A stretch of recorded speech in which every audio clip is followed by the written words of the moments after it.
प्रणो देवी सरस्वती वाजे बिर्वाजिनीवती सरस्वती। ओम ध्रुवोर्द्यौद्याव पृथिवी ध्रुवाहिमे ध्रुवो राजा विशामयं मयात् यहैव प्रतिष्ठा पर्वतविदाजलिः इन्द्रैवेव ध्रुवशिष्ट इह राष्ट्रमुधारय अभितस्तवदन्यतः अधरे सन्तु शत्रवः इन्द्रयोत्वादिष्टु सुमुहूर्तोऽस्तु सुप्रतिष्ठितमस्तु।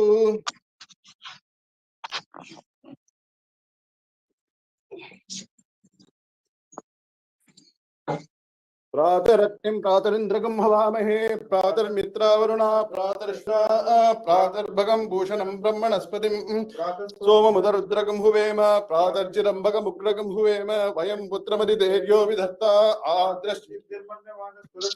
राजा चिद्यम्बकं पक्षीत्याह भगप्रणे दर्भगसत्यराधः भगप्रणो जनेगो विरश्वैः भगप्रणवन्रवन्तस्याम उदेदानीं भगवन्तस्याम उदप्रवितोदमध्ये उदोरिदामगवन् सूर्यस्य वयं देवानागं सुमतौ स्याम भगयो भगवागं अस्तु देवाः तेन वयं भगवन्तस्याम तन्त्वा भगदर्वैच्यो वीमि सनो भगवरे एतापवेह समद्वरायोषसो नमन्त तदिक्रामे वषे पदाय अर्वाचीनं वसुविदं भगन्नः रथमिवाश्वा वाजिनावहन्तु अश्वावतीर्वोमतीर्नौषासः वीरवती सरमुच्चन्द्र भद्राः कृतनुवाना विश्वप्रवीणाः स्वस्ति विश्वदानः यो मा आग्ने भागिनकं सन्तवता भागं चिकीर्षति अभागमग्नेदं गुर्वामग्ने भागिनं कुरु भाग्यदेवतायै नमः। देवीं वाचमजनयन्त देवाः तां विश्वरूपाः पशवो वदन्ति सा नो मन्त्रेषु मूर्जं दुहाना धेनुर्वागस्मानुपसिष्ठुदयितु मुहूर्तोऽस्तु प्रतिष्ठितम्। अस्मिन् गीता जयन्ती उपलक्ष्ये सर्वेषां वैकुण्ठ एकादश्यां श्री कृष्ण परमात्मा सन्निधौ सर्वेषां शलाकय चक्षुरुन्मीलितं येन तस्मै श्रीगुरवे नमः।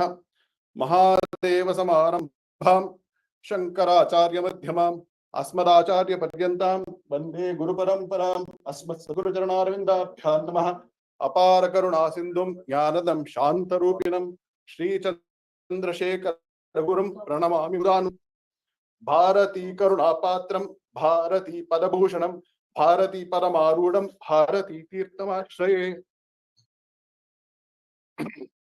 स्वाध्यायैकरतं प्रख्यं वेदशास्त्र प्रसारकं देवभाषाविदं वन्दे पद्मनाभं गुरुं। काव्यं व्याकरणं श्रुतिस्मृतिविधा वेदांत शास्त्रं तदा छंदो कल्पतरैकरसयान् संरक्षणायात्रपोः नित्यं वा यदते प्रकृष्टमनसा विस्तारयन्ति घृतं सद्विद्या बृहत्तले विजयतां वेदार्थ संरक्षिका। नमः सरसे नमः सरसस्पतये नमः सखीनां पुरोगानां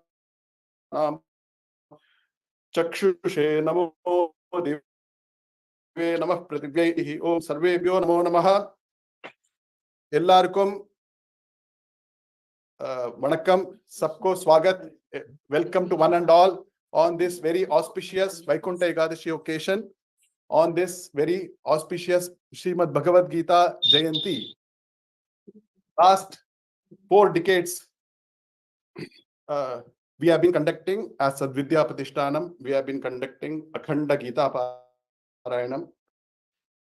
The idea behind making it as a Jnana Yagyam is is to actually, the philosophy and the credo of SADVIDYA PRATISHTANAM is about one and is by the devotees, by the students, for the students, and to the students.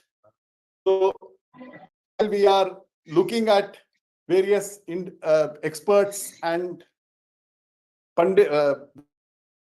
Vidwans and scholars to give their perspective on Bhagavad Gita, the idea here is to actually encourage students to get their understanding of what Bhagavad Gita is. It's all very reasonably efficient in terms of understanding Sanskrit. Take out the meaning very simple. The effort is also on to them so that they can actually delve through this. Last 10 weeks, I am very happy. There are about 51 participants. All the 51 participants, it's a coincidence. There are here. And the 51 participants have been divided into 10 groups. 10 groups have been divided. We are all Arjunas. We are all seekers. We are all seeking knowledge. We are all seeking to get out of the bondage. We are all seeking to practice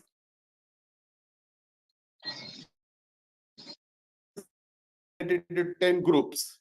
As prescribed in the Mahabharata Virata Parva, Arjuna Phalguna Partha Kiriti Shvetavahanaha Bibhatso Vijayam Krishna Savyasachi Dhananjaya. Likewise, all the 51 participants have been divided in 10 groups. Each chapter has got a Pradhana Sarathi who is going to lead that entire chapter, and with the synopsis followed by chanting of the respective team members. So we are all efficient in terms of understanding the rules that's already been circulated, and also to inspire us. हमारी सद्विद्या प्रतिष्ठानम की प्रेरणा स्तंभ doctor शशि तिवारी, जो अपने आप में एक संस्था है, उन्होंने वेव्स वाइडर एसोसिएशन ऑफ वैदिक स्टडीज, जिसका अमेरिका का बहुत बड़ा चैप्टर है, उसका इंडिया का चैप्टर वह यहाँ पे प्रतिनिधित्व या अध्यक्षत्व करती है। और साथ ही में उनको राष्ट्रपति सम्मान से भी उनको विराजा गया है, और उन्होंने बहुत प्रेम रखती थी हमारे पूज्य गुरुजी के साथ, तो उनका भी मैं स्वागत करता हूं। और साथ में मेरे सारे बच्चों का, मेरे सारे सहपाठियों का, सद्विद्या प्रतिष्ठानम के सारे छात्रों का, रेवती जी आई हुई हैं, वो काफी बहुत अच्छा काम करती हैं, उनके काफी शिष्यगण यहाँ पे आए हुए हैं, उनका भी मैं स्वागत करता हूं, उनके शिष्यों का भी स्वागत करता हूं। और हमारे बहुत चाहने वाले 1967 में अगर यह संस्था शुरू हुई थी हमारे पूज्य गुरु जी से, हमारे समक्ष 1971 में एक शिष्य पढ़ने आते थे, जो मैं बाल्यावस्था में उनसे मैंने बहुत कुछ सीखा है, अभी भी उनको मैं प्रेरणा मानता हूं। Shri C.A. Subramaniam mama, we call them as CAS mama. So मैं CAS मामा से अनुरोध करूंगा कि 2 वक्तव्य बोले, उसके बाद डॉक्टर तिवारी जी का अध्यक्षीय भाषण हम सुनेंगे। श्री सुब्रमण्यम मामा।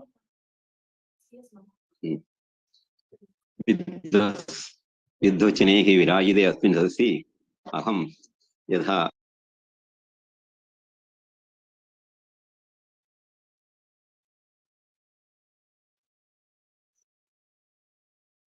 तत्र अंतर्जाल माध्यमे बाधा वर्तन्ते सुब्रमण्य महोदयः। No, it's okay. Now it's we can hear you now. अच्छा, विद्वज्जनैः विराजिते अस्मिन् सदसि अहं यथा श्री शेखर शर्मणा आदिष्टं श्रीमद् भगवद्गीता उपरि किञ्चित् विवक्षुरस्मि। न्यूनतां किञ्चित् अस्ति चेत् क्षम्यताम्। Bhagavad-Gita, our Padmanabh Sharma Guruji, he was his lifeline was Bhagavad-Gita. He used to teach so many students from the various schools, have them assembled on Gita Jayanthi day and get them recite this Bhagavad-Gita, various chapters. He used to give various prizes for these students to encourage them further and further. And there used to be great personalities to preside over this function. Those days were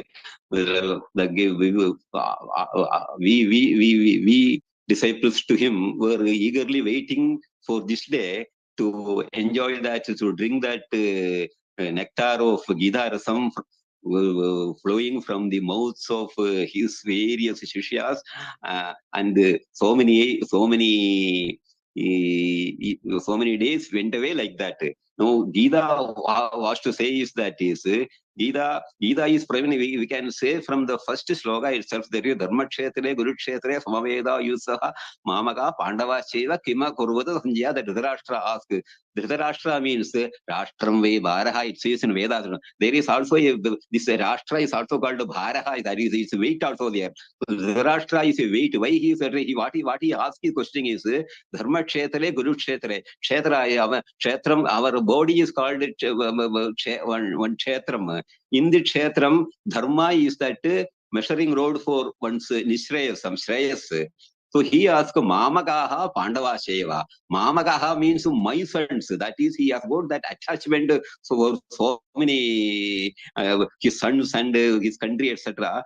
Mamaga Pandava Sheva, Pandava, Pandas, Pandas, Panda and the Viveka Buddhi. That is, those who have the Viveka Buddhi are called Pandas, not those who are just roaming around in the Gaya or that Prayaga, etc. Panda means Viveka Buddhi. So Pandava, Arjuna and Dharmottara, they have got Pandava. So though he was asking his sons and Pandu's sons, he was asking actually what these persons who have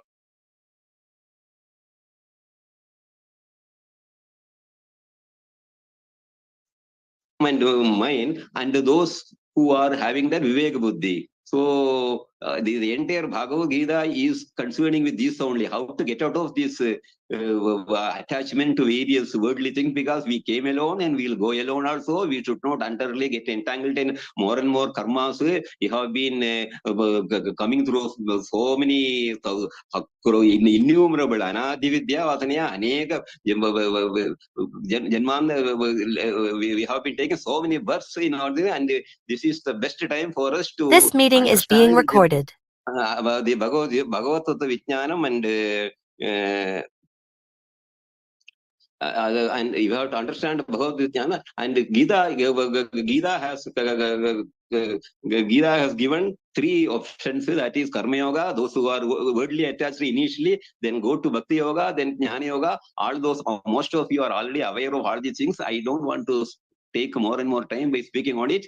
So let us all enjoy this Gita Yajnam, Gita Jnana Yajnam under the auspices of our SADVIDYA PRATISHTANAM today. Thank you very much.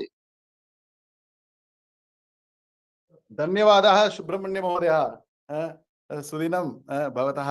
आप तो सुब्रह्मण्य महोदय तो अभी वैकुंठम में ही है, वहां pay Srivilliputhur Subrahmanya भगवान को कहते हैं। उनसे साक्षात हमें आशीर्वाद मिल रहा है, धन्यवाद।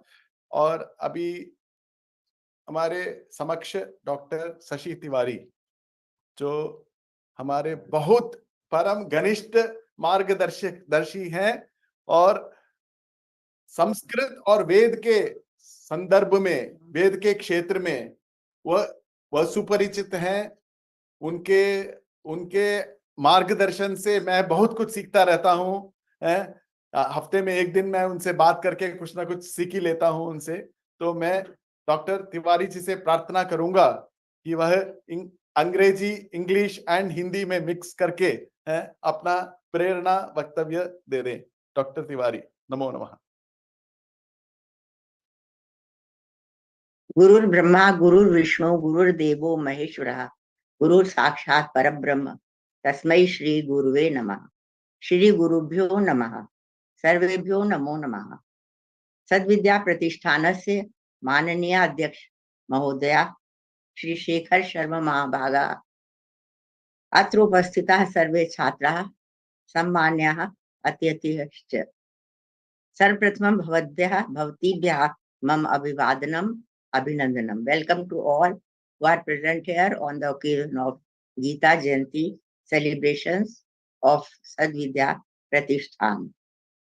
SADVIDYA Pratishthanasya इयं ज्ञानवर्धिनी सभा गीता जयंती सुअवसरे नितरां शोभते.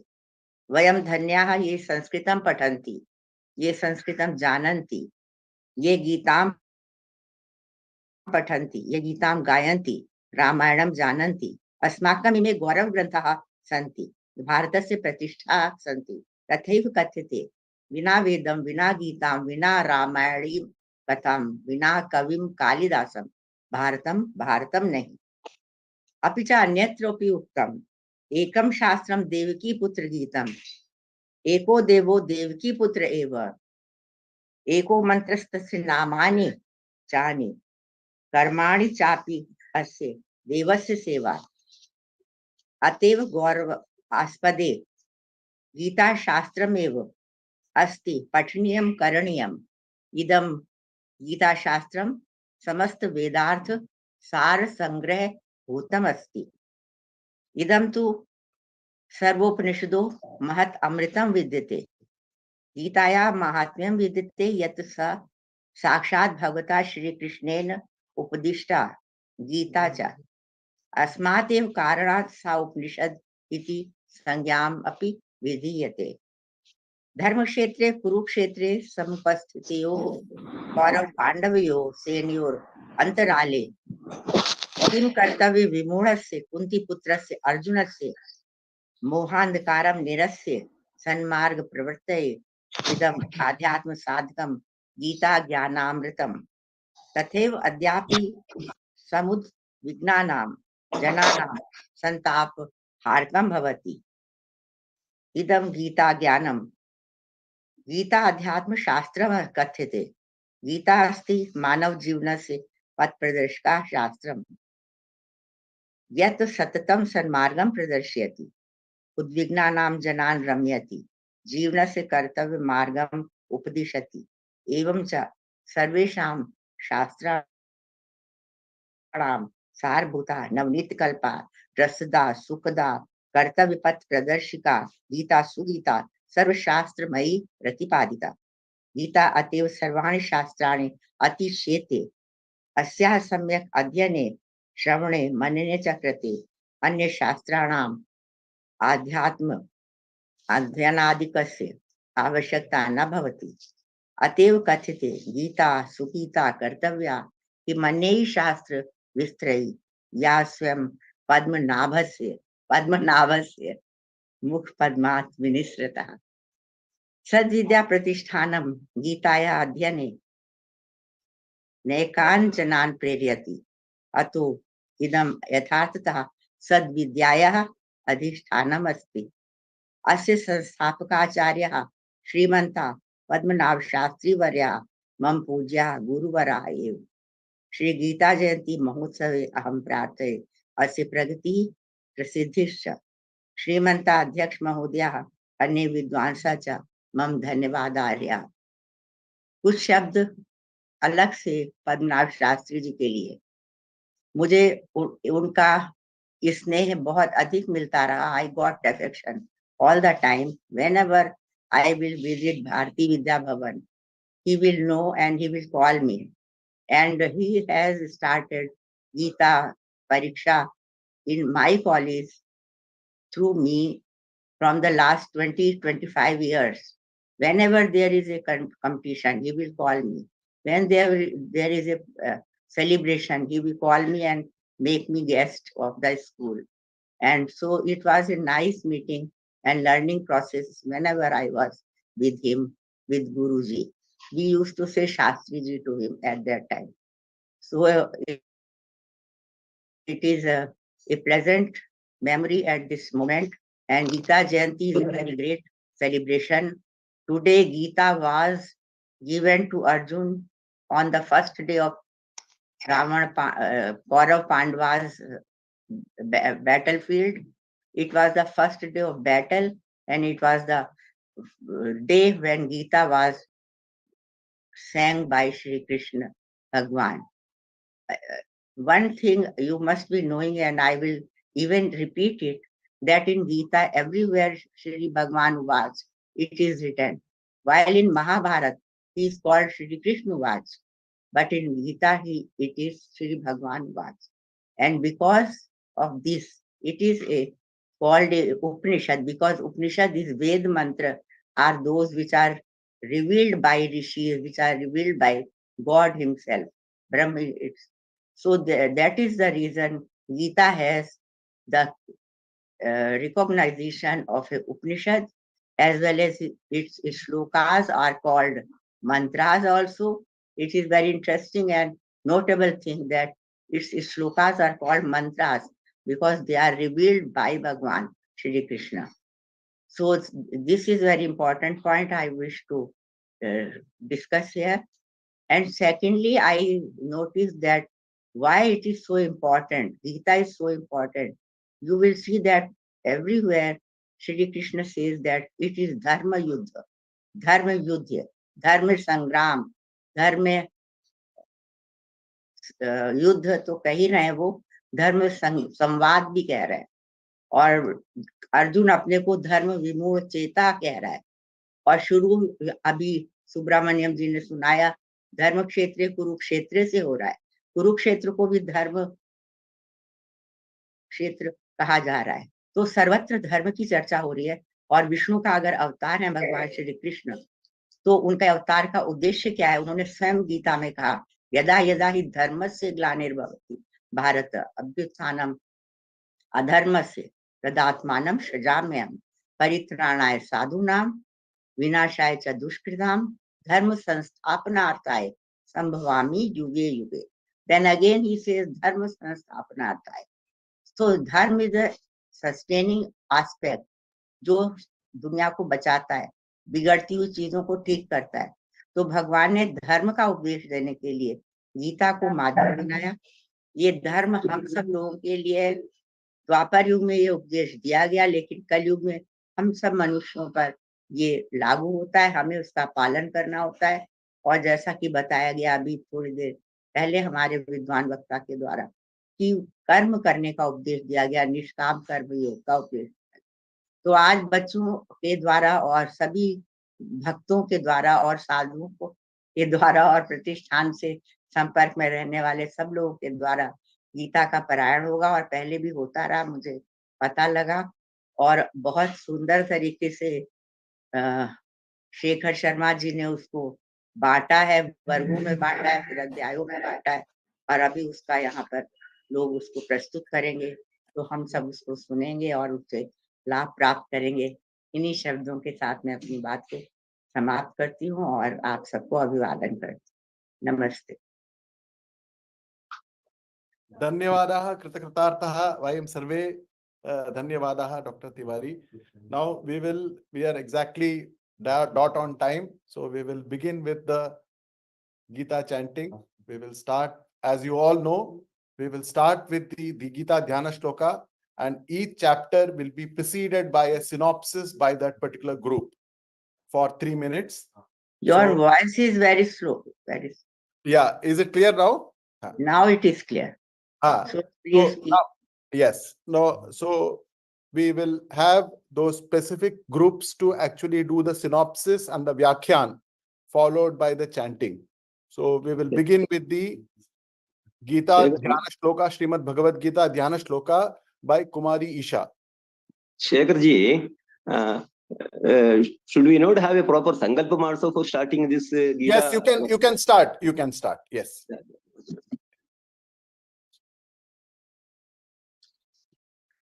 Sri Haraye Namaha. തദേവ ലഗ്നം സുദിനം തദേവ താരാബലം ചന്ദ്രബലം തദേവ വിദ്യാബലം ദൈവബലം തദേവ ശ്രീലക്ഷ്മീപദേഹേ അങ്കുലിമസ്മരാമി അപവിത്ര പവിത്രോ വാ സർവാവസ്ഥാംഗതോ യുവ സ്മരേ പുണ്ടരീകാക്ഷം സ്വാഖ്യ അഭ്യന്തരശേഷിക മാനസം വാചികം ഭാവം കർമ്മണാകുമാർജ്യം ശ്രീരാമസ്മരണേനേവ വിഭവതി സംശയ ശ്രീരാമ രാമ രാമ സ്ഥിതിർവിഷ്ണു തഥാവാർഹ നക്ഷത്ര വിഷ്ണുരേവ യോഗശ്ച കരണം ചെയ്യ സ്വരം വിഷ്ണുമയം ചെയ്ത് ശ്രീ ഗോവിന്ദ ഗോവിന്ദ ഗോവിന്ദ അദ്യ ശ്രീ ഭഗവത മഹാപുരുഷ വിഷ്ണുവരാജ്ഞ പ്രവർത്തമാനസ് അദ്യ ബ്രഹ്മണ ദ്വിതീയ പരാർദ്യ ശോധവരാകൽപ്പ വൈവസ്വനന്തര അഷ്ടാവിശതം കലയുഗേ പ്രഥമേ അത് ജംബൂ ദിവ്യ പരദൃഷ്പരേമേരോ ദക്ഷിണേ പാർശ്വേ ശകാബ്ദേ അസ്മിൻ വർത്തമാന വ്യാവഹാരിതേ പ്രഭാതി षट्य संवत्सराणां मध्ये शोभकृत् नाम संवत्सरे दक्षिणायने हेमन्तर्दो धनुर्मासे शुक्लपक्षे एकादश्योपरि द्वादश्यां शुभतिथौ स्थिरवासरयुक्तायाम् अभवर्णी नक्षत्रयुक्तायां शुभयोग शुभकर्ण एवं गुण विशेष विशिष्टायाम् अस्याम् एकादश्योपरि द्वादश्यां शुभतिथौ श्रीमद् अखिल ब्रह्माण्डादि नायकस्य सनातन वैदिक धर्म स्थिति स्थापकस्य निज अनन्य भक्त मानस सरोविहर्तुः परमहंसस्य अकारण करुणावरुणालयस्य भगवतः श्रीकृष्णस्य प्रीतिद्वारा सर्वेषां श्रीभक्त श्रीकृष्णभक्तानां जन्म जन्मनि उपार्जित समस्त दुरित अवनोदनपूर्वकम् आदिदैविक आध्यात्मिक आदिभौतिक तापत्रयोन्मूलनद्वारा दीर्घायुः सुदृढ आरोग्य विपुल धनदानादि प्राप्त्यर्थम् इह परत्र अभ्युदय संसिद्ध्या अन्धे परम निश्रेयसलब्धये गीतादिनम् इति विख्यादिते अद्य दिने सर्व उपनिषदां सारं गीता स्गीता कर्तव्या किमन्ये शास्त्रविस्तरैः या स्वयं पद्मनाभस्य मुखपद्मा ध्वनिसृता इत्यादि श्रीमद्भगवद्गीता महिमाङ्गित स्मृत्यादिभिः भासमाना तथा च अध्येष्यते च इमं धर्मं संवादमावयोः ज्ञानयज्ञेन तेनाहमिष्टस्याम् इति मेवधिः इति श्रीकृष्णपरमात्मना अस्मिन् शास्त्रे स्वयमेव उक्तप्रकारेण अष्टादशाध्यायैः विराजितां श्रीमद् भगवद्गीताशास्त्रस्य परिपूर्णपारायणं क्वचित् यथामति अर्थव्याख्यानेन च नोइडा नगरे स्थापितस्य सद्विद्या प्रतिष्ठानस्य आभिमुख्येन तत् प्रतिष्ठानस्य एभिः माणवकैः आभिः माणविकैः तथा भूतपूर्वभूत शिष्याणां च अन्योन्य साहाय्येन करिष्यामः। एतद् आयोजित ज्ञानयज्ञेन भगवान् श्रीकृष्णः अतीव प्रसन्नो भूत्वा अत्र उपस्थितानां सकुटुम्बानां सर्वेषां महाजनानां श्रीमद्भगवद्गीतासु यथा निर्देशितानां कर्मयोग भक्तियोग ज्ञानयोगानां सम्यक् अवधारणतया यथाकालेन मुक्तसङ्गाः भूत्वा भगवत्तत्त्वविज्ञानं च सङ्गृह्य जन्मसाफल्यम् आर्जित्वा तेषां कुलानि सनातनधर्मप्रवर्तकानाम् उदाहरणानि भूत्वा सर्वोत्कृष्टेन दीप्तिमन्दाः च भूयासुः इति प्रार्थयित्वा अद्य उद्देशित यज्ञस्य श्रीकृष्णस्य अनुग्रहं पुनरपि भावयित्वा आरभामहे। ओम इति संकल्पः। श्रीकृष्ण परमात्मा प्रियताम् अपौपस्पृश्य ईशा बालिके आरभामहे। पार्थाय प्रतिबोधितां भगवता नारायणेन स्वयं व्यासेन ग्रथितां पुराणमुनिना मध्ये महाभारतम् अद्वैतामृतवर्षिणीं भगवतीम् अष्टादशाध्यायिनीम् अम्ब त्वामनुसन्ददामि भगवद्गीते भवद्वेषिणीम्। नमोऽस्तु ते व्यास विशाल बुद्धे पुल्लारविन्दाय तपत्र नेत्र येन त्वया भारत तैलपूर्णः प्रज्वालितो ज्ञानमय प्रदीपः प्रपन्न पारिजाताय स्तोत्रवेत्रैकपाणये ज्ञानमुद्राय कृष्णाय गीतामृतदुहे नमः। सर्वोपनिषदो गावो दोग्धा गोपालनन्दनः पार्थो वत्स सुधीर्भोक्ता दुग्धं गीतामृतं महत्। वसुदेवसुतं देवं कंसचाणूरमर्दनं देवकी परमानन्दं कृष्णं वन्दे जगद्गुरुं भीष्मद्रोणतटा जयद्रथजला गान्धारनीलोत्पला शल्यग्राहवती कृपेण वहनी कर्णेन वेलाकुला अश्वत्थामविकर्णघोरमकरा दुर्योधनावर्तिनी सोत्तीर्णा खलु पाण्डवैरणनदी कैवर्तकः केशवः पाराशार्यवचः सरोजममलं गीतातगन्धोत्कटं नानाख्यानककेसरं हरिकथा सम्बोधनाबोधितम्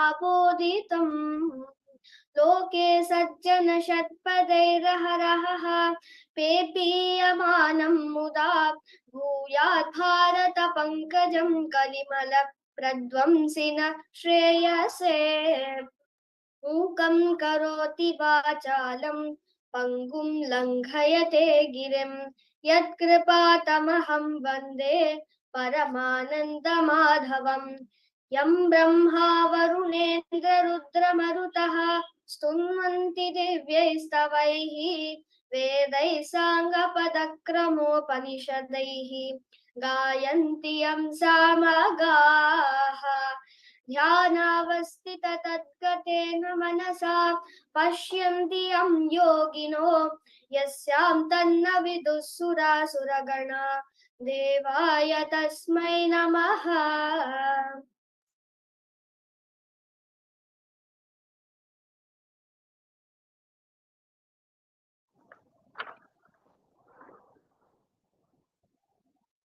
सुष्ठु कृतं भवतु। प्रथमं तावत् अर्जुनवर्गस्य मीनाक्षी प्रेमानंद महोदय प्रथम अध्यायस्य अर्जुनविषादयोगः प्रस्तौमि प्रस्तुतं कुर्यात् भवतु। ஓம் ஸ்ரீ கிருஷ்ணாய பரமாத்மனே நமஹ. ஓம் ஸ்ரீ குருப்யோ நமோ நமஹ. முதல்கண் என்னுடைய குருவான ஸ்ரீமதி ரேவதி அம்மா அவர்களுக்கு என்னுடைய சிறந்தார்ந்த நமஸ்காரங்களை தெரிவிச்சுக்கிறேன். மேலும் நம்ம தேவ பாஷையான சம்ஸ்கிருதத்தையும் வேதத்தையும் நமது உயர்ந்த சனாதன தர்மத்தையும் அடுத்த தலைமுறையினிடத்தில் சேர்க்க வேண்டும் என்ற ஒரே குறிக்கோளுடன் தன்னலம் பாராமல் 56 வருடங்களாக பணிபுரிந்து வரும் இந்த புனித சத்சங்கமான சத்வித்யா பிரதிஷ்டானத்தின் முக்கிய உறுப்பினர்களான அனைவருக்கும், மேலும் இங்கு கூடியிருக்கும் பெரியோர்களுக்கும் சான்றோர்களுக்கும் என்னுடைய நமஸ்காரங்களை தெரிவித்து என் உரையை ஆரம்பிக்கிறேன். இன்றைக்கு என்ன விசேஷம்? அதுவும் இரட்டிப்பு விசேஷம். இன்று ஸ்ரீமத் பகவத்கீதா ஜெயந்தி தினம், அதாவது பிறந்த தினம். அது மட்டும் அல்லாமல் இன்று வைகுண்ட ஏகாதசி வேற. இப்பேற்பட்ட நன்னாள்ல நாம அனைவரும் இந்த சிரேஷ்டமான ஸ்ரீமத் பகவத்கீதையை பாராயணம் செய்வதும் சிரவணம் செய்வதற்காகவும் இங்கு நாம எல்லாரும் கூடியிருக்கோம். எவ்வளவு பெரிய பாக்கியம் செய்திருந்தால் நம்மளுக்கு இப்படி ஒரு சந்தர்ப்பம் கிடைக்கும். அது சரி, ஸ்ரீமத் பகவத்கீதை எல்லா புராணங்களையும் விட ரொம்ப சிரேஷ்டமானது, உத்தமமானதுன்னா சொல்றாளே, அது ஏன் அப்படின்னு பார்ப்போம் ஒரு சின்ன விளக்கத்தோட. அதாவது இப்ப நம்ம ராமாயணத்தை எடுத்துப்போம். ராமாயணத்தை எடுத்துட்டா ராமரின் கதை வரலாறை ஸ்ரீ வால்மீகி அவர்கள் கூறுவது போல அமைந்துள்ளது. அதே போல் மகாபாரதத்தை எடுத்துக்கொண்டால் பகவான் வியாசர் பாண்டவர்களுக்கும் கௌரவர்களுக்கும் இடையே என்ன நடந்தது என்பதை அவர் கூறுவது போல அமைந்துள்ளது. ஆனால் ஸ்ரீமத் பகவத்கீதாவில் ஸ்ரீமன் நாராயணரே பகவானு வாச்ச அப்படிங்கிற மாதிரி அவரே நம்மளை போன்ற சாதாரண மக்களுக்கு நமது வாழ்க்கையில் ஏற்படும் பிரச்சனைகளையும் மற்ற பல பிரச்சனை எல்லா விதத்தையும் எதிர்கொள்வதற்காக வாழ்வியல் முறைகளை விளக்குவதாக அர்ஜுனன் மூலமாக அவரே சொல்வது போல அமைந்தது இந்த ஸ்ரீமத் பகவத்கீதை.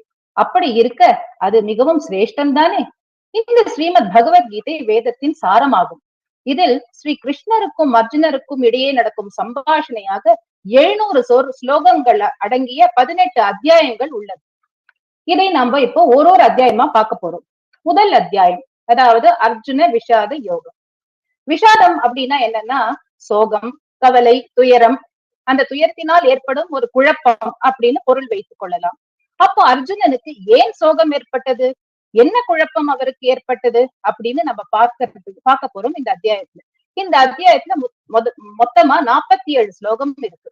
முதல் ஸ்லோகத்துல திருதராஷ்டிர உவாச்ச, அதாவது திருதராஷ்டிரர் கூறுகிறார் அப்படின்னு ஆரம்பிச்சிருக்கு. அதாவது அவர் தன்னுடைய மிகவும் விசுவாசமான தேரோட்டியான சஞ்சயன் இடத்தில் கேள்வி கேட்பதாகவும் அதற்கு அவர் பதிலளிப்பதுமாக அமைந்திருக்கிறது. இப்ப நம்ம எல்லாருக்கும் ஒரு சந்தேகம் ஏற்படும். ஸ்ரீமத் பகவத்கீதை முழுக்க முழுக்க கிருஷ்ணருக்கும் அர்ஜுனருக்கும் இடையே ஏற்படும் கலந்துரையாடல் தானே. அப்போ இவா 2 பேரும் எதுக்கு அங்க வந்தா அப்படின்னு நம்மளுக்கு ஒரு சந்தேகம். அதற்கு ஒரு சின்ன விளக்கம். இப்ப மகாபாரத போர் நடக்க இருக்கும் தருணம் ஏற்பட்டது. அப்ப பகவான் வியாசர் என்ன பண்ணினார், திருதராஷ்டிரர் கிட்ட போய், உனக்கு நான் தெய்வீக திருஷ்யம், அதாவது கண் பார்வை அளிக்கிறேன், அதை வைத்துக் கொண்டு நீ குருக்ஷேத்திரத்தில் என்ன நடக்க போகிறது, மகாபாரத போர் குருக்ஷேத்திரத்தில் நடக்கிறது இல்லையா, அது என்ன நடக்கிறது, எப்படி நடக்கிறதுங்கிறத ஹஸ்தினாபுரத்தில் உட்கார்ந்து கொண்டே நீ காணலாம் அப்படின்னு அவர் சொல்றார். அதற்கு திருதராஷ்டிரர் என்ன சொல்றார் அப்படின்னா, சுவாமி, என் புதல்வர்கள் 100 பேரும் மற்றும் என் தம்பி பாண்டுவின் புதல்வர்களான பஞ்ச பாண்டவர்களும் அடித்துக் கொண்டும் மோதிக்கொண்டும் சண்டையிடும் அந்த கோர காட்சியை என்னால் பார்க்க இயலாது அப்படின்னு சொன்னார். உடனே பகவான் வியாசர் என்ன சொல்றாரு அப்படின்னா, வியாச பகவான் அவருடைய, அதாவது திருதராஷ்டிரருடைய அந்த அந்தரங்க சேவகனான தேரோட்டியான சஞ்சயனுக்கு அந்த வரத்தை அருளினார். இப்படியாக மகாபாரத போர் துவங்கி நாட்கள் உருண்டோடின. 10வது நாள் வந்தது. அன்றைய தினம் கௌரவர்களின் மூத்தவருமான மிகவும் பராக்கிரமசாலியான பிதாமகர் பீஷ்மர் தாக்கப்பட்டதை கண்ட சஞ்சயன் பதறி அடித்துக் கொண்டு திருதராஷ்டிரர் ஓடி வந்து நடந்ததை கூறினார். அதை கேட்டு கதி கலங்கி திடுக்கிட்டு போய் அதிர்ச்சியுடன் திருதராஷ்டிரர், இது சாத்தியமே கிடையாதே, இது எப்படி நடந்தது, எனக்கு இதை முதல் நாளிலிருந்து தர்மக்ஷேத்திரமான குருக்ஷேத்திரத்தில் என்ன நடந்தது என்று திருதராஷ்டிரர் கேட்பதாகவும் ஆரம்பிக்கிறது இந்த அத்தியாயம். இதற்காக சஞ்சயன் ஒரு பிளாஷ்பேக்கை போல கீழ்வருமாறு பதில் கூறுகிறார். அதை காண்போம். குருக்ஷேத்திரத்தில் கௌரவர்கள் மற்றும் பாண்டவர்கள் ஆகிய 2 படைகளும் ஒன்றிணைந்து நிற்கிறது. விரிந்து பறந்து இருக்கும் குருக்ஷேத்திர போர்க்களத்தில் ஒரு தரப்பில் இரு தரப்பு படைகளிலும் அணிவகுப்பையும் ஒவ்வொரு பக்கத்தில் உள்ளவர்களின் வலிமை மிக்க வீரர்களின் வீரத்தையும் விவரிக்கிறார் சஞ்சயன். இப்படியாக இருக்கும் சமயத்துல ராஜா துரியோதனன் ஆச்சாரியர் துரோணரிடம் அணிவகுக்கப்பட்டிருக்கும் பாண்டவ அணியையும் விரிந்து பறந்திருக்கும் கௌரவ அணியையும் பார்த்து, பாட்டனார் பீஷ்மரால் காக்கப்படும் நமது படை எல்லா விதத்திலும் எதிரிகளினால் வெல்ல இயலாதது என்று கூறி, பீமனால் கட்டி காக்கப்படும் பாண்டவ படை நம்மால் எளிதில் வெல்லப்படும் என்று மிகவும் கர்வத்துடன் கூறுகிறார். இதே சமயத்தில் கௌரவர்களில் முதியவரும் மிகவும் பிரதாபம் உடையவருமான பாட்டனார் பீஷ்மர் சிங்க கர்ஜனையை போன்று உறக்க சங்கை முழங்குகிறார். இதைத் தொடர்ந்து பிற சங்குகளும் பேரிகைகளும் பறை கொம்பு முதலிய வாத்தியங்களும் ஒருங்கே முழங்க அந்த ஒலி மிகவும் பயங்கரமாக இருந்தது. இதற்கு பிறகு வெள்ளை குதிரைகள் பூட்டப்பட்ட உயர்ந்த தேரில் அமர்ந்திருந்த ஸ்ரீ கிருஷ்ண பரமாத்மா பாஞ்சஜன்யம் என்ற சங்கையும், அர்ஜுனன் தேவதத்தம் என்ற சங்கையும், பீமசேனன் பவுண்ட்ரம் என்ற சங்கையும், குந்தி மகனான அரசர் யுதிஷ்டிரர் அனந்த விஜயம் என்ற சங்கையும், நகுல சகாதேவன் சுகோஷம் என்ற மணிபுஷ்பகம் என்ற சங்குகளையும் முழங்க அந்த பயங்கரமான ஒலி ஆகாயத்தையும் பூமியையும் எதிரொலிக்க அந்த திருதராஷ்டிரரின் அணியினரின் இதயத்தை பிளக்கச் செய்தது. அர்ஜுனன் முதலில் ஸ்ரீ கிருஷ்ணரிடம் தனக்கு எதிராக நிற்கும் படை வீரர்கள் அனைவரையும் நன்றாக பார்க்க வேண்டும் என்பதற்காக ஹனுமன் கொடியுடைய தனது ரதத்தை 2 படைகளுக்கும் இடையில் வைக்குமாறு கேட்டுக்கொள்கிறார். அவ்வாறே கிருஷ்ணரும் செய்தார். பிறகு அங்கு சென்றதும் நேற்று வரை ஒற்றுமையுடன் இருந்த தன் உறவினர்களான பெரியப்பா சிற்றப்பாக்களையும், தாத்தா முப்பாட்டங்களையும், குருநாதர்களையும், அம்மான்களையும், சகோதரர்களையும், புதல்வர்களையும், பேரன்களையும், நண்பர்களையும், மாமனார்களையும், அன்பர்களையும் பார்த்த அர்ஜுனனின் அங்கங்கள் சோர்வடைந்தது. வாயும் உலர்ந்து உடலில் நடுக்கம் ஏற்பட்டது. மயிர் சிரிப்படைந்து கையில் இருக்கும் காண்டிபம் நழுவியது. சருமத்தில் மீது எரிச்சல் உண்டாகியது. இதனால் மனக்குழப்பம் அடைந்து அங்கு நிற்கவே இயலாதவன் ஆகினான் அர்ஜுனன். பிறகு தேரின் பின்புறம் பின்வாங்குகிறான். அதுவரை தனக்கு சொந்தமானவர்களாக கருதப்பட்டவர்களையும் ஆச்சாரியர்களையும் திடீரென்று எப்படி கொல்ல முடியும்? தான் வெற்றியையோ ராஜ்யத்தையோ சுகபோகங்களையோ விரும்பவில்லையே என்று கூறுகிறார். மேலும் இந்த யுத்தத்தினால் நமது குலம் நாசமடையும், அதர்மம் அதிகமாகி அளவற்ற காலம் வரை நரகவாசம் ஏற்படும் என்று மிகவும் வருத்தத்துடன் கூறுகிறார். ஆயுதம் இன்றியும் எதிர்த்து போரிடாமலும் இருக்கின்ற என்னை ஆயுதம் தாங்கிய திருதராஷ்டிர குமாரர்கள் போரில் கொன்றாலும் அதுவும் தனக்கு அதிக நன்மை பயப்பதே ஆகும் என்று கூறி போர்க்களத்தில் சோகத்துடன் கலங்கிய மனதுடைய அர்ஜுனன் தனது அம்புகளையும் வில்லையும் எரிந்துவிட்டு தேர்தட்டில் உட்கார்ந்து விட்டார். இப்படியாக சஞ்சயன் திருதராஷ்டருக்கு கூறுவதாக இந்த அத்தியாயம் அமைகிறது. இப்பொழுது எங்கள் அர்ஜுனா ஹவுஸில் என்னுடன் சேர்ந்து குமாரி சௌந்தர்யா, ஸ்ரீமதி புவனேஸ்வரி, ஸ்ரீமதி காயத்ரி ஒருவர் பின் ஒருவராக ஸ்லோகங்களை பாராயணம் செய்ய ஆரம்பிப்பார்கள். முதலில் குமாரி சௌந்தர்யா.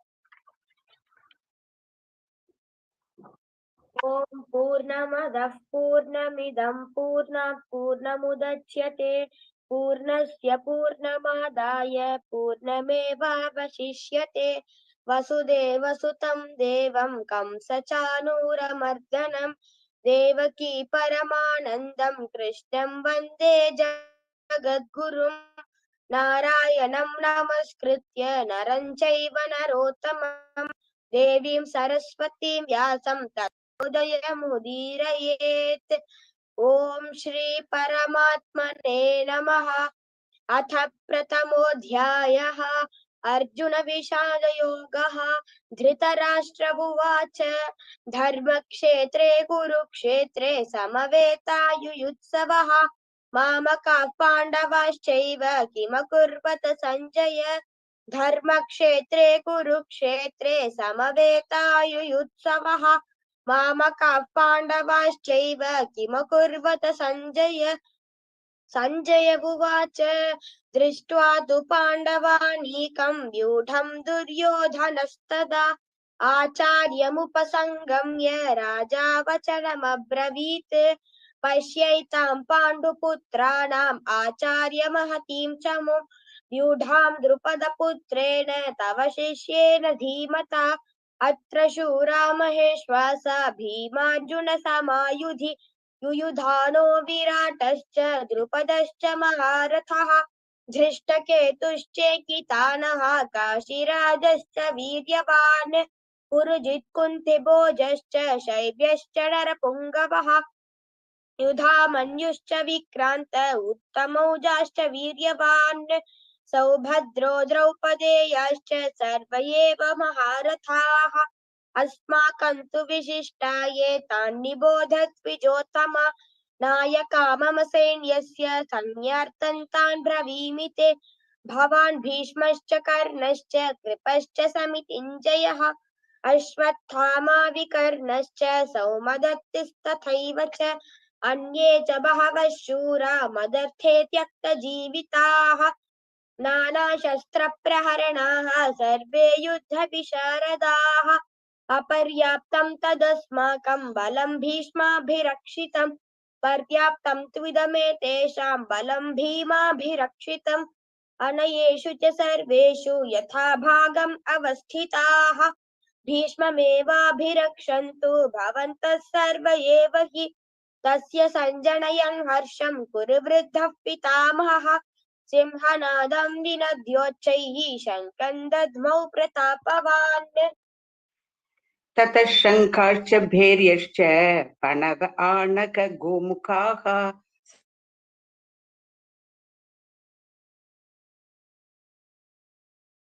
அன்மியூட் பண்ணுங்க புவனேஸ்வரி மேம்.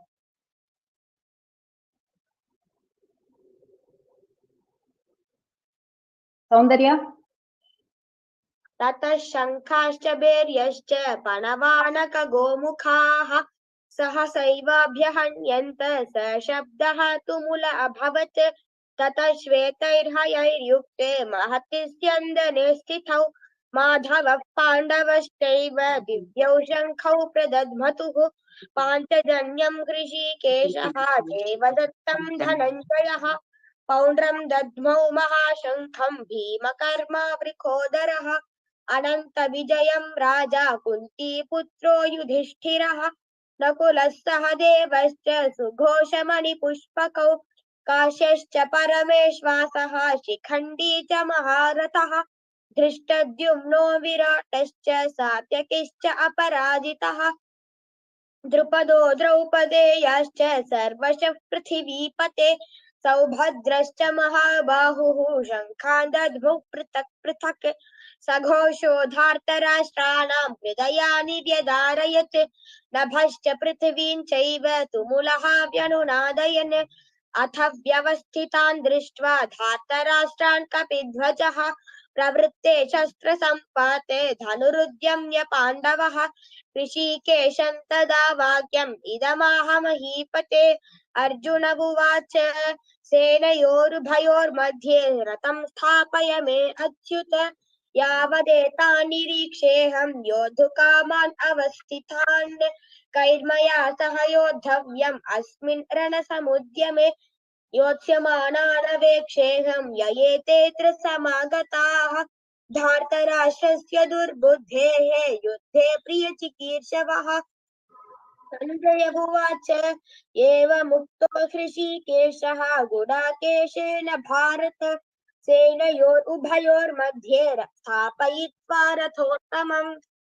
भीष्मद्रोण प्रमुखतः सर्वेषां च महीक्षिताम् उवाच पार्थ पश्यैतान् समवेतान् कुरुनिति तत्र पश्यत् स्थितान् पार्थः पितॄनथ पितामहान् आचार्यान् मातुलान् भ्रातॄन् पुत्रान् पौत्रान् सखीन् तथा श्वशुरान् सुहृदश्चैव सेनयोरुभयोरपि तान् समीक्ष्य स कौन्तेयः सर्वान् बन्धूनवस्थितान् कृपया परयाविष्टः विषीदन्निदम् अब्रवीत् अर्जुन उवाच दृष्ट्वेमं स्वजनं कृष्ण युयुत्सुं समुपस्थितं सीदन्ति मम गात्राणि मुखं च परिशुष्यति वेपतुश्च शरीरे मे रोमहर्षश्च जायते गाण्डीवं स्रंसते हस्तात् वक्षैव परिदह्यते न च शक्नोमि अवस्थातुं भ्रमतीव च मे मनः निमित्तानि च पश्यामि विपरीतानि केशव न च श्रेयोनुपश्यामि हत्वा स्वजनम् आहवे न काङ्क्षे विजयं कृष्ण न च राज्यं सुखानि च किन्नो राज्येन गोविन्द किं भोगैर्जीवितेन वा येषामर्थे काङ्क्षितन्नः राज्यं भोगा सुखानि च त इमेव स्थिता युद्धे प्राणां त्यक्त्वा धनानि च आचार्याः पितरः पुत्राः तथैव च पितामहाः मातुला श्वशुराः पौत्राः श्याला सम्बन्धिनस्तथा एतान् न हन्तुम् इच्छामि ज्ञतोऽपि मधुसूदन अपि त्रैलोक्यराज्यस्य हेतोः किन्नु मही कृते निहत्य धार्तराष्ट्रान्नः का प्रीतिः स्यात् जनार्दन पापं येवाश्रयेदस्मात् हत्वैतान् आततायिनः तस्मान्नार्हा वयं हन्तुं धार्तराष्ट्रान् स्वबान्धवान् स्वजनं हि कथं हत्वा सुखिनः स्याम माधव यद्यप्येते न पश्यन्ति लोभोपहत चेतसः कुलक्षयकृतं दोषं मित्रद्रोहे च पातकम् कथन्न न्यायम् अस्माभिः पापात् अस्मान् निवर्तितुम् कुलक्षयकृतं दोषं प्रपश्यद्भिर्जनार्दन कुलक्षये प्रणश्यन्ति कुलधर्मा सनातनाः धर्मे नष्टे कुलं कृत्स्नम् अधर्माभिभवात् कृष्ण प्रदुष्यन्ति कुलस्त्रियः स्त्रीषु दुष्टासु वार्ष्णेय जायते वर्णसङ्करः संकरो नरकायैव कुलघ्नानां कुलस्य च पतन्ति पितरो ह्येषां लुप्तपिण्डोदकक्रियाः दोषैर्येतैः कुलघ्नानां वर्णसङ्करकारकैः उत्साद्यन्ते जातिधर्माः कुलधर्माश्च शाश्वताः उत्सन्नकुलधर्माणां मनुष्याणां जनार्दन नरके नियतं वासः भवतीति अनुशुश्रुम अहो बत महत् पापं कर्तुं व्यवसिता वयं यद्राज्यसुखलोभेन हन्तुं स्वजनमुद्यताः यदि माम् अप्रतीकारम् अशस्त्रं शस्त्रपाणयः धार्तराष्ट्रारणे हन्युः तन्मे क्षेमतरं भवेत् संजय उवाच एवमुक्त्वार्जुन सङ्ख्ये रथोपस्थ उपाविशत् विसृज्य सशरं चापं शोकसंविघ्नमानसः एवमुक्त्वार्जुन सङ्ख्ये रथोपस्थ उपाविशत् विसृज्य सशरं चापं शोकसंविघ्नमानसः ॐ तत्सत् इति श्रीमद्भगवद्गीतासु उपनिषत्सु ब्रह्मविद्यायां योगशास्त्रे श्रीकृष्णार्जुनसंवादे अर्जुनविषादयोगो नाम प्रथमोऽध्यायः। पार्थ वर्ग साधय विवेक Vishwanath शर्मणः। Shri Gurubhyo Namah. My name is Vivek and I live in Melbourne and work as operations manager. I would like to provide my understanding of the second chapter of Bhagavad Gita. We have split it into 4 parts again, which one of us will read the slokas. The premise of chapter 2 again begins with dilemma of Arjun, who is again a skilled warrior, who confesses his hesitation at perhaps the most inconvenient of time when rival armies have gathered and are getting ready for the war. His reasoning seems well-founded, as it would not be dharmic to kill guru or relatives just for get the sovereignty of land. When you look at it on the superficial level, it seems, like, okay, why would you need to kill someone to get some land? Unlike many of us, if we were in a similar situation where one of our peers, like suddenly decided not to do something and they are renouncing their responsibility at a very crucial moment, we will get very angry. But Sri Krishna again, like he starts counseling Arjuna with a smile on his face. He explains the nature of Atman, how it is beyond the physical realm, undeterred by the 5 elements, birth or death. And these effects happen only on the body, and the Atma remains quite separate. The wise, he explains about the wise people who know this, how they will not concern themselves over the transient nature of the body. He imposes on Arjuna to perform his duty without hesitation, but with full focus, and even be inconsequential to any of the results it will achieve. Sri Krishna also explains the nature of stable mind, the people who have stable mind, how they will perform. He explains that the person of such would be unperturbed by happiness, sorrow, fear, or anger. With total detachment towards all senses, those people will always focus only on the Supreme. In our life, we will always, at any stages of our life, we will find problems very similar to Arjuna. But most of us will not be with what happened with Arjuna is an extreme case. We will not be in a situation where we would need to fight with our relatives in a battlefield. But with the guidance of Bhagavad Gita, and especially the chapter 2, which has given a condensed meaning of the whole Gita, by practicing them as a student, for example, we will learn more about focus and understand the importance of knowledge, and we will have a better understanding of how what's the essence of the Hinduism. As a working professional, we will know how to deal with disappointments and consequences of not doing our duty, and we will focus more on our work. For anyone who is retired professionals, it would definitely help with issues like overcoming the fear of death or fear of loss. These are just a few examples, but we will the fruits of Bhagavad Gita are numerous. We'll now start with the second sloka. Sorry, we'll start with the second chapter. Om Shri Paramatmane Namaha. अथ द्वितीयोऽध्यायः सांख्ययोगः।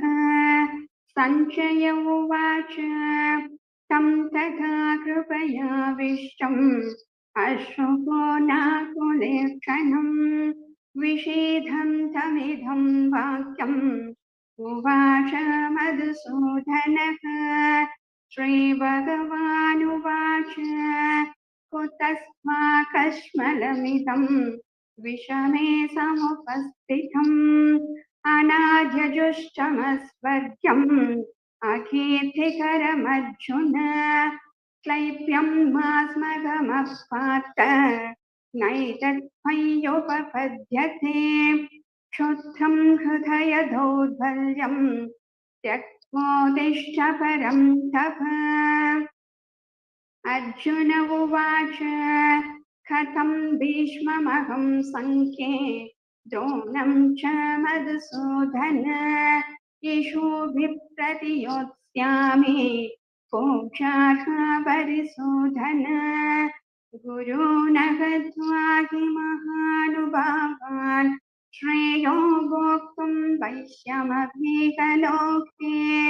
हत्वार्थकामांस्तु गुरूनिहैव भुञ्जीय भोगान् युधिरप्रदिग्धान् न चैतद्विद्मखधरन्नो करीयो यद्वा जयेम यदि वा नो जयेयुः यानेव हत्वान् जिजीविषामः तेव स्थिता प्रमुखे भ्रातराष्ट्राः कार्पण्यदोषोपगतस्वभावः पृच्छामि त्वां धर्मसम्मूढचेताः यच्छ्रेयस्या निश्चितं योगि तन्मे शिष्यस्तेऽहं शाधि मां त्वां प्रपन्नम् न हि प्रपश्यामि ममाभनुद्यात् यक्षोकमुक्षोषणम् इन्द्रियाणाम् अवाप्य भूमा वसपद्नं रुद्धम् राज्यं सुराणाम् अपि चाधिपत्यम् सञ्जय उवाच एवमुक्त्वा ऋषिकेशं गुडाकेशं परं तप न योत्स्य इति गोविन्दम् उक्त्वा दूषिं बभूवः तमुवाच ऋषिकेश प्रहसन्निव भारत सेनयोरुभयोर्मध्ये विषीदं तमिदं वचः श्रीभगवानुवाच अशोष्यानन्वशोचस्त्वं प्रज्ञापादांश भाषसे गधासुन गदाशोंश नानुशोचन्ति पण्डिताः न त्वेवाहं जातु नासं न त्वं नेमे जनाधिपाः न चैव न भविष्यामः सर्वे भयमतः परम् देहिनोऽस्मिन् यथा देहे कौमारं यौवनं जरा तथा देहान्तरप्राप्ते धीरस्तत्र न मुह्यते मात्रा स्पर्शास्तु कौन्तेय शीतोष्णः सुखदुःखदाः आगमापायिनो नित्याः सांस्थितिक्षस्व भारत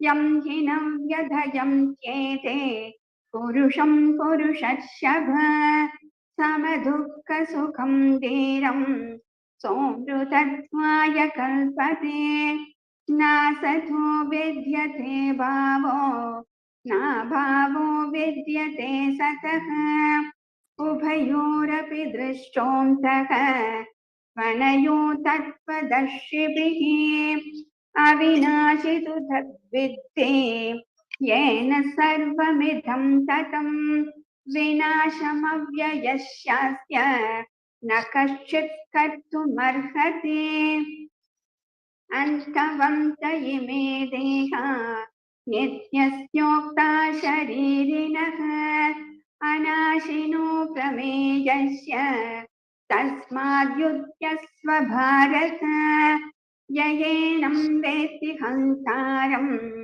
यश्चैनं मन्यते हतम् उभौ धविनाजीनीतो नायं हन्ति न हन्यते न जायते म्रियते वा कदाचिन् नायं भूत्वा भविता वा न भूयः अजो नित्यः शाश्वतोऽयं पुराणो न हन्यते हन्यमाने शरीरे वेदा विनाशिनं नित्यं ययेनमजमव्ययम्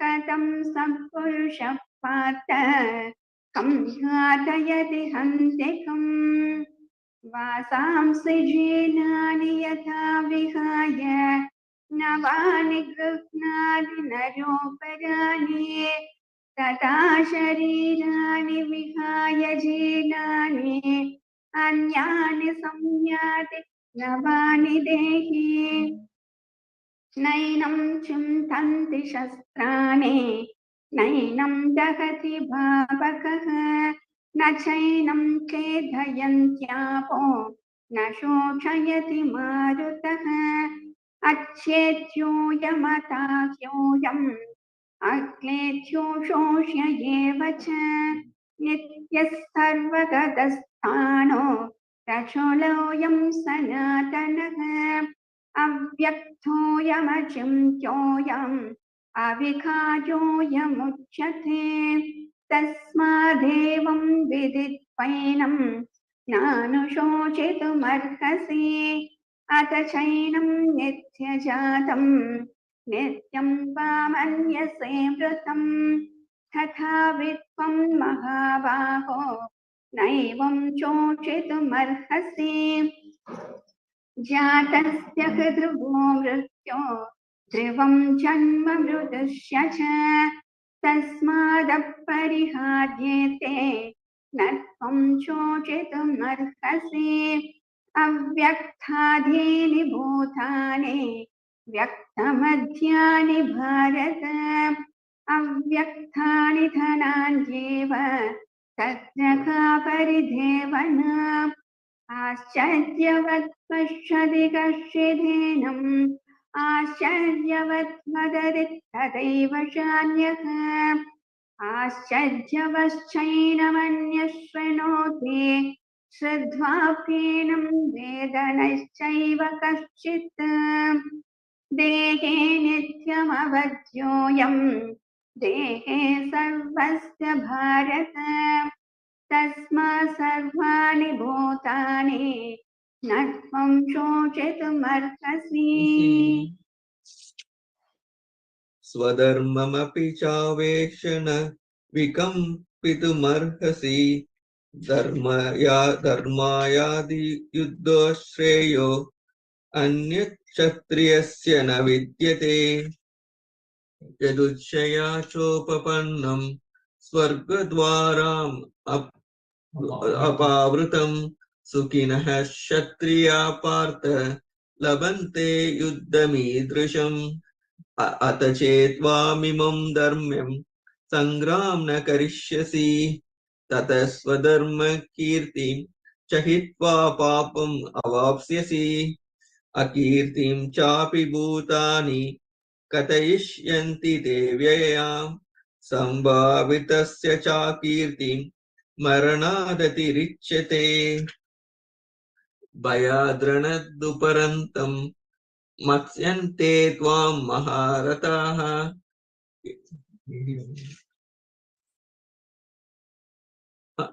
येषां च त्वं बहुमतो भूत्वा यास्यसि लाघवम् अवाच्य वादांश बहून् वदिष्यन्ति तवाहिताः निन्दन्तस्त्व सामर्थ्यं ततो दुःखतरं नु किम् हतो वा प्राप्स्यसि स्वर्गं जित्वा वा भोक्ष्यसे महिम् तस्मादुत्तिष्ठ कौन्तेय युद्धाय कृतनिश्चयः सुखं दुःखे समे कृत्वा लाभो अलाभो जयो जय ततो युद्धाय युज्यस्व नैवं पापम् अवाप्स्यसि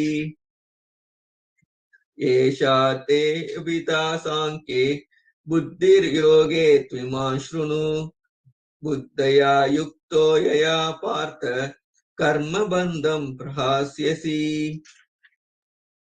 नेहा विक्रमणोऽशोऽस्ति प्रत्वायो न विद्यते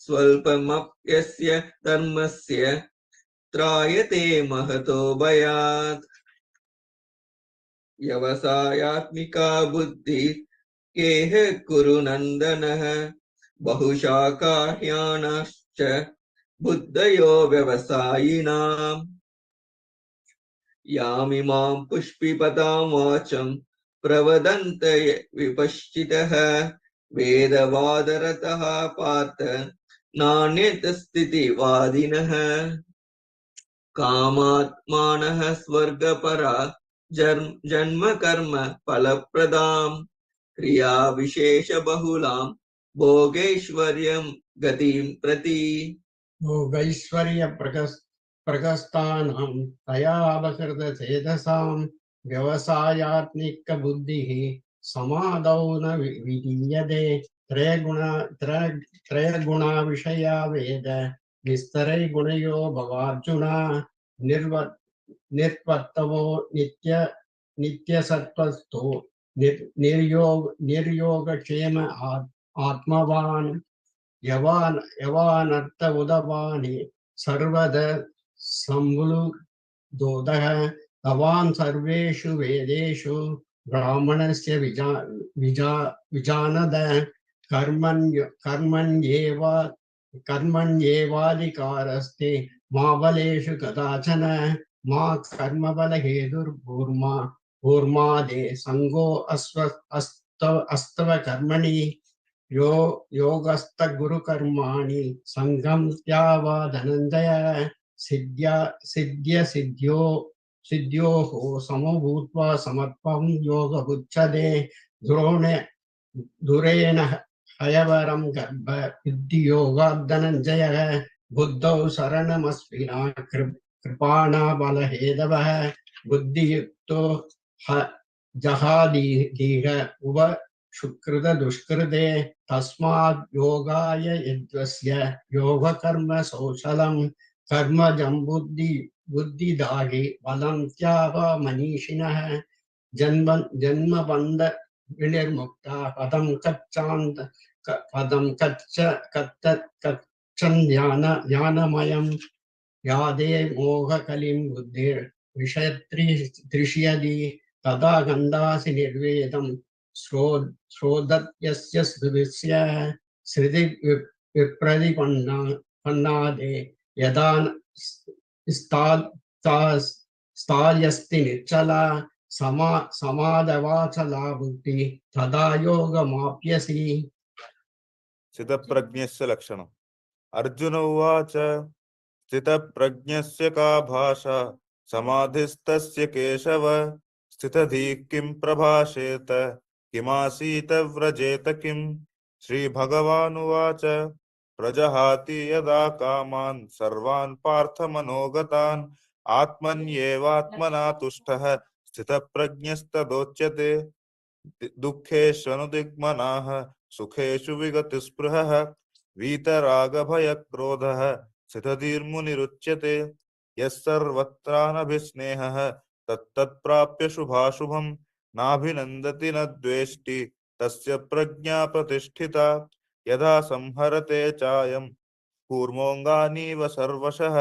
इन्द्रियाणीन्द्रियार्थेभ्यस्तस्य प्रज्ञा प्रतिष्ठिता विषया विनिवर्तन्ते निराहारस्य देहिनः रसवर्जं रसोऽप्यस्य परं दृष्ट्वा निवर्तते यततो ह्यपि कौन्तेय पुरुषस्य विपश्चितः इन्द्रियाणि प्रमाथीनि हरन्ति प्रसभं मनः तानि सर्वाणि संयम्य युक्त आसीत मत्परः वशे यस्येन्द्रियाणि तस्य प्रज्ञा प्रतिष्ठिता ध्यायतो विषया पुंसः संगस्तेषुपजायते संगान् संजायते कामः कामात् क्रोधोऽभिजायते क्रोधात् भवति सम्मोहः सम्मोहात् स्मृतिविभ्रमः स्मृतिभ्रंशात् बुद्धिनाशो बुद्धिनाशात् प्रणश्यति रागद्वेषित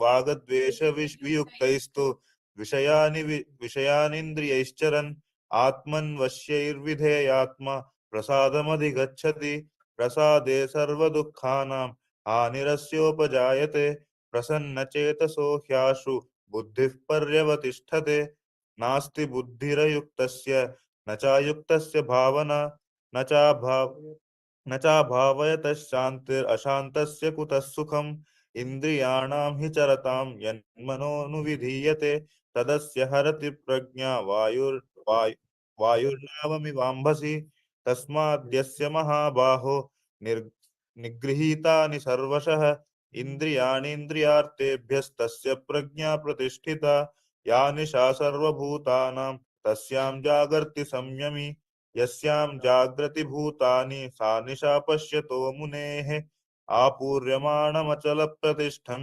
समुद्रमापः प्रविशन्ति यद्वत् तद्वत् कामायं प्रविशन्ति सर्वे स शान्तिमाप्नोति न कामकामी विहाय कामान्यः सर्वान् पुमांश्चरति निःस्पृहः निर्ममो निरहङ्कारः स शान्तिमधिगच्छति एषा ब्राह्मी स्थितिः पार्थ नैनां प्राप्य विमुह्यति स्थित्वास्यामन्तकालेऽपि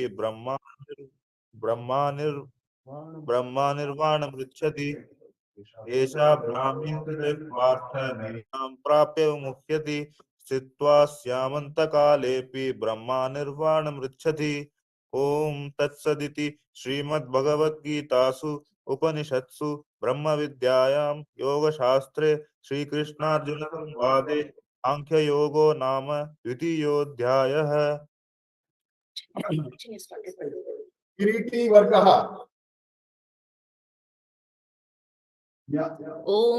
कर्मयोगः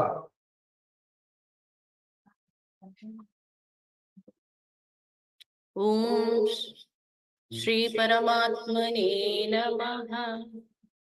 अथ तृतीयोऽध्यायः।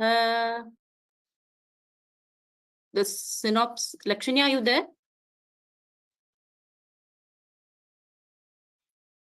Okay, the synopsis will be done by me, Malti Shekhar. And in the previous chapter, if you had seen, Lord Krishna has asked Arjuna to use intelligence rather than just doing karma. Then, why in this chapter Lord Krishna is asking to do action? Okay, I will explain you this about the twofold path. One is the Sankhya Yoga path, which is the knowledge. And the second is Karma Yoga path, which is the action. Further, you can see that for the welfare of the universe, we have to follow a path of sacrifice. We have to do yajna, that is, we have to do complete action to be surrendered to the Paramatma. This is the bridge between Atma and Paramatma.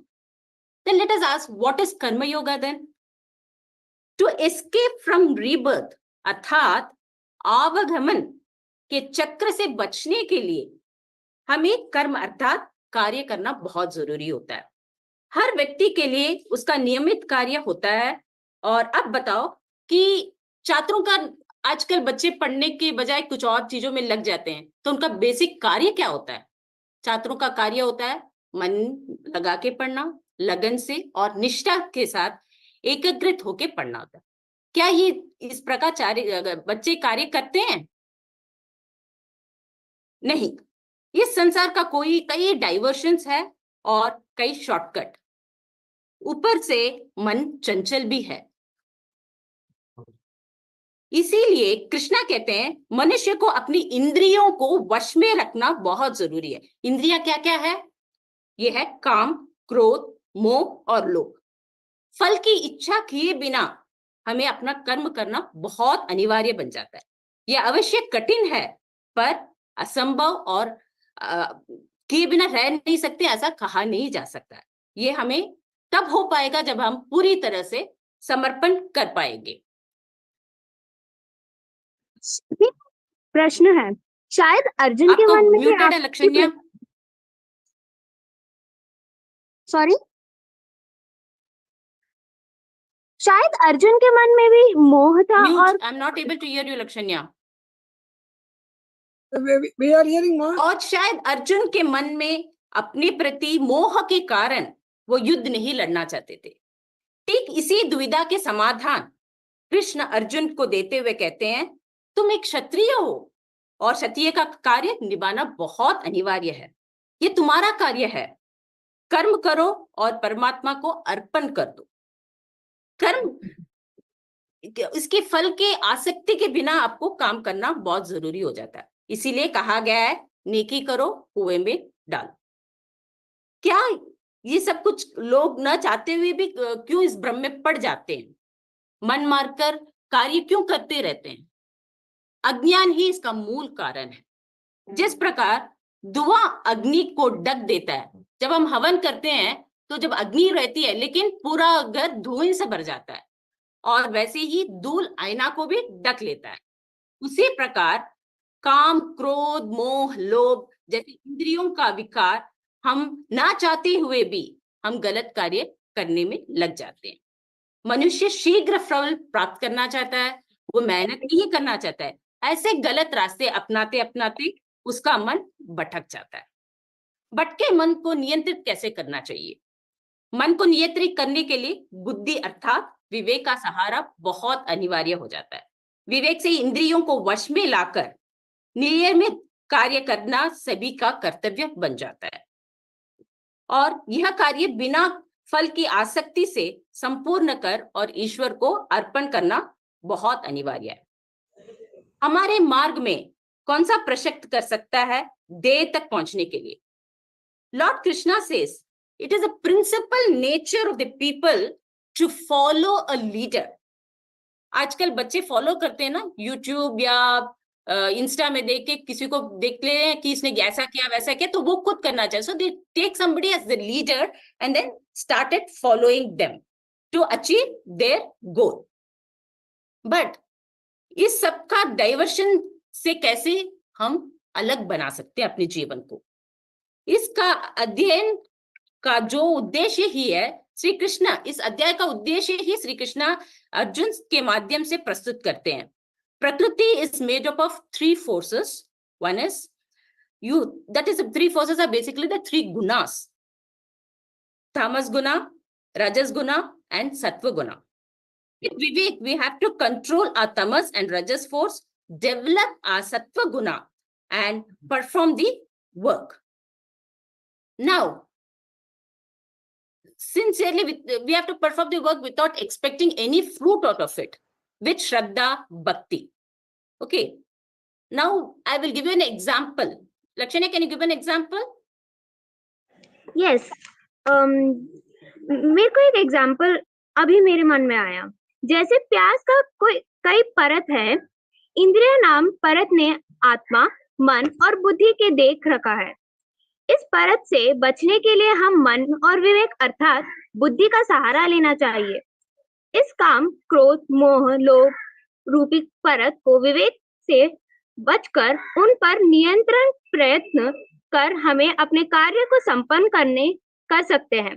यह तो इस अध्ययन का सार है।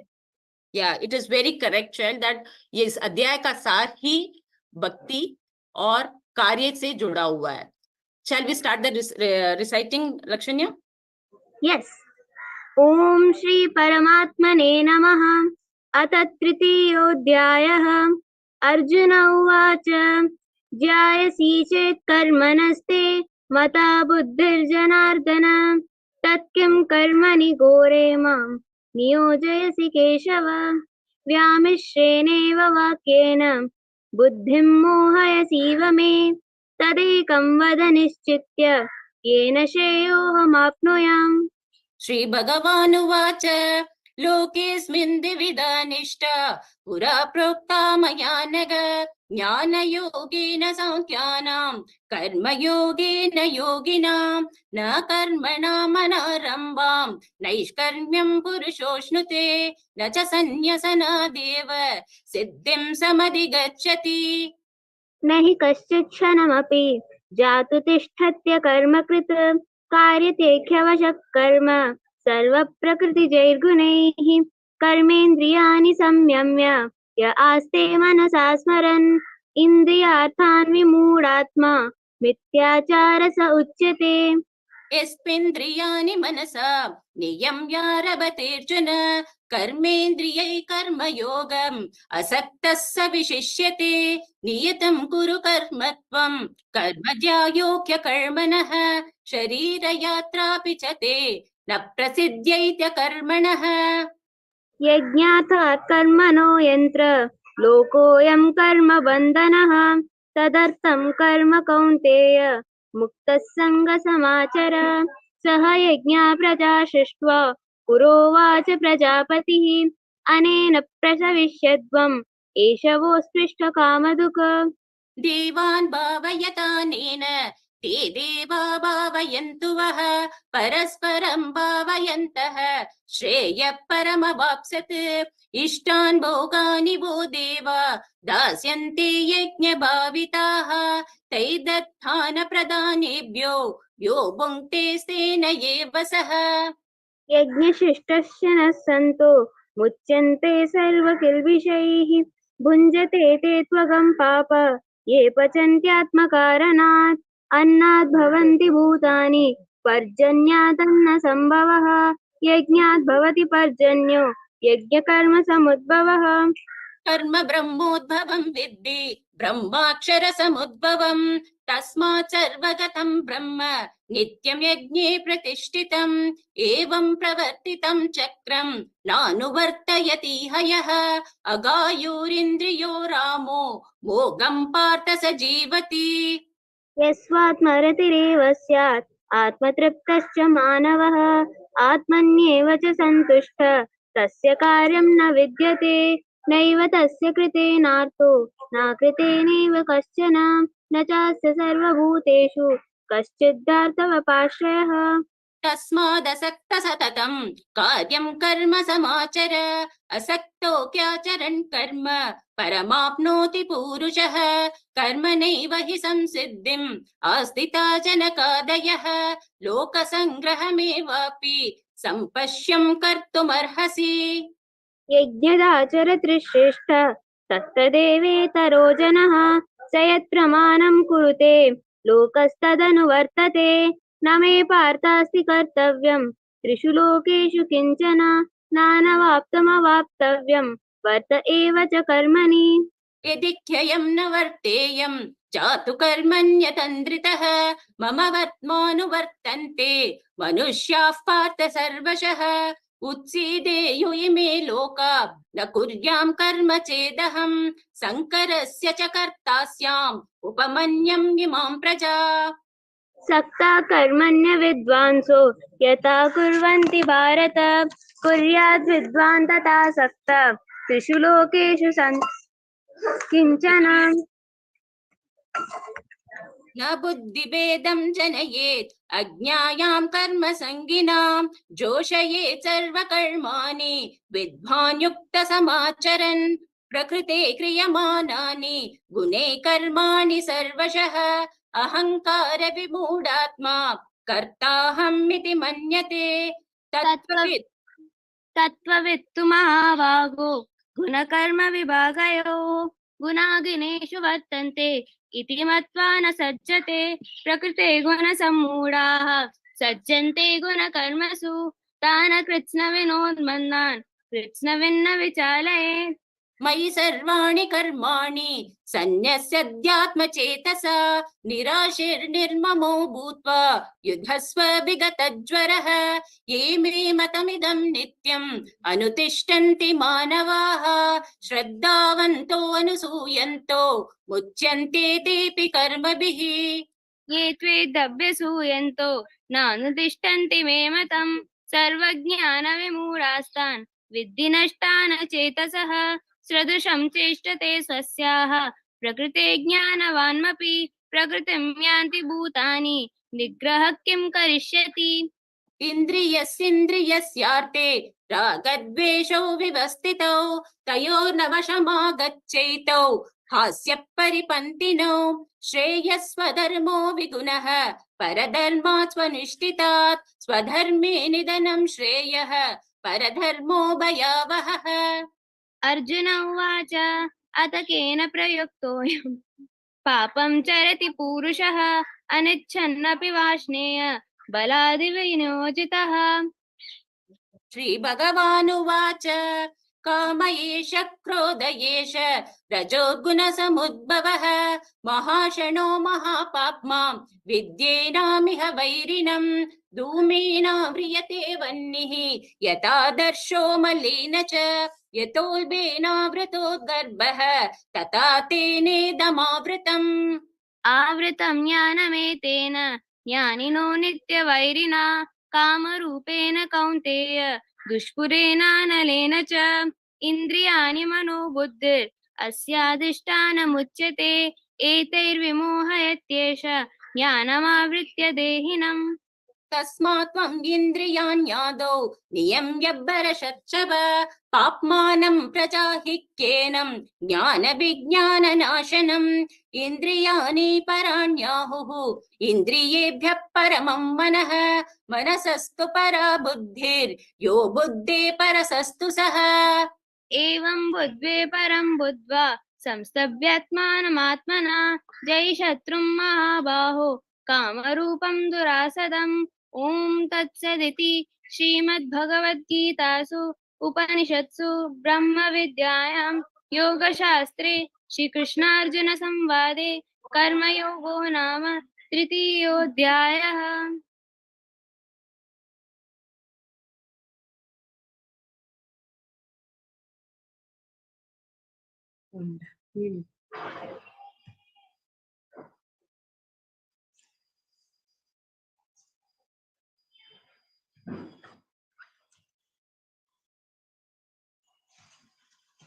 चतुर्थोऽध्यायः ज्ञान कर्म संन्यास योगः श्वेतवाहन वर्ग साधय।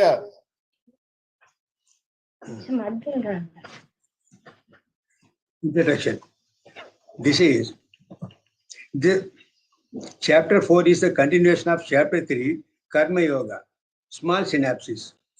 Everyone must engage in some sort of activity in this material world. But actions can either bind one to this world or liberate one from it.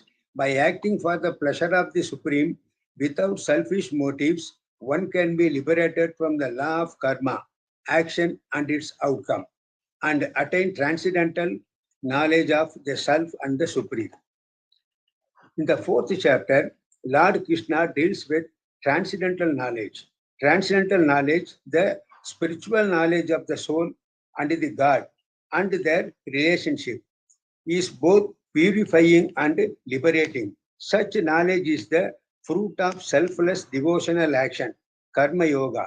The Lord explains the remote history of the Gita, the purpose and significance of his periodic descendants to the material world, and the necessity of approaching a guru who is a realized teacher. Now, Krishna is telling to Arjuna, Arjuna, I passed this eternal knowledge to Vivaswan, the sun god, who passed it to his son Manu, the father of the mankind. He passed it to his son King Ishwaku. After him, Raja Rishis were knowing, but subsequently did not percolate to others. You are my bhakta and friend, so I am imparting the secret knowledge to you. But Krishna, how is it possible that you gave this knowledge to the son lad who born in the beginning of the Kalpa, but you were born recently? Then how you taught this knowledge to son Lord? Arjuna, your doubt is meaningful because you and I have taken many births. I can remember all of them, but you cannot. Whenever there is a decline in religious practice and a rise in religion, I descend myself to deliver the pious and to annihilate the miscreants to establish dharma. I myself appear millennium after millennium.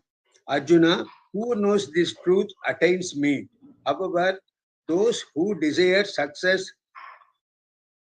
worship the demigods and get the results. Arjuna, actions do not affect me because I do not aspire for the fruits of action. You should perform your duty in the same manner. Krishna, what's the meaning of your words? Do not desire for fruits of action. What is action? What is forbidden action? And what is inaction?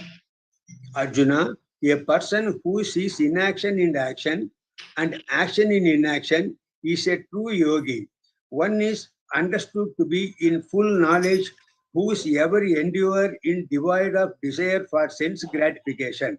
He is said by sages to be a worker for whom the reactions of the work have been burned up by the fire of perfect knowledge.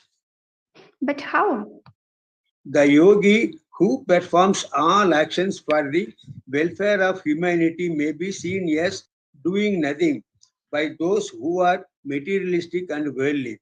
And people who are materialistic perform actions to seek some benefits and they consider themselves doing actions. However, for a yogi, this is inaction because the action of such people are not done selflessly, just to learn the truth by approaching a spiritual master, inquire from him submissively, and render service to him. Why the people are unhappy, Krishna? Those who lack such wisdom and knowledge are always doubtful and also unhappy. What should I do now, Krishna? The doubts which have arisen in your heart out of ignorance should be slashed by the sword of knowledge, and stand up and fight the battle.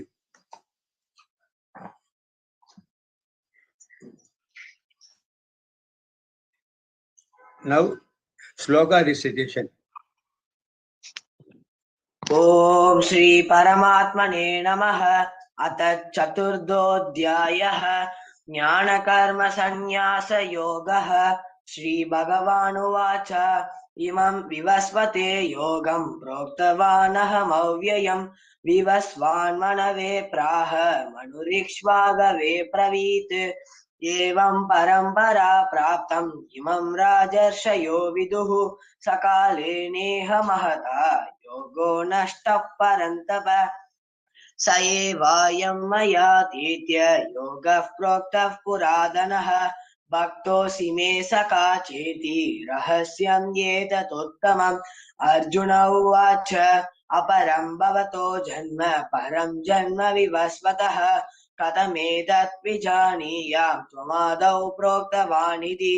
श्रीभगवानुवाच बहूनि मे व्यधीतानि जन्मानि तव सार्जुन तान्यहं वेद सर्वाणि न त्वं वेद परन्तप अजोऽपि सन्नव्ययात्मा भूतानामीश्वरोऽपि सन् प्रकृतिं स्वामधिष्ठाय सम्भवात्यात्ममायया यदा यदा हि धर्मस्य ग्लानिर्भवति भारत अभ्युत्थानमधर्मस्य तदात्मानं सृजाम्यहम् परित्राणाय साधूनां विनाशाय च दुष्कृतां धर्म संस्थापनार्थाय संभवामि युगे युगे जन्म कर्म च मे दिव्यम् एवं यो वेति तत्त्वतः त्यक्त्वा देहं पुनर्जन्म नैति मामेति सोऽर्जुन वीतरागभयक्रोधाः मन्मया मामुपाश्रिताः बहवो ज्ञानतपसा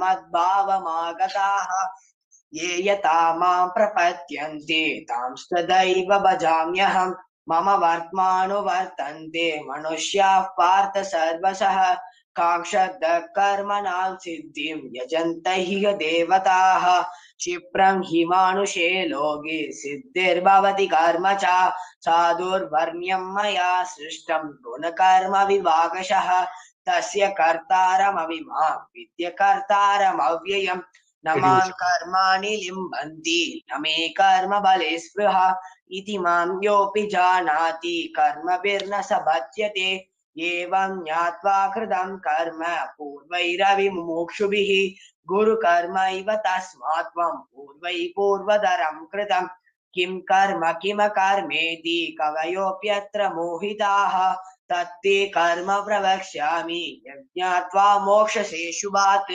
कर्मणोऽन्यपि बोतव्यं च विकर्मणः अकर्मणश्च बोतव्यं गहना कर्मणो गतिः कर्मण्यः कर्म यः पश्येत् अकर्मणि च कर्म यः सबुद्धिमान् मनुष्येषु सयुक्तः कृत्स्नकर्मकृत् यस्य सर्वे समारम्भाः कामसङ्कल्पवर्जिताः ज्ञानाग्निदग्धकर्माणं तमाहुः पण्डितं बुधाः त्यक्त्वा कर्मबलासङ्गं नित्यकृतो निराश्रयः कर्मण्यपि प्रवृत्तोऽपि नैव किञ्चित् करोति सः निराशीर्यदसिद्धात्मा त्यक्त सर्वपरिग्रहः शारीरं केवलं कर्म कुर्वन्नाप्नोति किल्बिषम् यदृश्चालाभसन्तुष्टो तन्वाधीतो विमत्सरः समसिद्धावसिद्धौ च कृत्वा न निबध्यते गतसङ्गस्य मुक्तस्य नानावस्थितचेतसः यज्ञायाचरदः कर्म समग्रं प्रविलीयते ब्रह्मार्पणं ब्रह्म हविः ब्रह्माग्नौ ब्रह्मणाहुतं ब्रह्मैव तेन गन्तव्यं ब्रह्म कर्म समाधिना दैवमेवापरे यज्ञं योगिनः पर्युपासते ब्रह्माज्ञावपरे यज्ञं यज्ञेनैवोपजुह्वति श्रोत्रादीनीन्द्रियाण्यन्ये संयमाग्निषु जुह्वति शब्दादीन् विषयानन्ये इन्द्रियाग्निषु जुह्वति सर्वाणीन्द्रियकर्माणि प्राणकर्माणि चापरे आत्मसंयमयोगग्नौ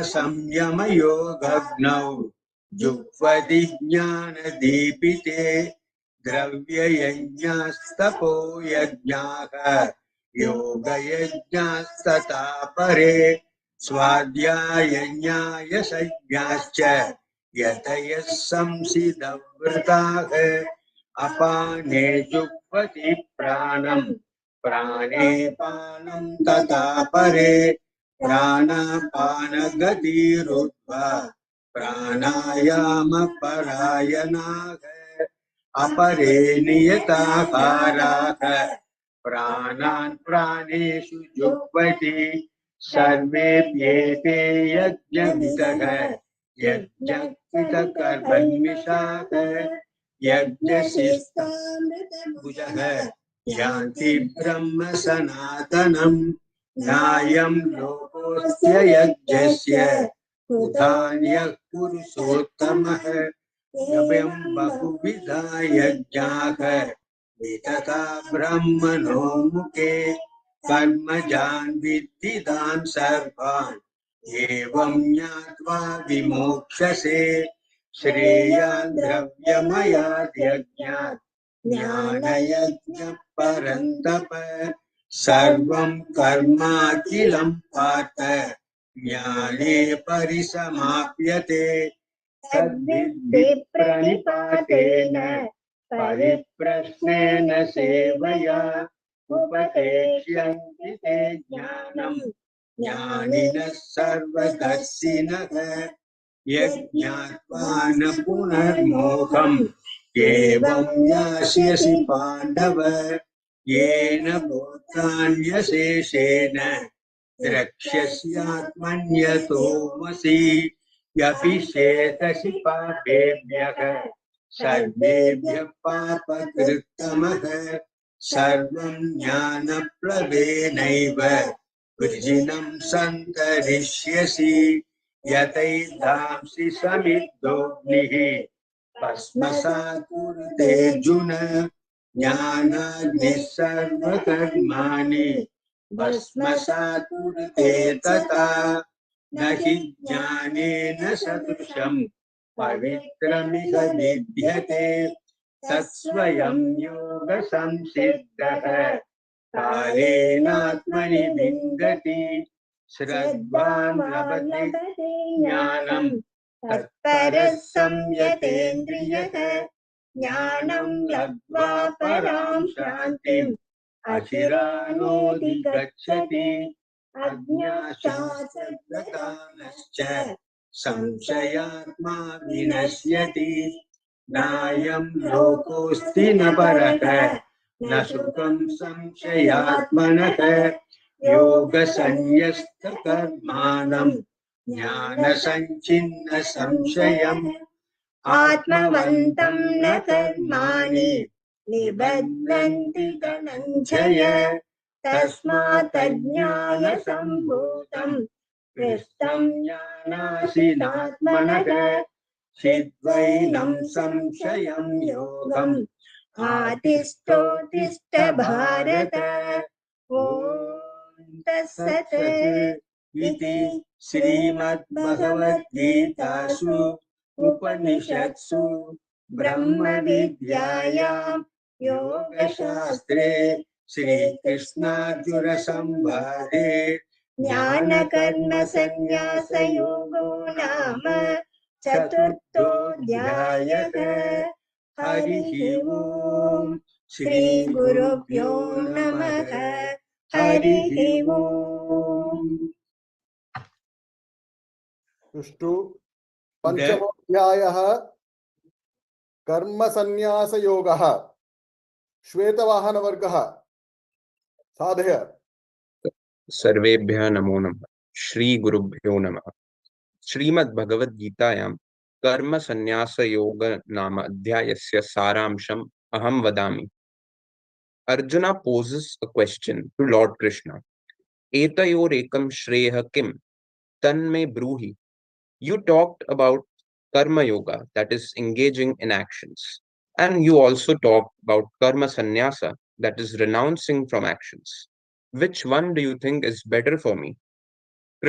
Lord Krishna, the Lord of Yoga, replies, both yoga and sannyasa are excellent paths, but karma yoga is superior to sannyasa.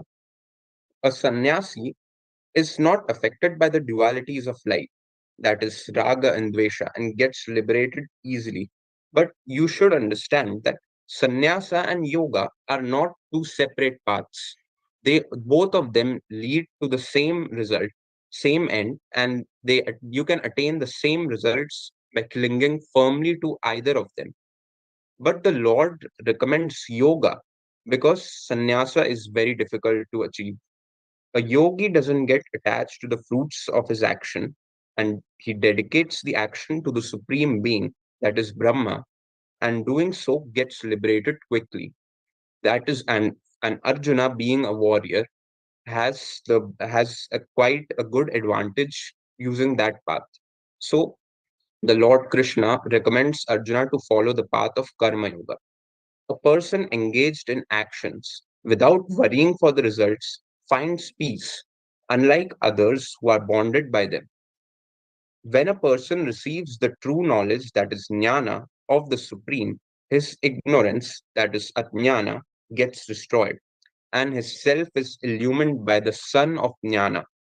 Such a person finds in all beings the same essence, whether it is a knowledge endowed Brahmana, a cow, elephant, a dog, or a lowly person. A yogi is indifferent towards pleasure and pain, and his intellect is firmly placed in God. Such a person gains the supreme bliss, which is akshaya, that is never destroyed. The Lord calls such a person a yogi, who finds happiness within himself, who realizes the radiance of his self. The yogi then indulges in the welfare of all other beings, that is sarva bhuta hite rata. He is devoid of kama and krodha. Afterwards, Krishna explains the process of dhyana yoga in brief. By controlling your breath and relinquishing all your sensual pleasures, such a person becomes a muni. And then he realizes me, the Supreme Lord and well-wisher of all beings. Dhanyavada. Now I will begin with the chanting of the Panchama Dhyaya. Om Shri Paramatmane Namaha. अथ पंचमोऽध्यायः अर्जुन उवाच सन्न्यासं कर्मणां कृष्ण पुनर्योगं च शंससि यच्छ्रेय एतयोरेकं तन्मे ब्रूहि सुनिश्चितम् श्रीभगवानुवाच सन्न्यासः कर्मयोगश्च निःश्रेयसकरावुभौ तयोस्तु कर्म संन्यासात् कर्मयोगो विशिष्यते। ज्ञेयः स नित्य सन्न्यासी यो न द्वेष्टि न काङ्क्षति। निर्द्वन्द्वो हि महाबाहो सुखं बन्धात् प्रमुच्यते। सांख्ययोगौ पृथक् बाला प्रवदन्ति न पंडिताः। एकमप्यास्थितः सम्यग् उभयोर्विन्दते फलम्। यत् सांख्यैः प्राप्यते स्थानं तद्योगैरपि गम्यते। एकं सांख्यं च योगं च यः पश्यति स पश्यति। संन्यासस्तु महाबाहो दुःखमाप्तुमयो गतः। योगयुक्तो मुनिर्ब्रह्म न चिरेणाधिगच्छति। योगयुक्तो विशुद्धात्मा विजितात्मा जितेन्द्रियः। सर्वभूतात्मभूतात्मा कुर्वन्नपि न लिप्यते। नैव किंचित् करोमीति युक्तो मन्येत तत्त्ववित्। पश्यन् शृण्वन् स्पृशन् जिघ्रन् अश्नन् गच्छन् स्वपन् श्वसन् प्रलपन् विसृजन् गृह्णन् उन्मिषन् निमिषन्नपि। इन्द्रियाणीन्द्रियार्थेषु वर्तन्त इति धारयन् ब्रह्मण्याधाय कर्माणि संगं त्यक्त्वा करोति यः। लिप्यते न स पापेन पद्मपत्रमिवाम्भसा। कायेन मनसा बुद्ध्या केवलैरिन्द्रियैरपि योगिनः कर्म कुर्वन्ति संगं त्यक्त्वात्मशुद्धये। युक्तः कर्मफलं त्यक्त्वा शान्तिमाप्नोति नैष्ठिकीम्। अयुक्तः कामकारेण फले सक्तो निबध्यते। सर्वकर्माणि मनसा सन्न्यस्यास्ते सुखं वशी। नवद्वारे पुरे देहि नैव कुर्वन्न कारयन्। न कर्तृत्वं न कर्माणि लोकस्य सृजति प्रभुः। न कर्मफलसंयोगं स्वभावस्तु प्रवर्तते। नादत्ते कस्यचित् पापं न चैव सुकृतं विभुः। अज्ञानेनावृतं ज्ञानं तेन मुह्यन्ति जन्तवः। ज्ञानेन दुःखज्ञानम् येषां नाशितम् आत्मनः तेषाम् आदित्यवज्ञानं प्रकाशयति तत्परम्। तद्बुद्धयस्तत् आत्मानस्तन्निष्ठास्तत्परायणाः गच्छन्त्य अपुनरावृद्धिं ज्ञाननिर्धूतकल्मषाः। विद्याविनयसम्पन्ने ब्राह्मणे कविहस्तिनि शुनिश्चैव स्वभागे च पंडिता समदर्शिनः। इहैव दैर्जितः सर्गो येषां साम्ये स्थितं मनः। निर्दोषं हि समं ब्रह्म तस्मात् ब्रह्मणि ते स्थिताः। न बृहृष्येत् प्रियं प्राप्य नोद्विजेत् प्राप्य च प्रियम्। स्थिरबुद्धिर् असम्मूढो ब्रह्मविद् ब्रह्मणि स्थितः। बाह्यस्पर्शेषु असक्तात्मा विन्त्य आत्मनि यत्सुखम्। स ब्रह्मयोगयुक्तात्मा सुखम् अक्षयम् अश्नुते। ये हि संस्पर्शजा भोगा दुःखयोनय एव ते। आद्य अन्तवन्त कौन्तेय न तेषु रमते बुधः। शक्नोतीहैव सोढुम् प्राक् शरीर विमोक्षणात्। कामक्रोधोद्भवं वेगं सयुक्त स सुखी नरः। योऽन्धः सुगोन्धर आरामस्तदान्तर्ज्योतिरेव यः। स योगी ब्रह्म निर्वाणं ब्रह्मभूतोऽधिगच्छति। लभन्ते ब्रह्म निर्वाणं ऋषयः क्षीणकल्मषाः। छिन्नद्वैधा यदात्मानः सर्वभूतहिते रताः। कामक्रोधविमुक्तानां यदीनां यदचेतसाम् अभिधो ब्रह्म निर्वाणं वर्तते विदितात्मनाम्। स्पर्शान् कृत्वा बहिर्बाह्यां चक्षुश्चैवान्तरे भ्रुवोः। प्राणापानौ समौ कृत्वा नासाभ्यन्तरचारिणौ। यदेन्द्रियमनोबुद्धिर्मणिर्मोक्षपरायणः। विगदेच्छा भयग्रोधो यः सता मुक्त एव सः भोक्तारं यज्ञतपसां सर्वलोकमहेश्वरं सुहृदं सर्वभूतानां ज्ञात्वा मां शान्तिं पृच्छति। अध इति श्रीमद्भगवद्गीतासु उपनिषत्सु ब्रह्मविद्यायां योगशास्त्रे श्रीकृष्णार्जुनसंवादे कर्मसन्न्यासयोगो नाम पंचमोऽध्यायः। षष्ठोऽध्यायः आत्मसंयमयोगः ध्यानयोगः। धनञ्जय वर्ग साधय।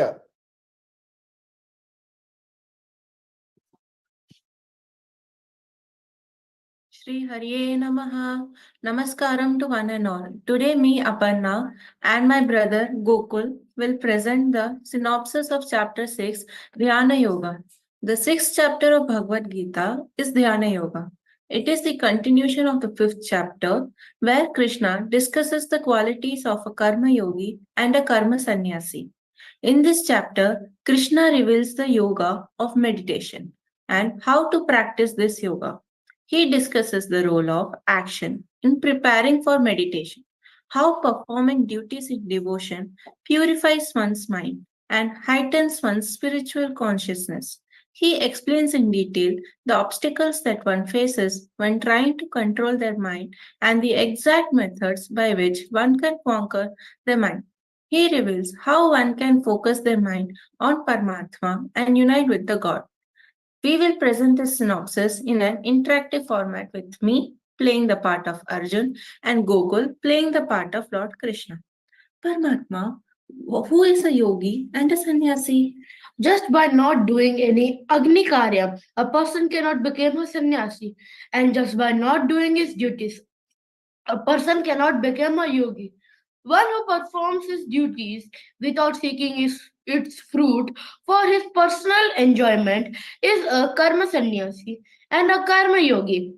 Karma yogi and a sannyasi are both same as both have given up their selfish motive, have no attachment to the fruits of work, and have no desire for sensual pleasures.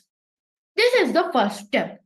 When you become a karma yogi, by further meditation and self-realization, one elevates to karma sannyasi. One must always try to elevate oneself by his own mind. When you control your mind, it is your friend, and when you cannot control it, it can be your enemy also. Vasudeva, what are the qualities of true yogi or sannyasi? One who has controls his mind over dualities like cold and heat, happiness and sadness, the Paramatma will be steadfast, fixed within him. One who has attained Gyan and Vigyan by controlling his mind and senses. For him, stone, iron, and gold all are same. He is a true yogi and very close to Paramatma. One who sees everyone as same, that person is supreme among all. Devaki Nandana, how to do this yoga? First, sit alone. Bring your mind and senses to control and constantly meditate on the Supreme. Second, sit in a clean place. Always use cloth, deerskin, or kusha grass as your seat. Third, after sitting comfortably, try to control your thoughts and activities of your mind. Then meditate on God for self purification. Fourth, hold your body and head straight without moving focus your drishti on one place. Fifth, without any fear, no looking around, always think of God as the supreme good. By doing this continuously, keeping the mind fixed on me, that yogi will attain peace. That is I within him will vanish and he will come to me. Keshava, are there any obstacles while performing this yoga? Yes, there are in general three obstacles: your habit, your memory, and your body. Govinda, What are these obstacles? First, our eating, sleeping, walking, recreation, etc. should all be moderate. It should not be too less or too much. Second, you should eat moderate. Eat only those food that does not hinder your practice of yoga. Third, all work that you do should also be moderate. Damodra, what is that moderate? Moderate means while doing all this, you must focus on me always. Mind should be free from all desires and completely unite with me. For example, a lamp kept in a place where there is no wind, the lamp will not flicker. Such a way, a yogi's mind will also not wander. Jagannatha, how does one know that he is on the right path? Such a person who constantly unites with me is a contented person. He will experience ultimate bliss, which is far from understanding of senses. He is never separated from that anymore. He will not expect anything from this world. For him, nothing else is big now. He is not affected by any calamity. All your connection with sorrow is broken now. This state is called yoga. Krishna, how do you get mental peace? You get mental peace by first abandon all your selfish desire and completely restrain from sensual world. Second, slowly withdraw yourself from this world. Third, always think only about me and nothing else. This mind will wander about, but again and again try to bring it back and meditate on me. Such a yogi whose mind is at peace, free from sins, and Rajaguna is under control. He attains supreme bliss. Murlidhara, what will be the vision of such a yogi? Such a yogi sees everyone as same because he sees me in everyone and everyone in me. Me and him are never separated. He always abides in me. A perfect yogi is one who sees everyone as same and feels the pain and pleasure of others as his own. Hey Madhusudana, you have explained to me that Dhyana Yoga is characterized by a mind that is at rest and is peaceful. But due to my restlessness, mind, I am not able to perceive it. Mind is always restless, strong and obstinate. It's like trying to control the wind. Yes, you're right, Arjuna. But Kunti Putra Arjuna, it can be controlled by meditation and detachment. If you follow proper ways, then mind can be controlled, and by that, yoga can be fruitful. Madhava, a man who is very faithful starts practicing this yoga, but after some time, due to worldly mind, he stops it. What is the destination of such a person? Does such a person vanish like a cloud, losing both worldly pleasures and heavenly pleasures, and lost on the path of self realization? Please clear this out. Only you can clear it. Hey Parth, such a yogi does not lose anything either in the world or in heaven. My dear friend, to attain me, a karma yogi does not have to undergo any sword at all. Such a yogi reaches heaven and after some time is reborn in the house of religious people and continues his practice. Some highly evolved but unsuccessful yogis will not go to heaven even and immediately take birth in a highly spiritually advanced family. A birth like this is a very difficult to get in this world. Such a yogi gets his knowledge attained in previous birth easily and practices even more harder to attain perfection. He will be attracted to me because of his previous birth, virtues, and practices. So, after many births, after freed from all the imperfections, he reaches me. Hey Arjuna, a yogi is superior to first a person who does tapas, second, a Vedic scholar, third, a person doing rituals. Became so Arjuna became a yogi. For me, a yogi who is always a devotee, who always contemplates on me and have faith to on me, whose mind is always absorbed in me, is the best of all yogis.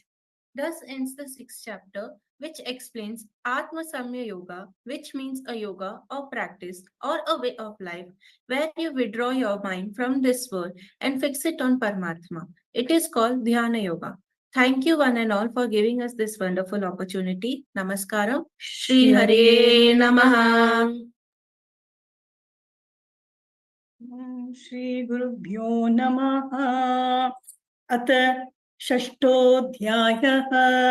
Shri भगवानुवाच अनाश्रितः कर्मफलं कार्यं कर्म करोति यः स सन्न्यासी च योगी च न नरैर्न चाक्रियः यं सन्न्यासमिति प्राहुः योगं तं विद्धि पाण्डव न ह्यः सन्न्यस्तसङ्कल्पो योगी भवति कश्चन आरुरुक्षोर्मुनेर्योगं कर्म कारणमुच्यते योगारूढस्य तस्यैव शमः कारणमुच्यते यदा हिनेन्द्रियार्थेषु न कर्मस्वनुषज्यते सर्वसङ्कल्पसन्न्यासी योगारूढस्तदोच्यते उत्तरेदात्मनात्मानं नात्मानमवसादयेत् आत्मैव ह्यात्मनो बन्धुः आत्मैव रिपुरात्मनः बन्धुरात्मात्मनस्तस्य येनात्मैवात्मना जितः अनात्मनस्तु शत्रुद्वे वर्तेतात्मैव शत्रुवत् जितात्मनः प्रशान्तस्य परमात्मा समाहितः शीतोष्णसुखदुःखेषु तथा मानापमानयोः ज्ञानविज्ञानतृप्तात्मा कूटस्थो विजितेन्द्रियः युक्तयुच्यते योगी समलोष्टाश्मकाञ्चनः सुहृन्मित्रार्युदासीनम् अद्यस्तद्देश्य बन्धुषु साधुष्वपि च पापेषु समबुद्धिर्विशिष्यते योगी युञ्जीत सततम् आत्मानं रहसि स्थितः एकाकीयत चित्तात्मा निराशीरपरिग्रहः शुचौ देशे प्रतिष्ठाप्य स्थिरमासनमात्मनः नात्युच्छ्रितं नातिमीशं शैलाजिनकुशोत्तरं तत्रैकाग्रं मनः कृत्वा यतचिन्तेन्द्रियक्रियः उपविश्यासने युञ्जात् योगमात्मविशुद्धये समङ्काय शिरो ग्रीवं धारयन्नचलं स्थिरः सम्प्रेक्ष्य नासिकाग्रं स्वं दिशश्चानवलोकयन् प्रशान्तात्मा विगदभ ब्रह्मचार्यव्रते स्थितः मनः संयम्य मच्चित्तो युक्त आसीत मत्परः युञ्जन्नेवं सदात्मानं योगी नियतमानसः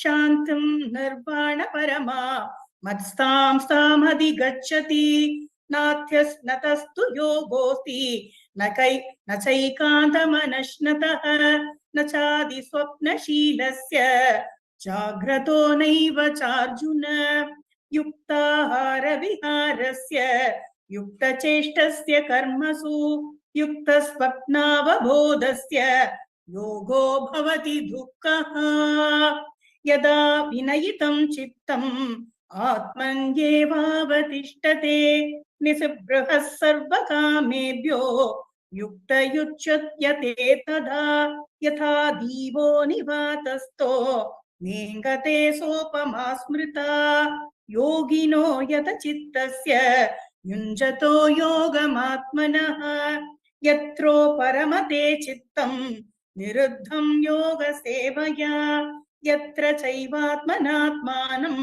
पश्यन्नात्मनि तुष्यति सुखमात्यन्तिकं यद्धत् बुद्धिग्राह्यमतीन्द्रियं वेति यत्र न चैवायं स्थितश्चलति तत्त्वतः यं लब्ध्वा चापरं लाभं मन्यतेनादिकं ततः यस्मिन् स्थितो न दुःखेन गुरुणापि विचाल्यते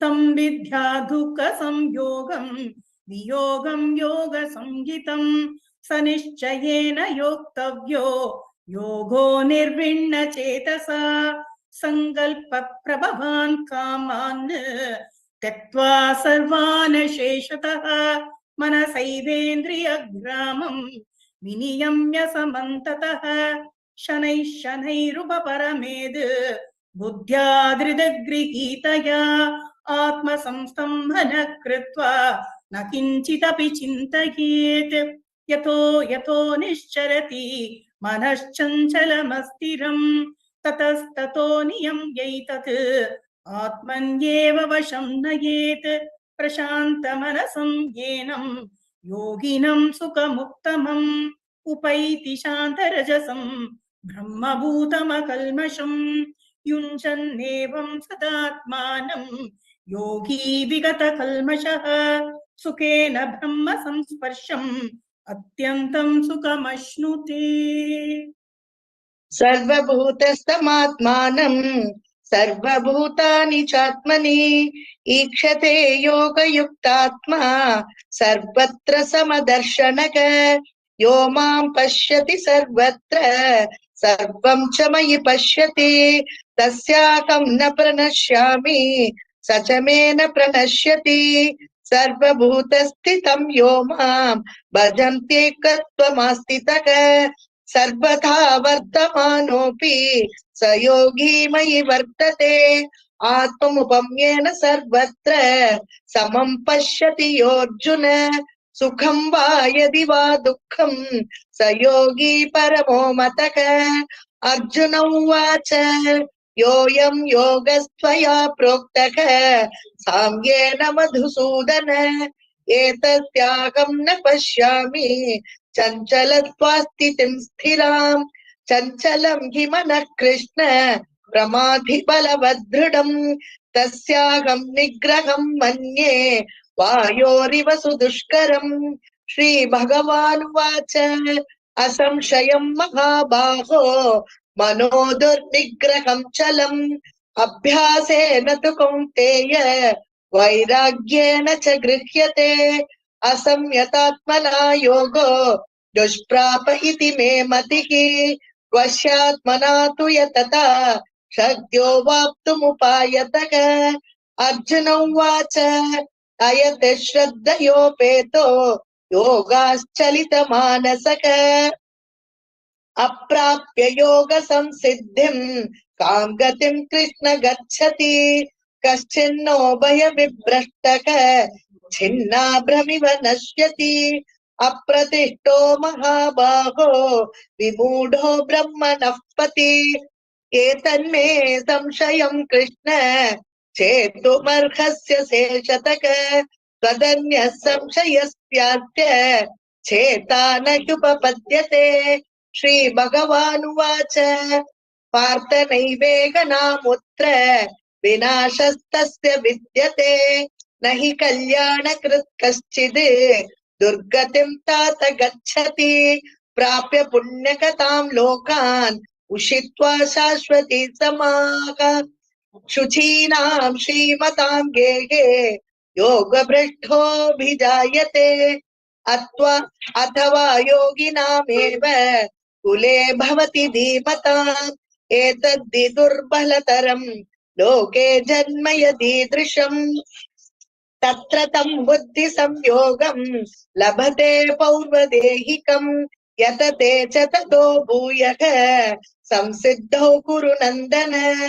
पूर्वाभ्यासेन तेनैव क्रियते ह्यवशोऽपि सः जिज्ञासुरपि योगस्य शब्दब्रह्माति वर्तते प्रयत्नादतमानस्तु योगी संशुद्धि किल्बिषः अनेक जन्म संसिद्धः ततो याति परां गतिम् तपस्विभ्योऽधिको योगी ज्ञानिभ्योऽपि मतोऽधिकः कर्मेभ्यश्चाधिको योगी तस्माद् योगी भवार्जुन योगिनामपि सर्वेषां मद्गतेनान्तरात्मना श्रद्धावान् भजते यो मां समे युक्तः समो मतः। ॐ तत्सत् इति श्रीमद्भगवद्गीतासु उपनिषत्सु ब्रह्मविद्यायां योगशास्त्रे श्रीकृष्णार्जुनसंवादे आत्मसंयमयोगो नाम षष्ठोऽध्यायः। ॐ नमो भगवते वासुदेवाय।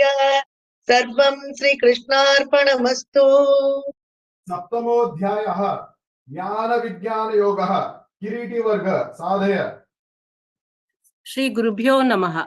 अथ सप्तम अध्यायो श्री ज्ञान विज्ञान योगः। Today myself, Dr. Saroja Narayan Swami, will summarize chapter 7 of Bhagavad Gita. Srimati Malti Shekhar and Srimati Anuradha Narayan will recite the sloka. भगवान भगवद गीता के 6वें अध्याय में योग करने को कहते हैं। अब अर्जुन सहित हमारे मन में संदेह होता है कि योग क्यों करें और किस पर करें। अर्जुन और हमारे इस संदेह का निवारण करते हुए श्री कृष्ण कहते हैं कि हमें सर्वोपरि सर्वव्यापी जीव दिव्य परमात्मा श्री कृष्ण को प्राप्त करने के लिए योग करना चाहिए, क्योंकि उन्हीं से मोक्ष की प्राप्ति होती है। क्यों नहीं, ये हमारा ध्येय भी है। Yes, it is bitter truth of the life that we all want to escape from the cycle of rebirth. In this chapter, Sri Krishna speaks about the spiritual and the material dimension of his energies and elaborates to tell us that he is omnipresent and omnipotent. Arjuna से ही कृष्ण कहते हैं कि मैं सर्वव्यापी हूँ। इस विषय में वे उदाहरण द्वारा समझाते हैं। वे कहते हैं जीव और जड़ दोनों में मैं व्याप्त हूँ। सूर्य में जो प्रकाश है आप देख रहे हैं ना, वह मैं हूँ। अग्नि में जो तेज है वह मैं हूँ। वेद में मैं दिव्य ध्वनि हूँ और जीव में मैं धर्म के अनुकूल लालसा हूँ। हाँ, धर्म के अनुकूल लालसा। श्री कृष्ण इस संसार के बारे में हमें समझाते हुए कहते हैं, यह संसार जड़ और चेतना से युक्त प्राणी है, प्राणियों से युक्त है। संसार के घट घट में मैं व्याप्त हूँ। इसीलिए तो कहा जाता है आप अपने अंदर मुझे ढूंढिए, परंतु हम अल्पज्ञानी मंदिर मस्जिद ईश्वर को ढूंढते हुए पहुंच जाते हैं। श्री कृष्ण 4 प्रकार के लोगों के बारे में बताते हैं। एक, जो मुसीबतों में ईश्वर को खुद याद करते हैं। दूसरा वर्ग, जो मनुष्य जिज्ञासावश ईश्वर को जानने के लिए उन्हें याद करता है। तीसरा वर्ग, जो लालची होकर बंगले, गाड़ी, मार्क्स, पैसे, अन्य चीजों के लिए उन्हें याद करता है। ईश्वर कहते हैं ये तीनों वर्ग आके अधमी हैं। ये लोग को अल्पज्ञानी मानते हैं, क्योंकि वे तात्कालिक ज्ञान, तात्कालिक सुख के लिए ईश्वर का स्मरण करते हैं। ये अल्पजीवी मोह माया के जाल में फंसकर तात्कालिक सुख के लिए ईश्वर को स्मरण करते हैं। उन्हें श्री कृष्ण के अनुसार देवलोक की प्राप्ति होती है, क्योंकि वे देव में विश्वास करते हैं। क्या सोच रहे हैं आप? हाँ, हम में अधिकतर लोग तात्कालिक सुख के लिए ही सब कुछ करते हैं। सही कहा ना मैंने? आगे श्री कृष्ण कहते हैं ज्ञानी वे लोग हैं जो अपने ध्येय मोक्ष की प्राप्ति के लिए ईश्वर में रम जाते हैं। वे इस अटूट सत्य को जान जाते हैं और जान लेते हैं कि श्री कृष्ण परमात्मा इस संसार के घट घट में व्याप्त है। तुलसीदास कहते हैं उस राम की लीला ही अटूट है, उसकी भक्ति में आप लीन हो जाइए। श्री कृष्ण कहते हैं मेरे बिना इस संसार की कल्पना ही असंभव है। मैं भूत में हूँ, भविष्य में हूँ और वर्तमान में हूँ, और मैं इन सब का ज्ञाता भी हूँ। इस संसार में कुछ विरले ज्ञानी होते हैं जो मुझसे जुड़ते हैं और मैं मुझसे व्याप्त रहते हैं, मुझसे आस्था रखते हैं और अपने ज्ञान द्वारा पूर्ण रूप से मुझ में व्याप्त होकर आवागमन के चक्र से बच जाते हैं। उन्हें ही पता है कि सृष्टि मैं चलाता हूँ और मुझ में उन्हें विश्वास करना चाहिए। अंत में मैं यही कहना चाहूंगी कि आवागमन के चक्र से बचने के लिए उस परम दिव्य ईश्वर में रम जाइए। और अंत में कबीर के एक दोहे से मैं इस बात को समझाना चाहती हूँ, कस्तूरी कुंडली बसे मृग ढूंढे वन माही, ऐसे घटघट राम है दुनिया देखे नाही। राम आके आपके अंदर है, आपके बाहर है, हर वस्तु विषय में है, और हम आके उसे जानते नहीं। जिस प्रकार हिरण अपने अंदर जो कस्तूरी है उसे जानता नहीं। यह दोहा कबीर दास का है। धन्यवाद। ॐ श्री परमात्मने नमः। अथ सप्तमोऽध्यायः। श्रीभगवानुवाच मय्यासक्तमनः पार्थ योगं युञ्जन्मदाश्रयः असंशयं समग्रं मां यथा ज्ञास्यसि तत् शृणु। ज्ञानं तेऽहं सविज्ञानम् इदं वक्ष्यामशेषतः। यज्ञात्वा नेह भूयोन्नत ज्ञातव्यम् अवशिष्यते। मनुष्याणां सहस्रेषु कश्चिद्यतति सिद्धये यततामपि सिद्धानां कश्चिन्मां वेति तत्त्वतः।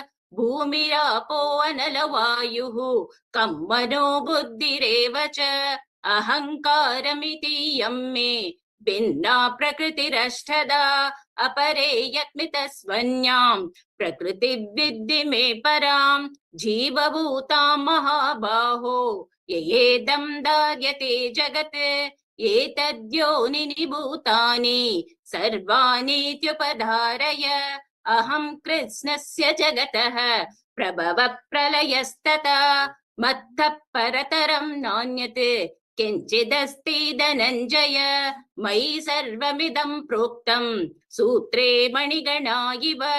रसोऽहमप्सु कौन्तेय प्रभासी शशिसूर्ययोः।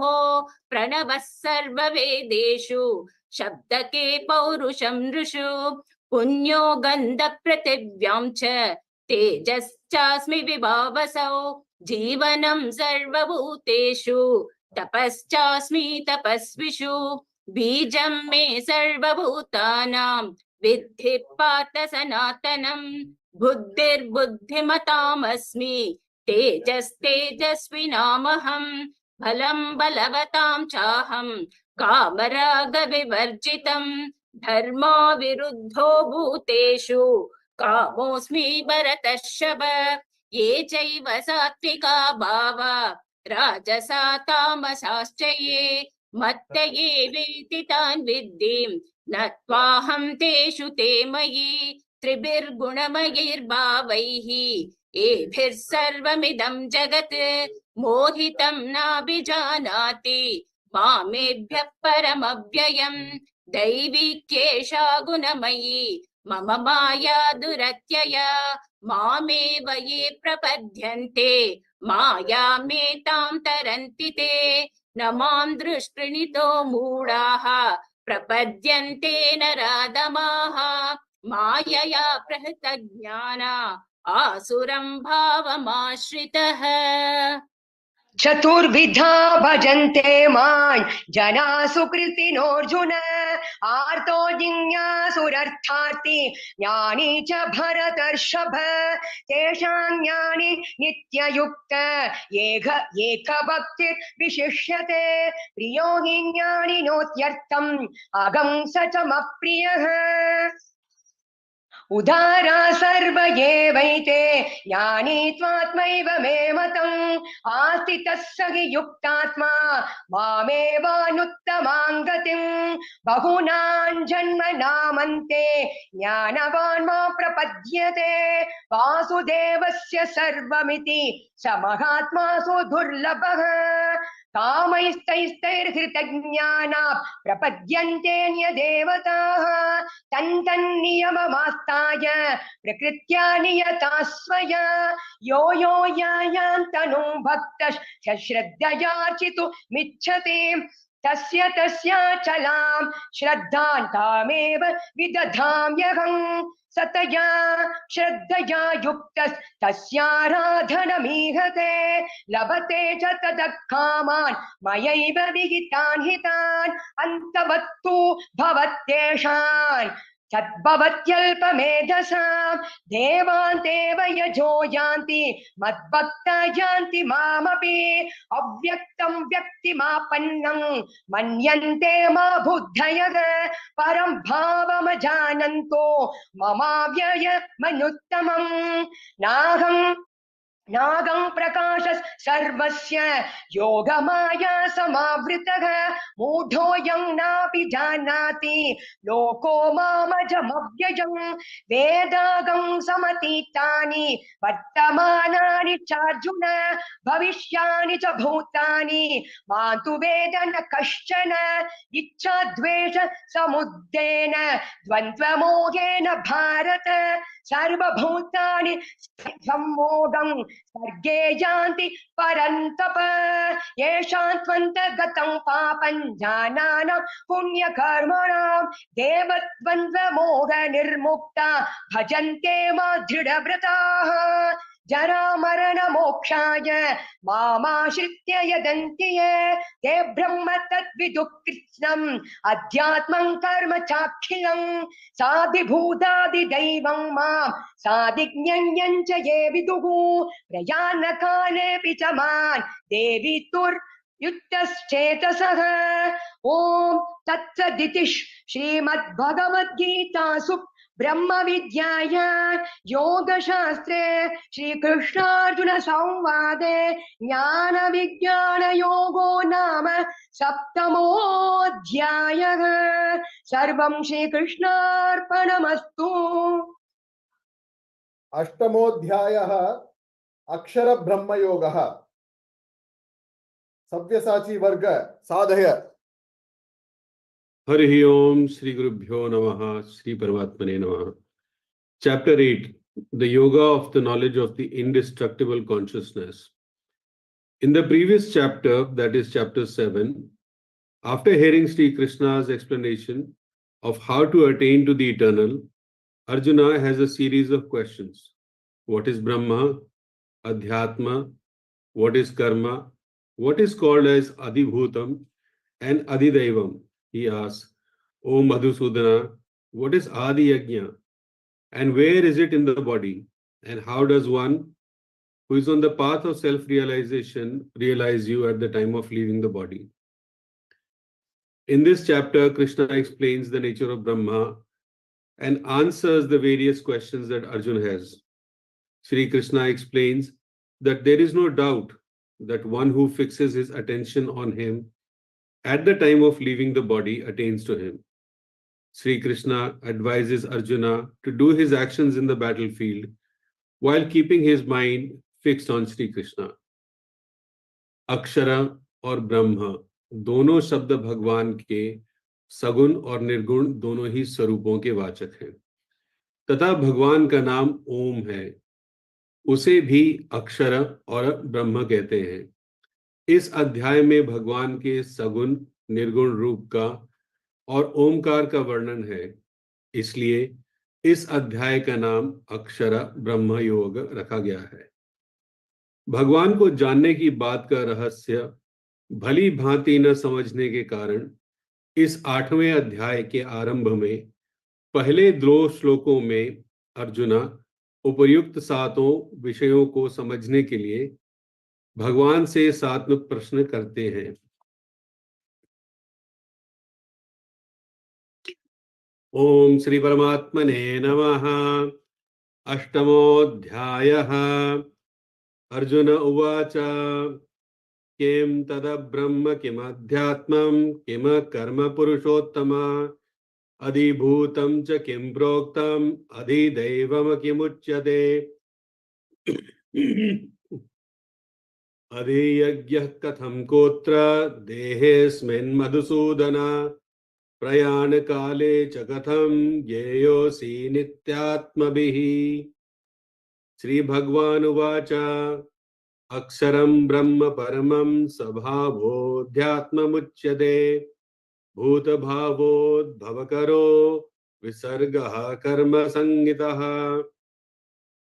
अधिभूतं चरो भावः पुरुश्चाधिदैवतम् अधियज्ञोऽहमेवात्र देहे देहभृतांबरा अंतकाले च मामेव स्मरन् मुक्त्वा कलेवरं यः प्रयाति समद्भावं याति नास्तत्र संशयः यं यं वापि स्मरन् भावं त्यजत्यन्ते कलेवरं तं तमेवैति कौन्तेय सदा तद्भावभावितः तस्मात् सर्वेषु कालेषु मामनुस्मरयुध्य च मयर्पितमनो बुद्धिर्मामे वैश्यस्य संशयम् अभ्यासयोगयुक्तेन चेतसा नान्यगामिना परमं पुरुषं दिव्यं याति पार्थानुचिन्तयन् कविं पुराणमनुशासितारं मनो रणीयान्स्मनुस्मरेद्यः सर्वस्य धातारमचिन्त्य रूपम् आदित्यवर्णं तमसः परस्तात् प्रयाणकाले मनसा चलेन भक्त्या युक्तो योगबलेन चैव भ्रुवोर्मध्ये प्राणमावेश्य सम्यक् सत्तं परं पुरुषमुपैति दिव्यम् यदक्षरं वेदविदो वदन्ति विशन्ति यद्यत्तयो वीतरागाः यदिच्छन्तो ब्रह्मचर्यं चरन्ति तत्ते पदं संग्रहेण प्रवक्ष्ये सर्वद्वाराणि संयम्य मनो हृदि निरुध्य च मूर्धन्याधायात्मनः प्राणम् आस्थितो योगधारणाम् ओमित्येकाक्षरं ब्रह्म व्याहरणमामनुस्मरन् यः प्रयाति त्यजन् देहं स याति परमां गतिम् अनन्यचेताः सततं यो मां स्मरति नित्यशः तस्याहं सुलभः पार्थ नित्ययुक्तस्य योगिनः मामुपेत्य पुनर्जन्म दुःखालयं शाश्वतं नाप्नुवन्ति महात्मानः संसिद्धिं परमां गताः आब्रह्मभुवनाल्लोकाः पुनरावर्तिनोऽर्जुन मामुपैत्य तु कौन्तेय पुनर्जन्म न विद्यते सहस्रयुगपर्यन्तम् अर्हद्य ब्रह्मणो विदुः रात्रिं युगसहस्रान्तां देहोरात्रविदो जनाः अव्यक्तादव्यक्तयः सर्वाः प्रभवन्त्यहरागमे रात्रयागमे प्रलीयन्ते तत्रैवाव्यक्तसंज्ञके भूतग्रामस्य एवायं भूत्वा भूत्वा प्रलीयते रात्रयागमे वशः पार्थ प्रभवत्यहरागमे परस्तस्मात्तु भावोऽन्यो व्यक्तो व्यक्तात् सनातनः यस्य सर्वेषु भूतेषु नश्यत्सु न विनश्यति अव्यक्तोऽक्षर इत्युक्तस्तमाहुः परमां गतिं यः प्राप्य न निवर्तन्ते तद्धाम परमं मम पुरुषस्य परः पार्थ भक्त्या लभयस्त्वन्यया यस्यान्तस्थानि भूतानि येन सर्वमिदं ततं यत्र काले त्वनावृत्तिम् आवृत्तिं चैव योगिनः प्रयातयान्ति तं कालं वक्ष्यामि भरतर्षभा अग्निर्ज्योतिरः शुक्लः षण्मासा उत्तरायणं तत्र प्रयात गच्छन्ति ब्रह्मविदो जनाः धूमो रात्रिस्तथा कृष्णः षण्मासा दक्षिणायनं तत्र चान्द्रमसं ज्योतिर्योगी प्राप्य निवर्तते शुक्लकृष्णे गतिह्येते जगतः शाश्वते मते एकयात्यनावृत्तिम् अन्यया वर्तते पुनः नैते स्मृति पार्थ जान् योगी मुह्यति कश्चन Tasmat sarveshu kaleshu yoga yukto bhavarjuna vedeshu yajneshu tapasu chaiva daneshu yat punya phalam pradishtam atyeti tat sarvamidam viditva yogi param sthanam chadyam. Om Tat Saditi Shrimad-Bhagavad-Gita Upanishadsu Brahma Vidyayam Yoga Shastre Shri Krishna Arjuna Samvade Akshara Brahma Yogo Nama Ashtamo Dhyayah Shri Krishna Arpanamastu Harihi Om. Navamodhyayah Rajavidya Rajgukhya Yogaha Sabyasachi Sadhaya. Chapter 9, the Yoga of the Highest Hidden Knowledge. In this chapter, after describing the eternal nature of the self, in the previous chapter, Sri Krishna says he will share the most well-preserved of secrets and share the techniques by which Arjuna will be liberated. This knowledge sustains well-being, can be perceived, and is easy to pursue. Sri Krishna says that those who lack focus and dedication on this path do not realize his true abode and continue to be bound by the cycles of life and death. Sri Krishna shares that is in the I that all things exist. All worlds and all things arise from Sri Krishna and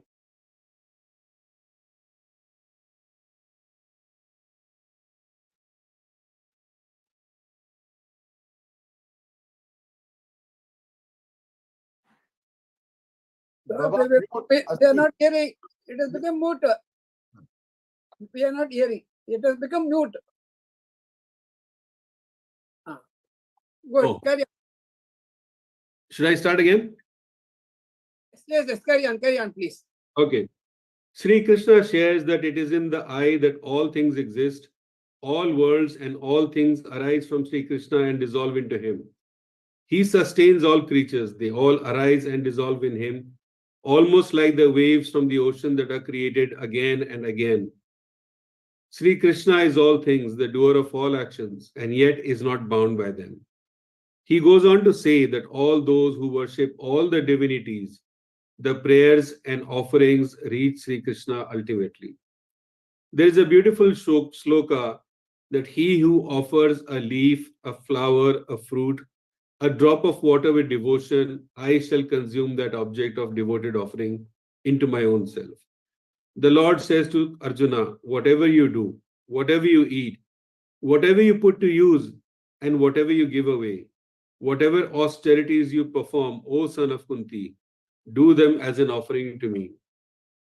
इस अध्याय में भगवान ने जो उपदेश दिया है उसको उन्होंने सब विद्याओं का और समस्त गुप्त रखने योग्य भावों का राजा बतलाया है, इसीलिए इस अध्याय का नाम राज विद्या राजगुह्य योग रखा गया है।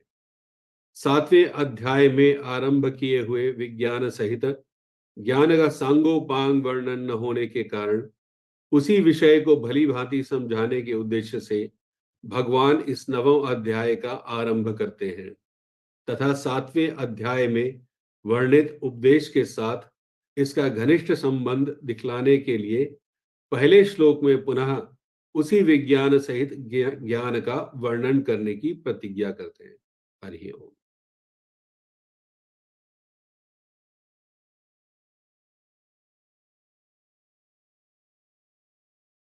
Vandana ji is going to do the first. I have done some synopsis also. Should I do little bit? Okay, Hari Om. On this auspicious day, thousands of years ago, Lord Krishna imparted the timeless wisdom of the Gita. Its guidance remains steadfast through modern struggles. Embrace this proud legacy of wisdom. Let it fortify you to face every challenge with grace. Shrimad-Bhagavad-Gita, as a textbook of Hindu Renaissance, has necessarily to carry with it the seeds of thorough reformation, almost revolutionary in its onslaught. The fundamental principles remaining the same, a religion that keeps pace with life has to readjust itself to accommodate current social problems and political conditions. What is Mam Dharma? Mam Dharma is to sustain, uphold, and support ordained righteous work. Karma is our dharma, like heat and light of sun. It means Sarvo Parmo Dharma is karma. Intellect is harnessed, sharpened, and awakened. Awakened intellect, as strong, rightly directed vitality and cultivated instincts, is developed by living moral values and ethical principle of Sanatana Dharma. By realizing this divine knowledge, you will become immune to anything that otherwise will cause you harm. This is Rajvidya, Rajguyam, the royal secret, the most profound knowledge or secret knowledge that empowers the clear knowledge support to the dharma and brings joy to everyone and is always true. In chapter 9, Sri Krishna further elaborates what is that which can be known only by experience, the most secret knowledge that inevitably leads to the supreme Brahman, that which is hidden to those who have not awakened in them their inner purity, the art and practice of devotion. He begins by explaining that devotion to him, the supreme being, will deliver the direct experience of the truth. He goes on to explain further how devotion allows the uncovering of that sacred knowledge, pointing out the various pitfalls that prevent people from realizing this. He enumerates ways in which great people have overcome them. Proceeding to the most common form of devotion, worship, Sri Krishna seeks to elaborate on the nature of worship, the different types of worship, and the fact that all can seek redemption through it. He ends by giving a strong assurance, O son of Kunti, know for certain that my devotee will never perish. Hari Om. Om Namo Bhagavate Vasudevaya. Ath Navamodhyaya. Rajvidya Rajguhyam Shri Bhagavanu Vacha. Idam tu te guhiramam pravakshyamayan suyave. Jnana vijnana sahitam yajjatva mokshase shubha.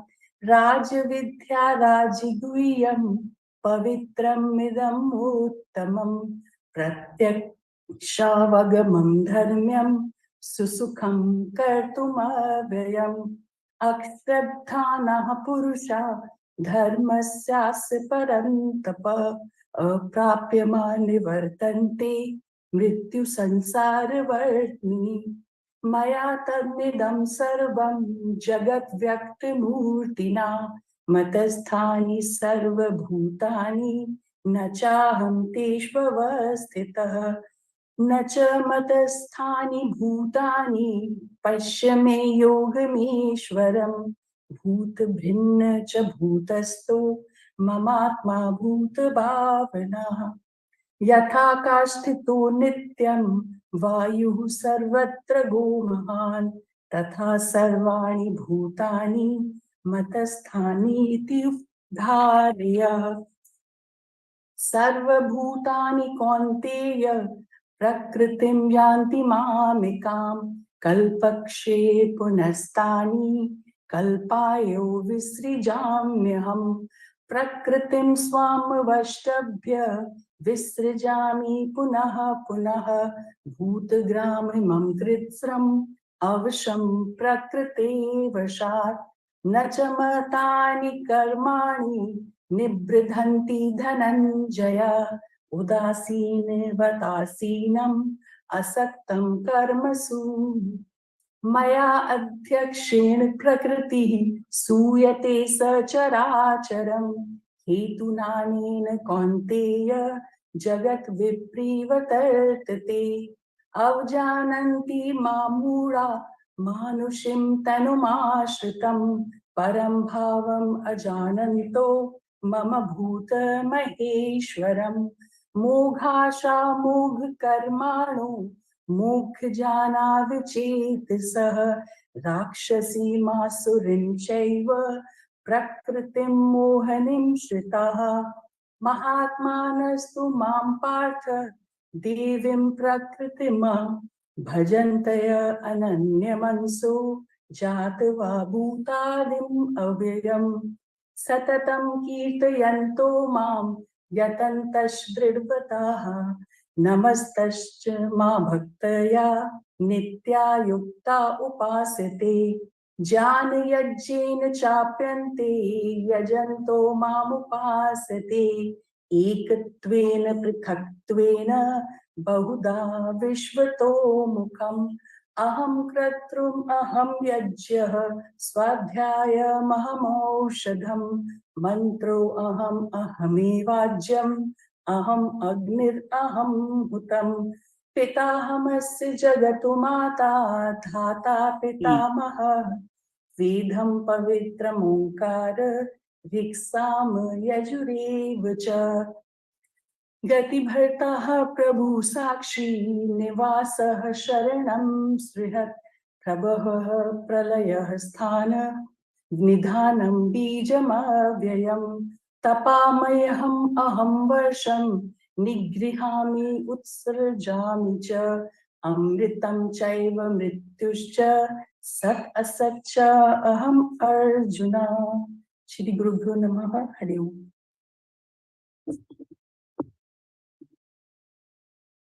त्रैविद्या माम सोमपाः पूतपापा यज्ञैरिष्ट्वा स्वर्गतिं प्रार्थयन्ते ते पुण्यमासाद्य सुरेन्द्रलोकम् अश्नन्ति दिव्यान् दिवि देवभोगान् ते तं भुक्त्वा स्वर्गलोकं विशालं क्षीणे पुण्ये मर्त्यलोकं विशन्ति एवं त्रयीधर्मम् अनुप्रपन्ना गतागतं कामकामा लभन्ते अनन्याश्चिन्तयन्तो मां ये जनाः पर्युपासते तेषां नित्याभियुक्तानां योगक्षेमं वहाम्यहम् ये पन्यदेवता भक्ता यजन्ते श्रद्धयान्विताः तेऽपि मामेव कौन्तेय यजन्त्य विधिपूर्वकम् अहं हि सर्वयज्ञानां भोक्ता च प्रभुरैव च न तु मामभिजानन्ति तत्त्वेन तस्यवन्ति ते यान्ति देवव्रता देवान् पितॄन् यान्ति पितृव्रताः भूतानि यान्ति भूतेज्या यान्ति मद्याजिनोऽपि माम् पत्रं पुष्पं फलं तोयं यो मे भक्त्या प्रयच्छति तदहं भक्त्युपहृतमश्नामि प्रयतात्मनः यत्करोषि यदश्नासि यज्जुहोषि ददासि यत्तपस्यसि Kaunteya तत्कुरुषस्व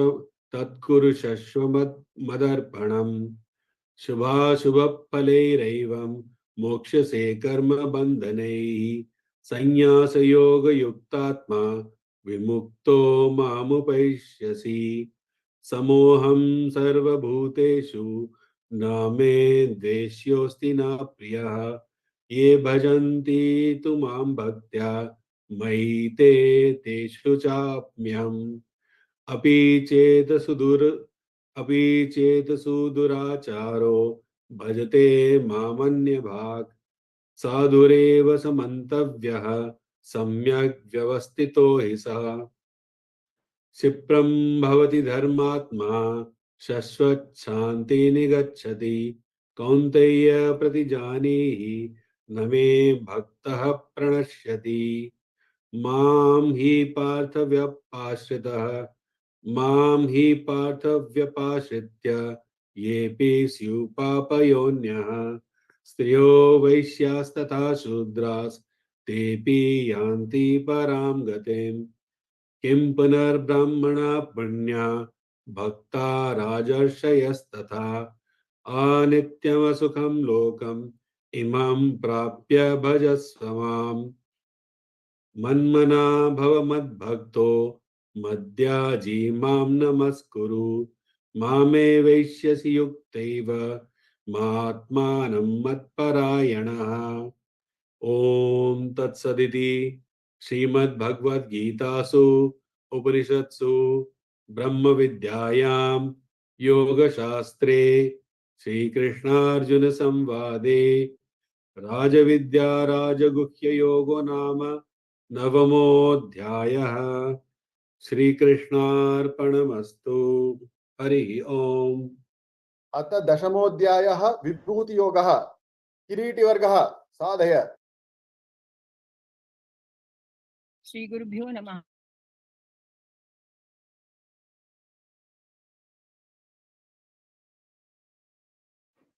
Madam, unmute.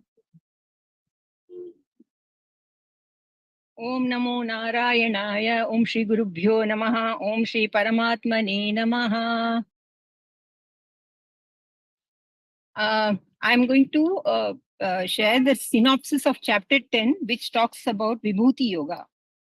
Chapter 10 of Bhagavad Gita is titled Vibhuti Yoga, translating to the Yoga of Divine Glories or the Yoga of Divine Manifestations.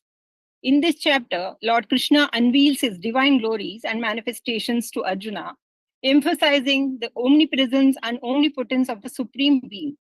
Lord Krishna begins by detailing various aspects of his divine manifestations and glories, explaining that everything in the universe is a manifestation of his divine energy. Krishna asserts that he is the origin of all beings, with everything emanating from him. He describes his divine manifestations in both the material and spiritual realms. Krishna provides examples of his divine manifestations, such as great sages, the power of speech, the radiant sun, the moon, the celestial phenomena. He emphasizes that anything extraordinary or powerful is a reflection of his divine presence. The chapter includes various symbolic representations of the divine, like the Himalayas representing the abode of the gods and the mighty ocean symbolizing Krishna's vastness. Krishna emphasizes that those who understand and recognize his divine manifestations with unwavering devotion attain spiritual wisdom and come closer to him. Devotees who comprehend the divine behind all manifestations cultivate a deeper connection with the Supreme.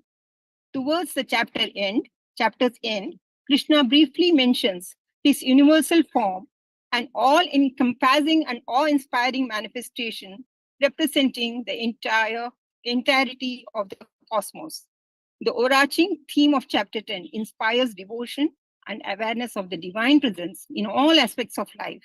Krishna encourages Arjuna to recognize the divine in everything and to develop a profound connection with the Supreme through unwavering devotion and understanding.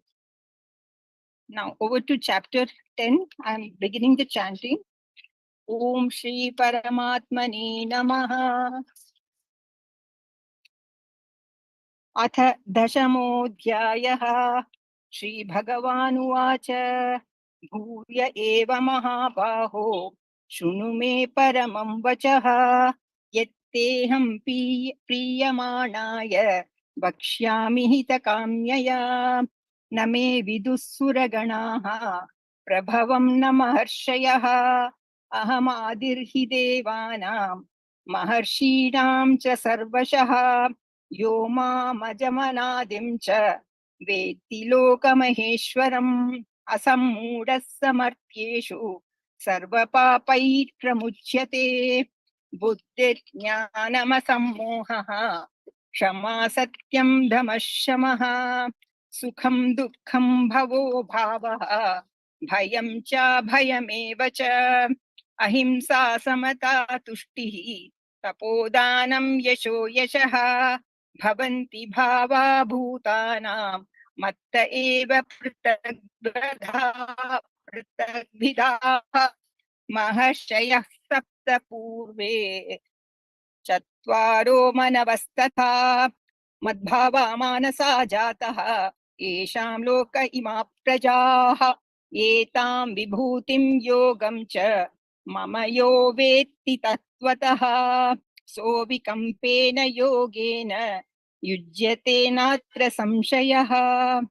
अहं सर्वस्य प्रभवः मत्तः सर्वं प्रवर्तते इति मत्वा भजन्ते मां बुधा भावसमन्विताः मच्चित्ता मद्गणप्राणा बोधयन्तः परस्परं कथयन्तश्च मां नित्यं तुष्यन्ति च रमन्ति च तेषां सततयुक्तानां भजतां प्रीतिपूर्वकं ददामि बुद्धियोगं तं येन मापुपयान्ति ते तेषामेवानुकम्पार्थम् अहमज्ञानजं तमः नाशयाम्यात्मभावस्थः ज्ञानदीपेन भास्वता। अर्जुन उवाच परं ब्रह्म परं धाम पवित्रं परमं भवान् पुरुषं शाश्वतं दिव्यम् आदिदेवमजं विभुम् आहुस्त्वां ऋषयः सर्वे देवर्षिनारदस्तथा असितो देवलो व्यासः स्वयं चैव ब्रवीषि मे सर्वमेतद्भृतं मन्ये यन्मां वदसि केशव न हि ते भगवन् व्यक्तिं विदुर्देवानदानवाः स्वयमेवात्मनात्मानं वेत्तत्वं पुरुषोत्तम भूतभावन भूतेश देवदेव जगत्पते वक्तुर्मर्हस्य शेषेण दिव्या ह्यात्मविभूतयः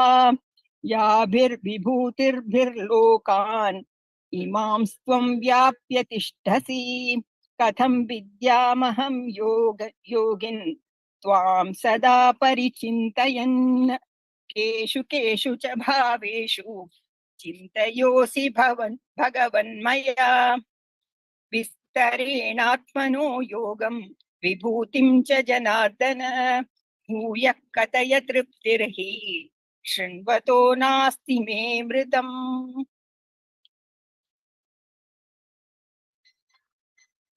श्रीभगवानुवाच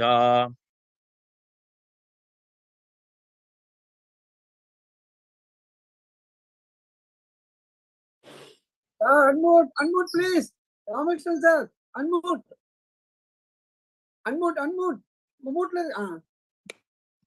श्रीभगवानुवाच हन्दते कथयिष्यामि दिव्या ह्यात्मा विभूतयः प्राधान्यतः कुरु श्रेष्ठा नास्त्यन्तो विस्तरस्य मे अहमात्मा गुडाकेश सर्वभूताशयस्थितः अहमादिश्च मध्यं च भूतानामन्त एव च आदित्यानामहं विष्णु ज्योतिषां रविरंशुमान् मरीचिर्मरुधामस्मि नक्षत्राणामहं शशि वेदानां सामवेदोऽस्मि देवानामस्मि वासवः इन्द्रियाणां मनश्चास्मि भूतानामस्मि चेतना रुद्राणां शङ्करश्चास्मि वित्तेशो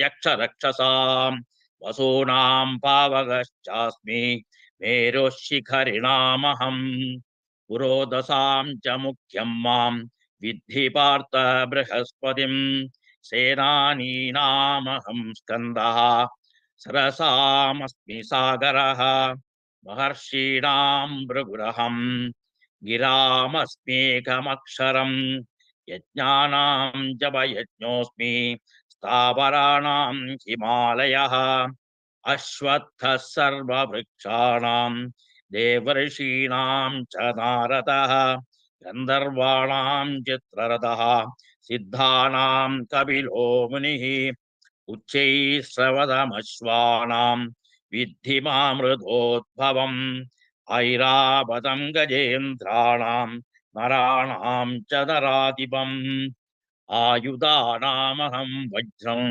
धेनूनामस्मि कामधुके व्रजनश्चास्मि कन्दर्पः सर्पाणामस्मि वासुकिः अनन्दश्चास्मि नागानां वरुणो यादसामहं पितॄणामर्यमा चास्मि यमः संयमतामहं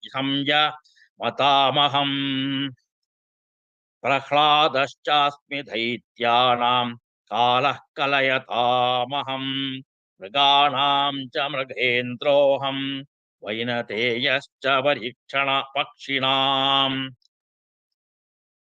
पवनः पवतामस्मि रामः शास्त्रबुधामहम् जषाणां मकरश्चास्मि श्वेतसामसि जान्मयी इदा सर्गाणामन्तिरश्च मध्यं चैवाहमर्जुनः अध्यात्मविद्या विद्यानां वादः प्रवदतामहम् अक्षराणाम् अकारोऽस्मि द्वन्द्वः सामासिकस्य च अहमेवाक्षयः कालो दाताहं विश्वतो मुखः मृत्यु सर्वहरश्चाहम् भविष्यतां कीर्तिश्रीवक्षनारीणां स्मृतिर्मेधा धृतक्षमः बृहस्सामत्तथा साम्नं गायत्री छन्दसामहं मासानां मार्गशीर्षोऽहं ऋतूनां कुसुमाकरः द्यूतं चलयतामस्मि तेजस्विनामहम् जयोऽस्मि व्यवसायोऽस्मि सत्त्वं सत्त्ववतामहं वृष्णीनां वासुदेवोऽस्मि पाण्डवानां धनञ्जय मुनीनामप्यहं व्यासः कवीनामुशनः कवि दण्डो दमयतामस्मि नीतिरस्मि जिगीषितां मौनं चैवास्मि गुह्यानां ज्ञानं ज्ञानवतामहम् यश्चापि सर्वभूतानां बीजं तदमहर्जुन न तदस्ति विना यस्यात् मया भूतं चराचरं नान्तोऽस्ति मम दिव्यानां विभूतीनां परन्तपः एष तुद्भीषतः प्रोक्तो विभूते विस्तरो मयः यद्विद्विभूतिवत्सत्त्वं श्रीमद्पूर्जितमेव वा तत्तद्देवावगच्छत्वं मम तेजोष सम्भवाम् अथवा बहुनेतेन किं ज्ञातेन तवार्जुन विष्टभ्यामहमिदं कृत्स्नम् एकांशेन सिद्धो जगत् ॐ तत्सदिति श्रीमद्भगवद्गीतासु उपनिषत्सु ब्रह्मविद्यायां योगशास्त्रे श्रीकृष्णार्जुनवादसंवादे विभूतियोगो नाम दशमोऽध्यायः। हरे Krishna.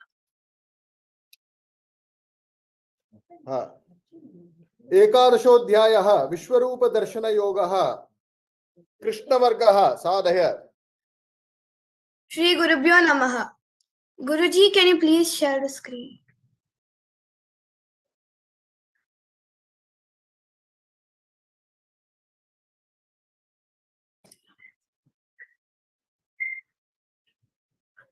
Shrimad-Bhagavad-Gita Ekadashodhyayah Vishwarupa-Darshana-Yogah.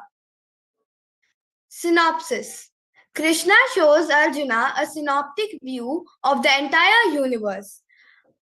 Arjuna sees countless wonderful forms in divine robes adorned with divine ornaments with effulgence and the radiance of 1,000 suns, all resting in the body of the God of gods. Filled with amazement, Arjuna bows down with folded hands and goes on to describe this spectacular vision. Arjuna now understands Krishna as the embodiment of the divine force. He is not just the dear friend he had mistaken him for. He remembers the times he spent with Krishna, addressing him as, "O Krishna, O friend," unaware of his greatness. He begs for forgiveness for inadvertently disrespecting him. Krishna comes up with a display of raw power, all devouring and fearful. Arjuna sees the worlds getting pulverized. Flames blazing from his mouth consumes the universe. Arjuna sees Dhritarashtra and all his allies, including Bhishma, Drona, and Karna, as well as his own heroes, getting destroyed. He asks Krishna, "Who are you? Why are you so fierce?" Says, "I am the destroyer of the worlds. I have already killed these warriors. You are merely an instrument. Enemies win fame and enjoy this vast kingdom." In other words, the law of karma prevails. The Kauravas have destructions. They have to meet their end. Arjuna is not the one who kills them. He is only the instrument of the law. Overcome with fear at the sight of this terrible form, Arjuna asks Krishna to go back to his gentle form. In this enthusiasm, he has asked for more than he can assimilate. He now wants to see the benevolent form of Vishnu. Sanjaya sees the same vision but is not afraid. He has the strength to understand the fearful form of the Lord. He is exhilarated, inspired, and speaks with reverence and adoration. Krishna tells Arjuna, nobody else has seen this dazzling vision. A great deal of effort is needed to obtain self-knowledge. It cannot be gained by a mere study of the scriptures, sacrifice, charity, or severe penances. You are the one to have seen it through my mystic power. So saying, Krishna shows his four-armed form of Vishnu, his gentle and gorgeous form. The chapter ends with Krishna underscoring the rare privilege earned by Arjuna. Even the gods long to see this form, which cannot be seen by mere spiritual practices. But by being single-pointed devotion, I can be seen, known in essence, and entered. One who acts for me is devoted to me and regards me as the supreme being obtains me. Om Shri Paramatmane Namaha Atha Ekadashodhyayah Vishwarupa Darshana Yogaha Arjuna Uvacha Madanugrahaya Paramam Guhyamadhyanma Samjitam Yatvayoktabvachasteda Mohoyam Vigato Mama Bhavapyayau hi bhutara Shrutau Vistara Shobhaya Tvattat Kavala Patraksha Bahadvyavapi Chavyayam Evametad Yatha Tattvam Atmadam Parameshwara Drashtu Vichhabite Rupam Aishwaram Purushottama Manyase Yadi Takchakyam Maya Drashtumiti Prabho Yogeshwara Tato Me Tvam Darshayad Bhadavyayam Shri Bhagavad Vacha Pashya me Patarupadi Satasotas Sahasrasaha Nana Vidhani Divyani Nana Varnakritini Cha Pashyadityan Vasun Rudran Ashvinau Marutastata Bahun Yadrishta Purvani Pasyaschadhyani Bharata Ihaikastav Jagat Kritstab Pasyadyassa Characharam Mama Dehe Gudakesha Yacchanyad-drashtumicchasi Natumam Shakyase Drashtum Anenaiva Swachakshusha दिव्यं ददामि ते चक्षुः पश्यवे योगमैश्वरम्। संजय उवाच एवमुक्त्वा ततो राजन् महायोगेश्वरो हरिः दर्शयामास पार्थाय परमं रूपमैश्वरम्। अनेकवक्त्रनयनम् अनेकाद्भुतदर्शनम् अनेकदिव्याभरणम् दिव्यानेकोद्यतायुधम् दिव्यमाल्याम्बरधरम् दिव्यगन्धानुलेपनम् सर्वाश्चर्यमयदेवम् अदत्तं विश्वतो मुखम्। दिवि सूर्यसहस्रस्य भवेद्युगपदुत्थिता यदि भासदृशी सा स्यात् भासस्तस्य महाद्बदः। तत्रैकस्तव जगत्कृत्स्नं प्रविभक्तमनेकदा अपश्यद्देवदेवस्य शरीरे पाण्डवास्तदा।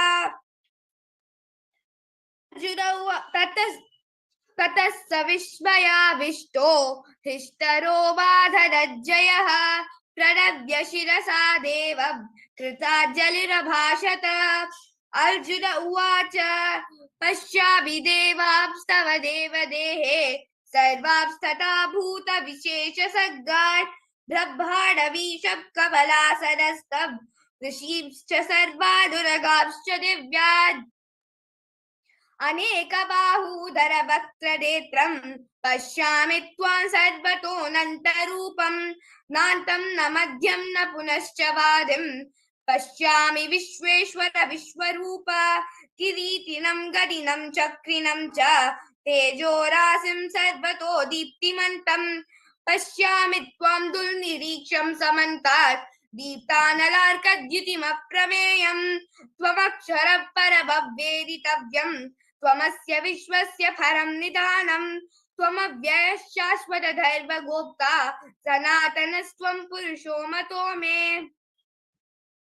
अनादिमध्यान्तमनन्तवीर्यम् अनन्तबाहुं शशिसूर्यनेत्रम् पश्यामि त्वां दीप्तहुताशवक्त्रम् स्वतेजसा विश्वमिदं तपन्तम्।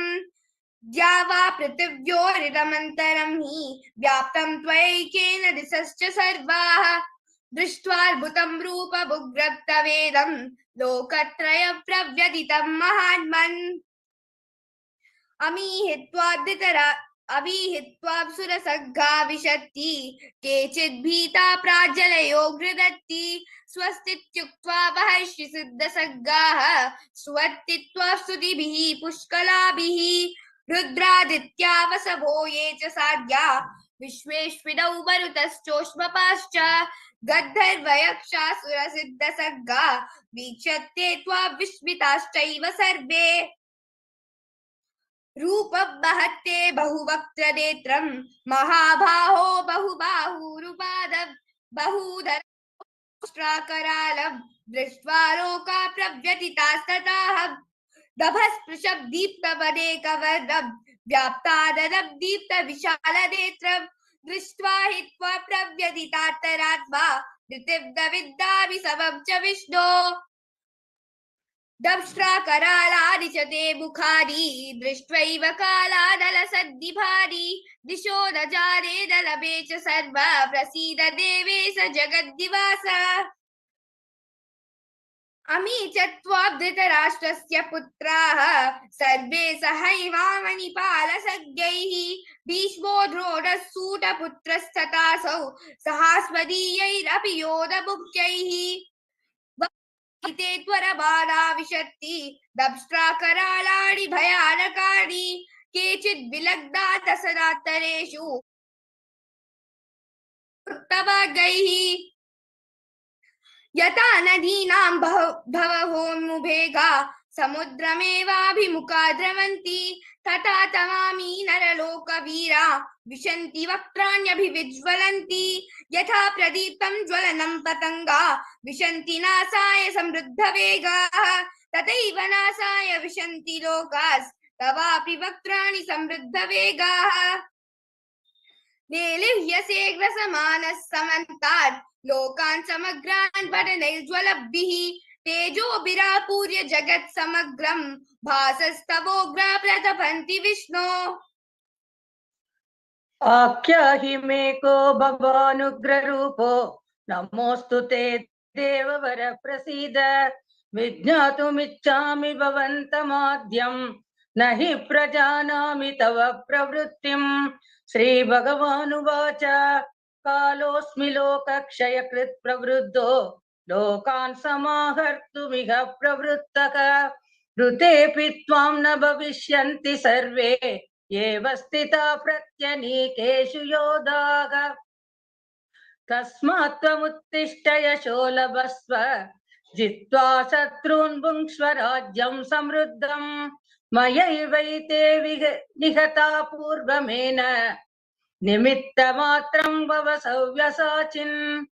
द्रोणं च भीष्मं च जयद्रथं च कर्णं तथा ज्ञानपि योधवीरान् मया हतास्त्वं जहिमा व्यतिष्ठा युध्यस्वजेतासि रणे सपत्नान्।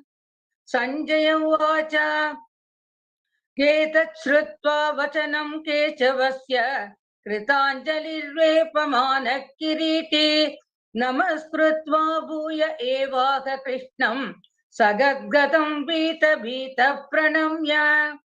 अर्जुन उवाच स्थाने ऋषिकेश तव प्रकीर्त्या जगत्प्रहृष्यत्यनुजज्यते च रक्षांसि भीतानि दिशो द्रवन्ति सर्वे नमस्यन्ति च सिद्धसङ्गाः।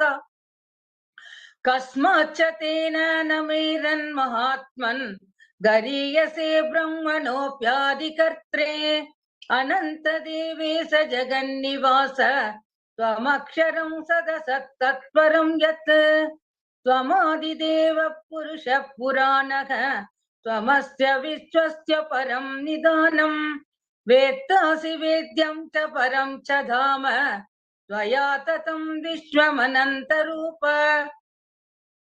वायुर्यमोऽग्निर्वरुणः शशाङ्कः प्रजापतिस्त्वं प्रपितामहश्च नमो नमस्तेऽस्तु सहस्रकृत्वः पुनश्च भूयोऽपि नमो नमस्ते। नमः पुरस्तादत पृष्ठतस्ते नमोऽस्तु ते सर्वत एव सर्व अनन्तवीर्यामितविक्रमस्त्वं सर्वं समाप्नोषि ततोऽसि सर्वः। सखेति मत्वा प्रसभं यदुक्तं हे कृष्ण हे यादव हे सखेति अजानता महिमानं तवेदं मया प्रमादात् प्रणयेन वापि। यच्चावः सार्थमसत्कृतोऽसि विहारशय्यासन भोजनेषु एको तवाप्यच्युत तत्स्वमक्षं तक्षामये त्वामहमप्रमेयम्। पितासि लोकस्य चराचरस्य त्वमस्य पूज्यश्च गुरुर्गरीयान् न तत्समोऽस्त्यव्यतिकत् कुतोऽन्यो लोकत्रयेऽप्यप्रतिमः प्रभाव। तस्मात् प्रणम्य प्रणिधाय कायं प्रसादये त्वामहमीशमीड्यम्। पितेन पुत्रेण सखेव सख्युः प्रियप्रियायार्हसि देव सोढुम्। अदृष्टपूर्वं हृषितोऽस्मि दृष्ट्वा भयेन च प्रव्यथितं मनो मे। तदेव मे दर्शय देवरूपं प्रसीद देवेश जगन्निवास। किरीटिनं गदिनं चक्रहस्तम् इच्छामि त्वां द्रष्टुमहं तथैव तेनैव रूपेण चतुर्भुजेन सहस्रबाहो भव विश्वमूर्ते। श्रीभगवानुवाच मया प्रसन्नेन तवार्जुनेदं रूपं परं दर्शितमात्मयोगात् तेजोमयं विश्वमनन्तमाद्यं यन्मे त्वदन्येन न दृष्टपूर्वं न वेदयज्ञाध्ययनैर्न दानैर्न च क्रियाभिर्न तपोभिरुग्रैः एवं रूपः शक्यः शक्य अहन्नलोके द्रष्टुं त्वदन्येन कुरु प्रवीर मा ते व्यथा मा च विमूढ भावो दृष्ट्वा रूपं घोरमिदृङ्ममेदम् व्यपेतभिः प्रीतमनाः पुनस्त्वन् तदेव मे रूपमिदं प्रपश्य। संजय उवाच इत्यर्जुनौ वासुदेवस्तथोक्त्वा स्वकं रूपं दर्शयामास भूयः आश्वासयामास च भीतमीनं भूत्वा पुनः सौम्य वपुर्महात्मा।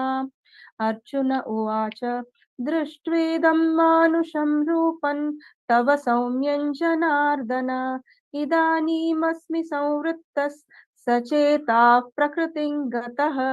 श्रीभगवानुवाच सुदुर्दर्शमिदं रूपं दृष्टवानसि यन्मम देवा अप्यस्य रूपस्य नित्यं दर्शनकाङ्क्षिणः नाहं वेदैर्न तपसा न दानेन न चेज्यया शक्य इवं विधो द्रष्टुं दृष्टवानसि मां यथा भक्त्या त्वनन्यया शक्य अहमेवं विधोऽर्जुन ज्ञातुं द्रष्टुं च तत्त्वेन प्रवेष्टुं च परन्तप मत्कर्म कृन्मत्परमो मद्भक्तः सङ्गवर्जितः निर्वैरः सर्वभूतेषु यः स मामेति पाण्डव। ॐ तत्सदिति श्रीमद्भगवद्गीतासु उपनिषत्सु ब्रह्मविद्यायां योगशास्त्रे श्रीकृष्णार्जुन संवादे विश्वरूपदर्शनयोगो नाम एकादशोऽध्यायः। ॐ श्रीकृष्णार्पणमस्तु।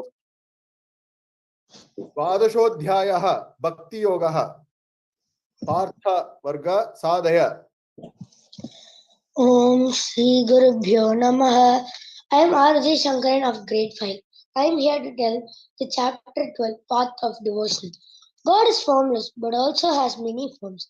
Then should we worship God as Rama, Krishna, Shiva, or we should worship a formless God? What is the right way to pray? Arjuna asked the Lord Krishna the same question in the 12th chapter of the Bhagavad Gita. Krishna tells Arjuna that worshipping God with a complete faith is easier and better for most people, especially for beginners. But a true devotee must have faith in both the formless God and God with form. Focusing the mind on your Iksha Devam with eyes closed is called meditation. You may also silently repeat a mantra such as Om or Ram Ram. With practice, you will be able to focus only your mind on your Iksha Devam but also on the formless God. Krishna tells the characteristics of a true bhakta. Don't be selfish. Work hard. Accept the results without any expectations. Try to learn from your failures. Never give up and improve yourself. Develop such good habits such as obeying your parents, helping others in need, not hurting anybody, being friendly to all, saying sorry or asking forgiveness if you hurt anyone. This path of devotional love of God is very easy to practice. This path consists of daily deity worship, offering flutes, flowers, singing bhajans in praise of the glory of the God, developing good habits. Slowly this will become as the formless God also. Om Shri Paramatmane Namaha. Atha Dwadashodhyayah. Om Arjuna Uvacha Evam Satata Ye Bhakta Swam Paryupasate Ye Chapyaksharam Avyaktam Tesham Ke Yoga Vittamaha.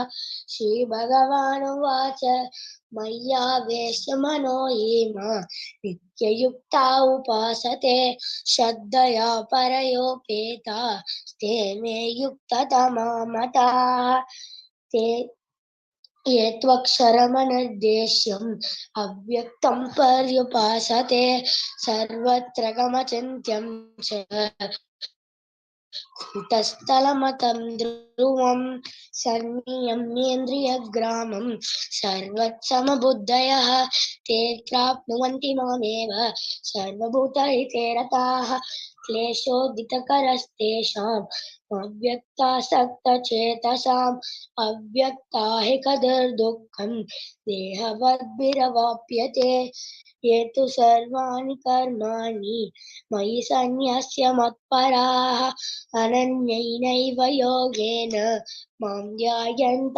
उपासते तेषामहं समुद्धर्ता मृत्युसंसारसागरात् भवामि न चिरात् पार्थ मय्यावेशितचेतसाम् मय्येव मन आदस्व मयि बुद्धिं निवेशय निवसिष्यसि मय्येव अत ऊर्ध्वं न संशयः अत चित्तं समाधातुं न शक्नोषि समर्थिरम् अभ्यासी योगिने ततो मामिच्छाप्तुं धनञ्जय अभ्यासेत्य मनो येसि कर्म परमो भव मदत्तमपि कर्माणि कुर्वन् सिद्धिमवाप्स्यसि अतैतदप्यशक्तोऽसि कर्तुं मद्योगमाश्रितः सर्वकर्मफलत्यागं ततः कुर्यात्मावान्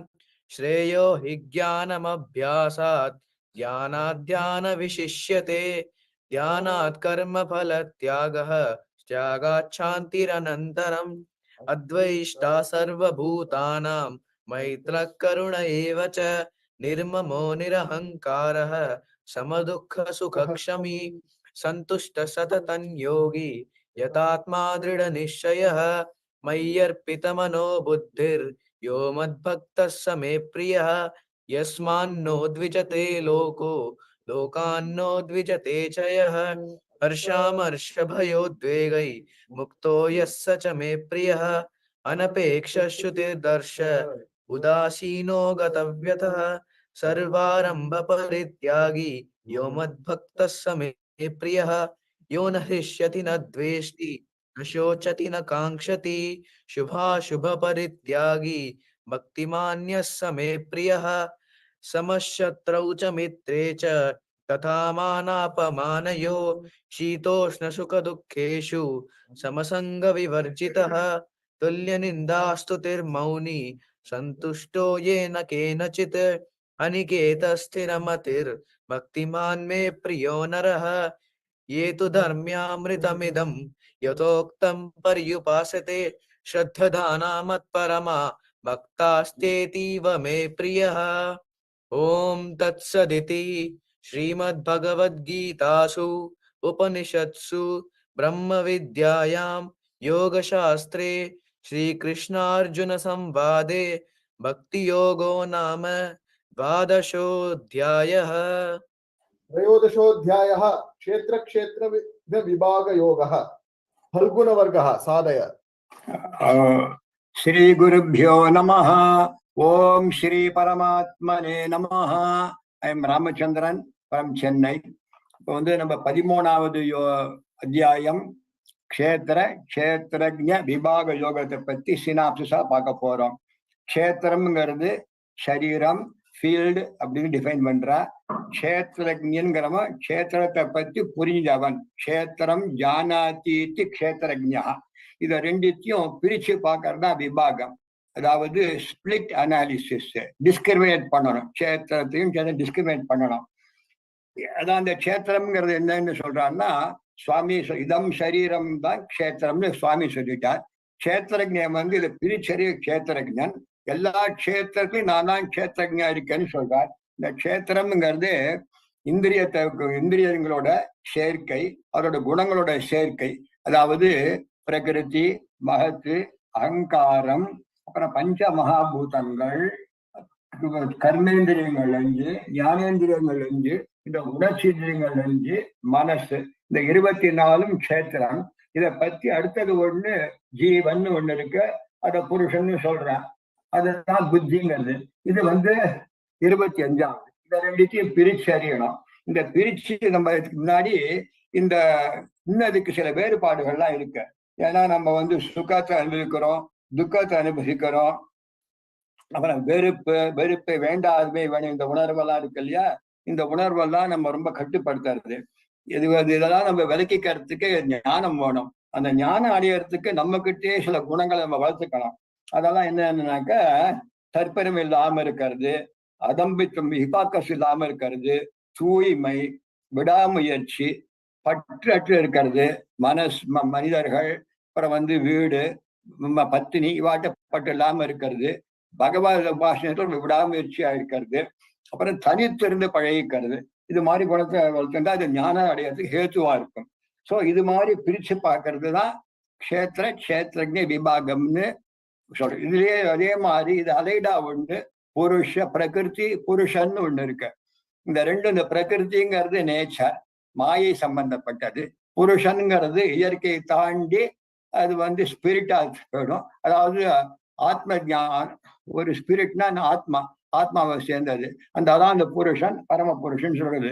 இல்ல இந்த சம்பந்தப்பட்ட பிரகிருதிங்கிறது மாயையினால வருது. இந்த மாயைங்கிறது சத்வம், ரஜஸ், தமசுங்கிற 3 குணத்தோட டிஃபரெண்ட் ப்ரப்போர்ஷன்ஸ். இது வந்து இந்த ஜீவனை போட்டு ஹிம்சப்படுத்துறது. இதை வந்து அறியறதுக்கு என்ன, இதை தாண்டி வரணும்னாக்க புருஷன்கிற புரிஞ்சுக்கணும். அந்த புருஷன், ஜீவன் வந்து நம்ம மாயில கட்டுப்படுத்தால்தான் துக்கத்தை எல்லாம் அனுபவிக்கிறான். இது அனுபவிக்காம இருக்கிறதுக்கு பரம புருஷன் நம்ம கிட்டயே இருந்துட்டு இருக்கான். நம்ம ஆத்மா பரமாத்மா பரமாத்மா என்னன்னாக்க சாட்சி பூதா இருந்துட்டு இருக்கார், ஃப்ரெண்டா இருந்துட்டு இருக்கார், பிலாசபரா இருந்துட்டு இருக்கார். அவர் சொல்லிட்டார், நான் வந்து என்ன, நான் இதெல்லாம் முன்னாடியே உனக்கு கொடுத்துட்டு அறிவு கொடுத்துட்டேன், நீ வாழ வேண்டியது உன் பொறுப்புன்னு சொல்லிட்டார். அதனால இந்த ஞானத்தை நம்ம அடையணும். இந்த ஞானத்தை அடையறதுக்கு 4 மார்க்கங்கள் சொல்றாங்க. கர்ம யோகம், ஞான யோகம், பக்தி யோகம். இது 3 தாண்டி 4வது ஒரு யோகம் இருக்கு. ஞான யோகம் பக்தி யோகத்தையும் சேர்த்து சரணாகதின்னு, நீதான் வழி, வேற விட்டா வழியிலன்னு சொல்லி நம்ம ஞானத்தை அறிஞ்சு பரபிரம்மத்தை தெரிஞ்சுண்டு சம்சார பந்தத்திலிருந்து பிறப்பட்ட தன்மையை அடையிறது. இந்த 34 ஸ்லோகத்தை நாராயண பட்டத்துல 2 ஸ்லோகத்துல நாராயணியத்துல வர்ணிச்சுட்டார். 2வது ஸ்லோகத்துல க்ஷேத்திரன் சொல்லிட்டார். பிரகிருதி மகதஹங்காராச்ச மாத்திராச்ச பூதானி அபிஹதபி தசாட்சி 24 க்ஷேத்திரம். இதுக்கப்புறம் பூருஷா, இதான் 25. இதை பிரிச்சு அறிகிறவன் பிரகிருத்தியா முச்சியத்தே, விடுதலை அடைஞ்சுடுறான் மாயையிலிருந்து. அப்புறம் இந்த பிரகிருதி புருஷனுங்கிறத முதல்ல சொல்றான். அந்த பிரகிருதி புருஷனுங்கிறது ரெண்டும் என்னன்னாக்க சரீரத்துல சம்பந்தப்பட்டு மாயையால உண்டாக்கப்பட்டது. சத்வம், ரஜஸ், தமஸ்ங்கிற 3 குணத்தால உண்டு பண்ணப்பட்டது. இதுல நம்ம மாட்டிண்டு விழிக்கிறோம். இதுல இருந்து விடுதலை அடையறதுக்கு என்னன்னா அந்த புத்தின்னு ஒண்ணு இருக்கு. அதான் அந்த பரமாத்மான்னு சொல்ல ஈக்குவேட் பண்ணிக்கலாம். அதாவது மனசு போய் புத்தியை ஜெயிச்சு கொடுத்தோம்னா நமக்கு பந்தம் ஆயிடும். குணசக்தாமதிகி பந்த கருத்து ஜென்மாவை கொடுக்கும், அசக்தாமதிங்கிறது மோட்சத்தை கொடுக்கும். இத வந்து ஞானம் வந்து அடையணும். இந்த ஞானம் அடையறதுக்கு மகான்களை போய் அடையணும். அதுதான் சொல்ல மகத் அனுகம லப்யா பக்திரேவார்த்தசாலியா, இது மூலம் அடையலாம்னு சொல்லிவிட்டு இந்த விபாகத்தையும் கொடுக்குறாங்க. நம்மளும் இந்த ஜென்மாவில இந்த கஷேத்திரம் இந்த ஜென்மாவிலே கடத்தேரிக்க பகவான் தான் பிரார்த்திக்கணும். கிருஷ்ணார்ப்பணமஸ்து. இதுல வந்து நான் முதல் 11 ஸ்லோகத்தை நான் படிச்சு விடுறேன். அப்புறம் அனுஷா அவ கம்பெனியிலிருந்து மீதி படிச்சு வருவான். ஓம் त्रयोदशोऽध्यायः श्रीभगवानुवाच इदं शरीरं कौन्तेय क्षेत्रमित्यभिधीयते एतद्यो वेत्ति तं प्राहुः क्षेत्रज्ञ इति तद्विदः क्षेत्रज्ञं चापि मां विद्धि सर्वक्षेत्रेषु भारत क्षेत्रक्षेत्रज्ञयोर्ज्ञानं यत्तज्ज्ञानं मतं मम तत्क्षेत्रं ययच्छया दृक्च यद्विकारि यतश्च यत् स च यो यत्प्रभावश्च तत्समासेन मे शृणु ऋषिभिर्बहुधा गीतं छन्दोभिर्विविधैः पृथक् ब्रह्मसूत्रपदैश्चैव हेतुमद्भिर्विनिश्चितैः महाभूतान्यहङ्कारो बुद्धिरव्यक्तमेव च इन्द्रियाणि दशैकञ्च पञ्चचेन्द्रियगोचरो इच्छा द्वेषः सुखं दुःखं संघातश्चेतना धृतिः एतत् क्षेत्रं समासेन सविकारमुदाहृतम् अमानित्वम् अधम्बित्वम् अहिंसा क्षान्तिरार्धवम् आचार्योपासनं च शौचं स्थैर्यमात्मविनिग्रह इन्द्रियार्थेषु वैराग्यम् अनहङ्कार एव च जन्म मृत्युजरा व्याधि दुःख दोषानुदर्शनम् असक्तिः अनभिष्वङ्गः पुत्रदारगृहादिषु नित्यं समचित्तत्वम् इष्टानिष्टोपपत्तिषु मयि च अनन्ययोगेन भक्तिरव्यभिचारिणी विविक्तदेशसेवित्वम् अरतिर्जन संसदि अध्यात्मज्ञाननित्यत्वं तत्त्वज्ञानार्थदर्शनम् एतज्ज्ञानमिति प्रोक्तम् अज्ञानं यदतोऽन्यथा अनुषा कंटिन्यू பண்ணுங்க राम राम ज्ञेयं यत्तत् प्रवक्ष्यामि यज्ञात्वामृतमश्नुते अनादिमत्परं ब्रह्म न सत्तन्नासदुच्यते सर्वतः पाणिपादं तत् सर्वतोक्षिशिरोमुखं सर्वतः श्रुतिमल्लोके सर्वमावृत्य तिष्ठति सर्वेन्द्रियगुणाभासं सर्वेन्द्रियविवर्जितम् असक्तं सर्वभृच्चैव निर्गुणं गुणभोक्तृ च बहिरन्तश्च भूतानाम् अचरं चरमेव च सूक्ष्मत्वात् तदविज्ञेयं दूरस्थं चान्तिके च तत् अविभक्तं च भूतेषु विभक्तमिव च स्थितम् भूतभर्तृ च तज्ज्ञेयं ग्रसिष्णु प्रभविष्णु च ज्योतिषामपि तज्ज्योति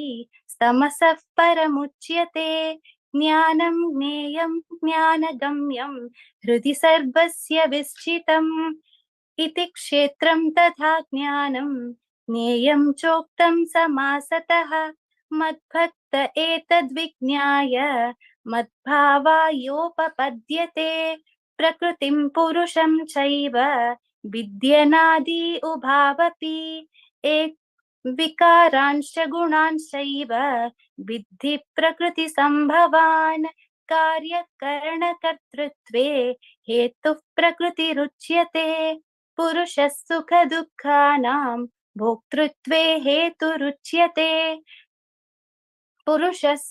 पुरुष प्रकृतिस्थो हि भुङ्क्ते प्रकृतिजान् गुणान् कारणं गुणसङ्गोऽस्य सदसद्यो निजन्मसु उपद्रष्टानुमन्ता च भर्ता भोक्ता महेश्वरः परमात्मेति चाप्युक्तो देहेऽस्मिन् पुरुषः परः य एवं वेत्ति पुरुषं प्रकृतिं च गुणैः सह सर्वथा वर्तमानोऽपि न स भूयोऽभिजायते।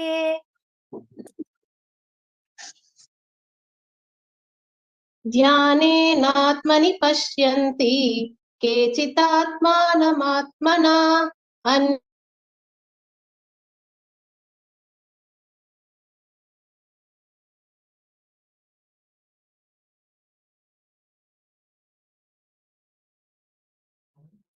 அன்மியூட் பண்ணுமா கொஞ்சம். என்னாச்சு? அன்மியூட் பண்ணுங்க. கேக்குறதா? கேக்குது.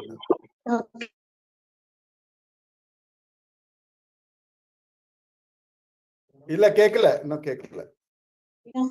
அது ஆட்டோமேட்டிக்கா அன்மியூட் ஆயிடுறது ஏன் தெரியல. ராமச்சந்திர சர்மனா நீங்க பாத்துங்க. கண்டினியூ பண்றேன். ராம் ராம் ராம் ராம்.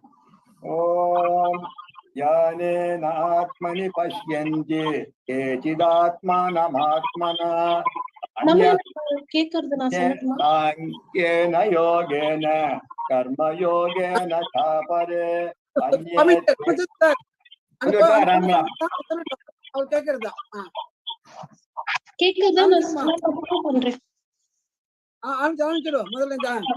अन्ये त्वेवम जानन्तः श्रुत्वान्येऽप्य उपासते तेऽपि चातितरन्त्येव मृत्युं श्रुतिपरायणाः यावत् सञ्जायते किञ्चित् सत्त्वं स्थावरजङ्गमं क्षेत्रक्षेत्रज्ञसंयोगात् तद्विधि भरतर्षभ समं सर्वेषु भूतेषु तिष्ठन्तं परमेश्वरं विनश्यत्स्व विनश्यन्तं यः पश्यति स पश्यति समं पश्यन् हि सर्वत्र समवस्थितमीश्वरं न हि नस्त्यात्मनात्मानं ततो याति परां गतिं प्रकृत्यैव च कर्माणि क्रियमाणानि सर्वशः यः पश्यति तदात्मानम् अकर्तारं स पश्यति यदा भूतपृथक्भावम् एकस्तमनुपश्यति तत एव च विस्तारं ब्रह्म सम्पद्यते तदा अनादित्वान् निर्गुणत्वात् परमात्मायमव्ययः शरीरस्थोऽपि कौन्तेय न करोति न लिप्यते यथा सर्वगतं सौक्ष्म्यात् आकाशं नोपलिप्यते सर्वत्रावस्थितो देहे तथात्मानोपलिप्यते यथा प्रकाशयत्येकः कृत्स्नं लोकमिमं रविः क्षेत्रं क्षेत्रि तथा कृत्स्नं प्रकाशयति भारत क्षेत्रक्षेत्रज्ञयोरेवम् अन्तरं ज्ञानचक्षुषा भूतप्रकृतिमोक्षं च ये विदुर्यान्ति ते परम् ॐ तत्सत् इति श्रीमद्भगवद्गीतासु उपनिषत्सु ब्रह्मविद्यायां योगशास्त्रे श्रीकृष्णार्जुनसंवादे क्षेत्रक्षेत्रज्ञविभागयोगो नाम त्रयोदशोऽध्यायः हरि ओम श्री गुरुभ्यो नमः हरि ओम अथ चतुर्दशोऽध्यायः गुणत्रय विभागयोगः भीभत्सुः साधय सर्वे मम नमस्कारः. In this Gunatraya Vibhaga Yoga, Bhagavan starts saying that he's going to say about the greatest jnana, knowing which all rishis have attained the greatest siddhi. Actually, this Gunatraya Vibhaga Yoga is extending to the 16th chapter as well as the 17th chapter and also in the last chapter also. He has already told about this earlier in Rajavidya Rajyagukya Yoga also. Following this Nana, the rishis don't take birth again and suffer in this world. With this introduction, the Lord says his kshetra contains all. He is the seed and is the cause for the production of all lives, of all living creatures. He is the Mahat or mother, and he is the father who fills the womb. The three gunas, sattva, rajas, tamas, control the undestroyable dehi in their body.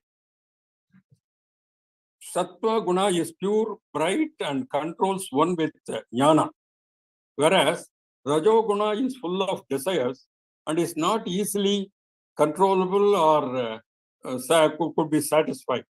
Tamoguna is born out of ajnana and it makes one dull and lazy. Sattva-guna makes one really happy.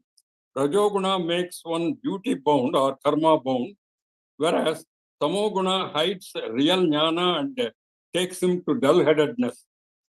Sattva-guna would control Rajot and Tamogunas and would come up above all, whereas Rajoguna suppress Tamo and Sattva-guna from coming up.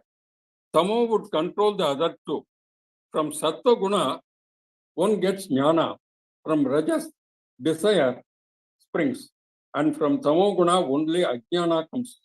So people with Sattva-guna go up. Rajoguna people stand in the middle without getting jnana. But Tamoguna, Tamasaguna people, as it is also called, go down. So one has to come out all of the three gunas and attain an eternal state and become fit to become Brahman. The Lord is the permanent place for Brahman and moksha. With this, I start chanting this Chaturdasha Adhyaya, Gunatraya Vibhaga Yoga, first 17 slokas. ओम श्री कृष्णाय परमात्मने नमः। अथ गुणत्रय विभाग योगो नाम चतुर्दशोऽध्यायः। श्री भगवानुवाच परं भूय प्रवक्ष्यामि ज्ञानानां ज्ञानमुत्तमं यज्ञात्वा मुनयः सर्वे परां सिद्धिमितो गताः। इदं ज्ञानमुपाश्रित्य मम साधर्म्यमागताः। सर्गेऽपि नोपजायन्ते प्रलये न वतन्ति च। मम योनिर्महद्ब्रह्म तस्मिन् गर्भं ददाम्यहम्। संभवः सर्वभूतानां ततो भवति भारत। सर्वयोनिषु कौन्तेय मूर्तयः सम्भवन्ति याः तासां ब्रह्म महद्योनिरहं बीजप्रदः। सत्त्वं रजस्तम इति गुणाः प्रकृतिसम्भवाः निबध्नन्ति महाबाहो देहे देहिनमव्ययम्। तत्र सत्त्वं निर्मलत्वात् प्रकाशकमनावयम्। सुखसङ्गेन बध्नाति ज्ञानसङ्गेन चानघम्। रजो रागात्मकं विद्धि तृष्णासङ्गसमुद्भवम्। तन्निबध्नाति कौन्तेय कर्मसङ्गेन देहिनम्। तमत्त्वज्ञानजं विद्धि मोहनं सर्वदेहिनां। प्रमादालस्य निद्राभिस्तन्निबध्नाति भारत। सत्त्वं सुखे सञ्जयति रजः कर्मणि भारत। ज्ञानमावृत्य तु तमः प्रमादे सञ्जयत्युत। रजस्तमश्चाभिभूय सत्त्वं भवति भारत। रजः सत्त्वं तमश्चैव तमः सत्त्वं रजस्तथा। सर्वद्वारेषु देहेऽस्मिन् प्रकाश उपजायते। ज्ञानं यदा तदा विद्यात् विवृद्धं सत्त्वमित्युत। लोभप्रवृत्तिरारम्भः कर्मणामसमस्पृहां। रजस्येतानि जायन्ते विवृद्धे भरतर्षभ। अप्रकाशो प्रवृत्तिश्च प्रमादो मोह एव च। तमस्येतानि जायन्ते विवृद्धे कुरु नन्दन। यदा सत्त्वे प्रवृत्ते तु प्रलयं याति देहभृत्।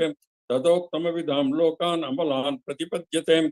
रजसि प्रलयं गत्वा कर्मसङ्गिषु जायते। तथा प्रलयिनस्तमसि मूढयोनिषु जायते। कर्मणः सुकृतस्याहुः सात्विकं निर्मलं फलं। रजसस्तु फलं दुःखम् अज्ञानं तमसः फलं। सत्त्वात् सञ्जायते ज्ञानं रजसो लोभ एव च। प्रमादमोहो तमसो भवतो ज्ञानमेव च। I think the remaining slokas will be chanted by my senior most Gopalji from Coimbatore, I think.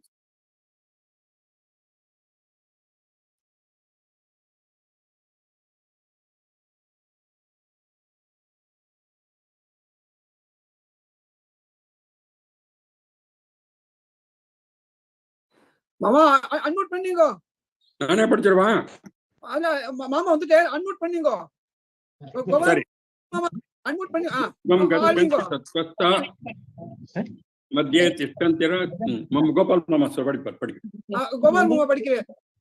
இதே படி 17 ல இருந்து படி. सत्त्वा सञ्जयते ज्ञानं रजसो लोभ एव च। प्रमादमोहौ तमसो भवदो अज्ञानमेव च। ऊर्ध्वं गच्छन्ति सत्त्वस्ता मध्ये तिष्ठन्ति राजसः। जगन्यगुणवृत्तिस्ता अधो गच्छन्ति तामसाः। नार्यं गुणेभ्य कर्तारं यदा दृष्टानुपश्यति। गुणेभ्यश्च परं वेत्ति मद्भावं सो अधिगच्छति। गुणानेदत्यत्रीन् देहि देहसमुद्भवान्। जन्म मृत्युजरा दुःखै विमुक्तो अमृतम् अश्नुते। अर्जुन उवाच कैलिङ्गस्त्रिगुणानेतान् अतीतो भवति प्रभो। किमाचारकदं चैत्य त्रीन् गुणा अधिवर्तते। श्रीभगवानुवाच प्रकाशं च प्रवृत्तिं च मोहमेव च पाण्डव। न द्वेष्टि संप्रवृत्तानि न निवृत्तानि काङ्क्षति। उदासीन अवदासीनो गुणैर्यो न विशाल्यते। गुणा वर्तन्त इत्येव यो अवतिष्ठति नेङ्गते। समदुःखस्वस्था समलोष्टाश्मकाञ्चनः। तुल्या प्रियातीरम् तुल्या निन्दात्मसंस्तति।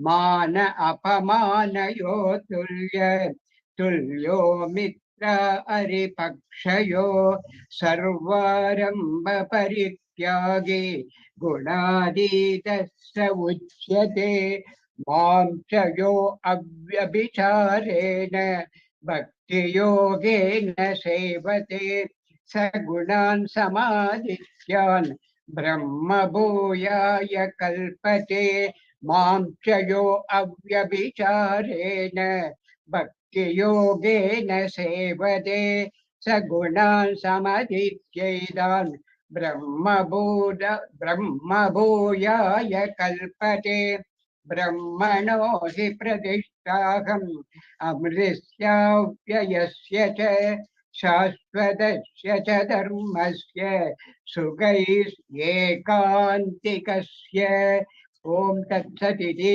श्रीमद्भगवद्गीतासु उपनिषत्सु ब्रह्म विद्यायां योगशास्त्रे श्रीकृष्णार्जुन संवादे गुणत्रय विभाग योगो नाम चतुर्दशोऽध्यायः। ओम नमो भगवते वासुदेवाय। ओम नमो भगवते वासुदेवाय। सर्वत्र गोविंद नाम संकीर्तनम् गोविंद गोविंद। अथ पंचदशोऽध्यायः पुरुषोत्तमयोगः। पार्थः आदय।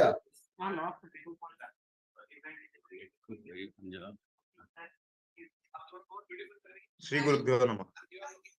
What a beautiful rendition of the 14th chapter. Myself Sai Prasad Sankaran, and I am going to provide you a brief overview about the 15th chapter of Bhagavad Gita, which comes under the Purushottama Yoga. In this chapter, Sri Krishna said, the universe is like the imperishable Ashwatha. Imagine a tree hanging upside down. Its roots are above in the sky. It is the ultimate reality. The branches are below. The parts of the tree beneath the ground can be related to the material trappings provided by life to us. For example, a student who is preparing for exams or for his or her studies, TV, mobile phones, and social media are materialistic possessions that deviate the student from his or her goals. These can be related to the branches of the tree. Leaves are our own scriptures. One who knows the universe as described above is the knower of the ultimate reality. The branches of this tree spread above, below, and all around. They are nourished by the three gunas, sattva, rajas, and tamas. A question arises in our minds that who attains supreme self? Those highly evolved people who have gotten rid of their false pride and delusion, conquered their minds and senses, are ever devoted to the goal of attaining the supreme self, are devoid of worldly desires, and do not get disturbed by the pairs of opposites like pain and pleasure, and others attain the immortal supreme self. I'll recite a Saki. Now, what's a Saki literally? Saki is a moral message in the form of a poetry, which comprises of dohas or couplets. I'll recite a Saki written by the great Sant Kabir Das and explain the link between this chapter and the Saki. कस्तूरी कुंडली बसे मृग ढूंढे बनमाही ऐसे घाटी घाटी राम है दुनिया देखे नाही. In this Saki, Kabirji stated that a deer has the nectar or essence in its own nabi. The smell of this essence is everywhere around it, but the deer doesn't know that it's coming from within itself. It yearns for the nectar everywhere around the world and isn't able to find it. Similarly, human beings yearn for the God all around the places, but neglecting the fact that God is settled in one's inner soul. The one who starts feeling God within oneself is the one who gets enlightenment. With this, Sri Krishna will now recite the slokas from 15th chapter. Om Shri Paramatman. Hello everyone, my name is Krishna Santosh. I'm going to recite 15th chapter. I'm going to recite. Please listen. Om Atha Panchadashodhyayah Shri Bhagavanuvacha Urdvamula Madashakam Ashwattam Prahuravayam Chandamsi Yasya Parnani Yastam Veda Savedavid अधश्चोर्ध्वं प्रसृतास्तस्य शाखा गुणः प्रवृत्ता विषयप्रवालाः अदर्शमूलान्यनुसन्ततानि कर्मानुबन्धिनि मनुष्यलोके नारोपमस्येह ततोपलभ्यते नान्तो न चादेन च सम्प्रतिष्ठा अष्टमेधं सुविरूढमूल अशङ्गशस्त्रेण दृढेन चित्वा ततः पदं तत्परिमार्गितव्यं यस्मिन् गता ननानि वर्तन्ति भूयः तमैव चाद्यं पुरुषं प्रपद्ये यतः प्रवृत्ति प्रसृता पुराणि निर्माणमोहजितसङ्गदोष अध्यात्मनिध्यद्विनिवृत्तकामाः द्वन्द्वैर्विमुक्ता सुखदुःखसंज्ञे गच्छन्त्यमूढा पदमव्ययं तत् न तद्भासयते सूर्यो न शशाङ्को न पावकः यद्गत्वा न निवृत्तन्ते तद्धाम परमं मम ममैवांशो जीवलोकै जीवभूतः सनातनः अनश्यष्टानि इन्द्रियाणि प्रकृतिस्थानि पश्यति शरीरं यदवापनोति तच्चाप्युत्क्रामतीश्वरः गृहीत्वैतानि संयाति वायुर्गन्धनिवाशयात् श्रोत्रं चक्षुस्पर्शनं च रसनं घ्राणमेव च अधिष्ठाय मनश्चायं विषयानुपसेवते उत्क्रामन्तं स्थितं माप्ति भूयानं वा गुणान्वितं विमूढानानुपश्यन्ति पश्यन्ति ज्ञानचक्षुषः यत्तन्त्योगिनिश्चैनं पश्यन्त्यात्मन्यवस्थितं यत्तन्तोऽभ्यकृतात्मानो नयनं पश्यन्त चेतसां यथादित्यगतं तेजो जगद्भासयतेऽखिलम् यच्चन्द्रमसि यच्चाग्नो तत्तेजां विद्धि मामकं कामाविषय च भूतानि धारयाम्यहमोजसा पुष्णामि सौषधिः सर्व सोमो भूत्वा रसात्मकः अहं वैश्वानरो भूत्वा प्राणिनां देहमाश्रितः प्राणापानसमायुक्तः पचाम्यन्नं चतुर्विधं सर्वस्य चाहं हृदि सन्निविष्टो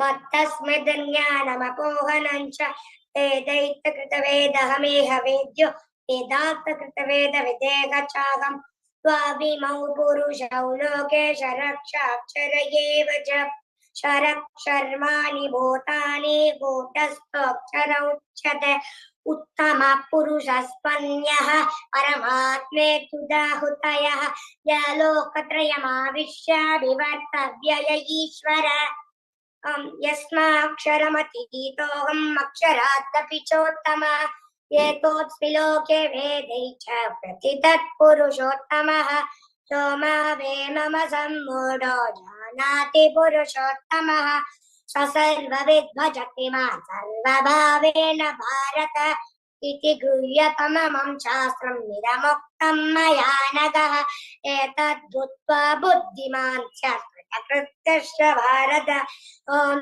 तत्सदिति श्रीमद्भगवद्गीतासु उपनिषत्सु ब्रह्मविद्यानां योगशास्त्रे श्रीकृष्णार्जुनसंवादे पुरुषोत्तमयोगो नाम पञ्चदशोऽध्यायः श्रीभगवानुवाच अथ षोडशोऽध्यायः दैवासुरसम्पद्विभागयोगः पार्थः साधय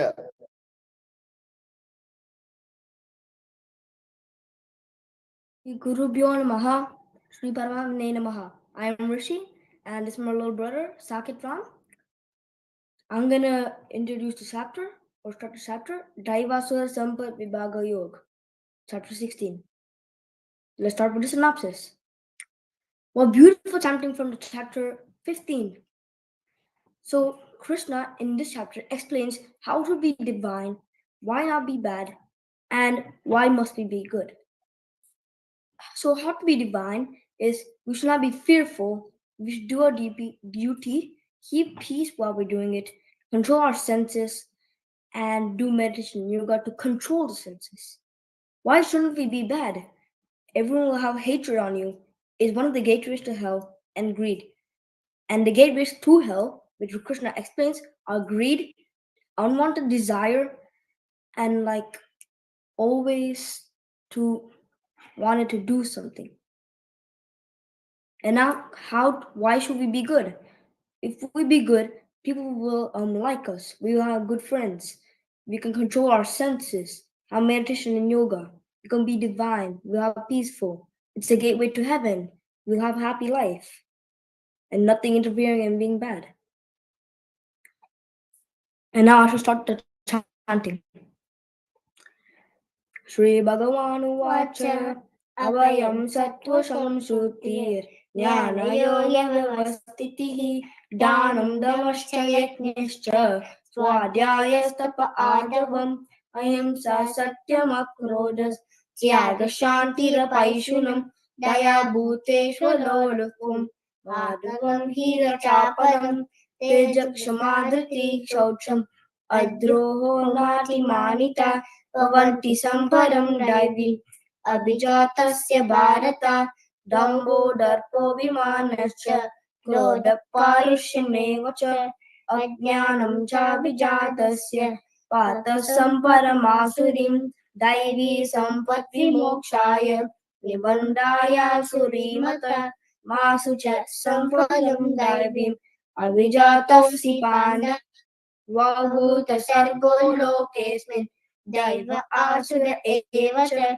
Daivo Vistara Shaknota Asarum Patamesinu Pravritim Chani Vrishtim Cha Janana Vidurasudava Nastocham Nati Chacharam Asatyam Teshu Vidyate Asatyam Apatishyante Jagadahuranishwaram Aparaspara Sambhutam Kimanyat Kama Haitukam Etam Drishtivamastabhya Nastagmanolpa Buddhaya Prabhavantugira Karmanaha Chayaya Jagadohitaha Kamamashritya Dushpuram Dhammamanamadanditaha Moha Grihitva Sagraha Prahartante Suvityataha Chintamaparimayamcha Pralayantamupasitaha Kamopaboga Parama Etadvaditi Nishitaha Asha Pasha Shater Baddaha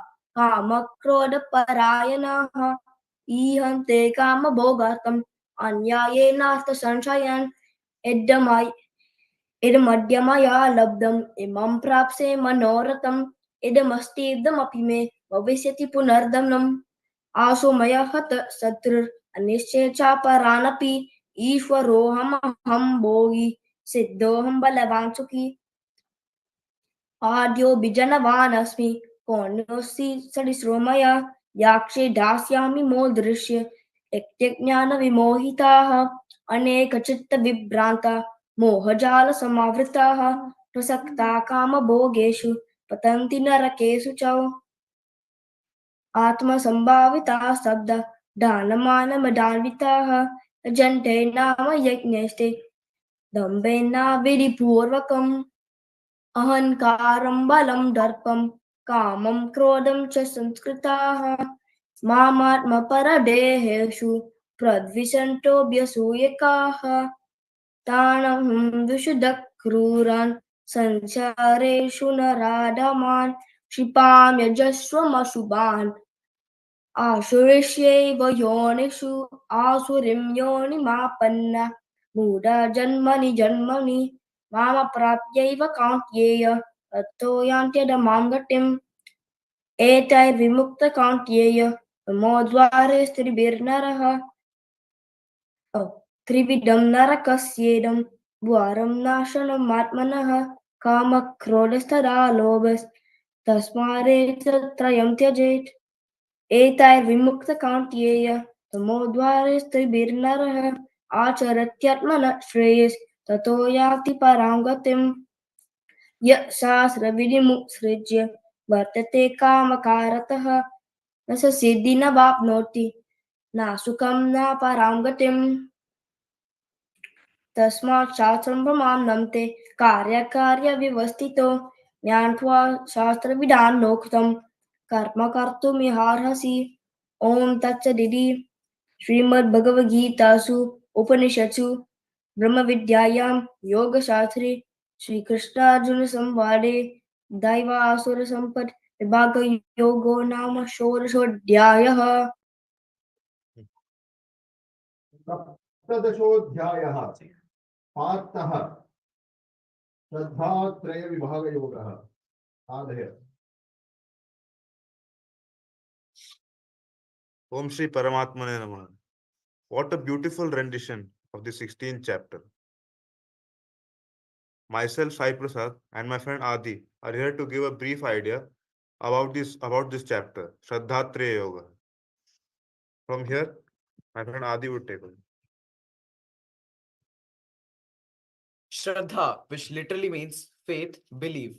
Shraddha is a mental position or sense. Shraddha has three of its own kind, that is, Satvika, Rajasika, Tamasika. Satvika is a person's quality who is calm, positive, happy, and has clarity in his thoughts. Rajasika is a person's quality where the being is hyperactive, gets angry very soon, and is egoistic about his things. Tamasika, a quality of a person where he or she is lazy, that is always in delusion, is negative, has dark thoughts. Every person has all of the above qualities mentioned, but still, every person is different from each other because every being has different properties of the Rajas, Tamas, and Satvik. They have different proportion and ratios of those. So let's hear the chanting of this chapter.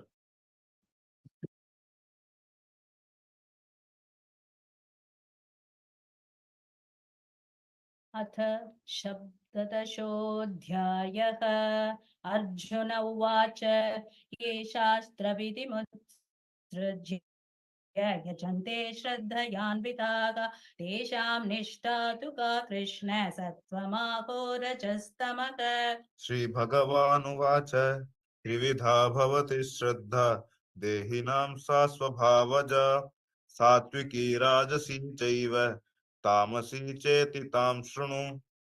सत्त्वानुरूपा सर्वस्य श्रद्धा भवति भारत श्रद्धामयोऽयं पुरुषः यो यच्छ्रद्ध स एव सः यजन्ते सात्विका देवान् यक्षरक्षांसि राजसाः प्रेतान् भूतगणांश्चान्ये यजन्ते तामसा जनाः.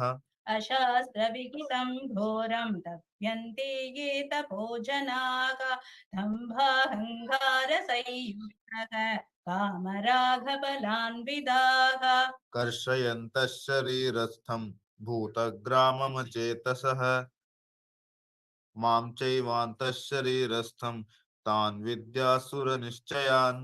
आहारस्त्वपि सर्वस्य त्रिविधो भवति प्रियः यज्ञस्तपस्तथा दानं तेषां भेदमिमं शृणु.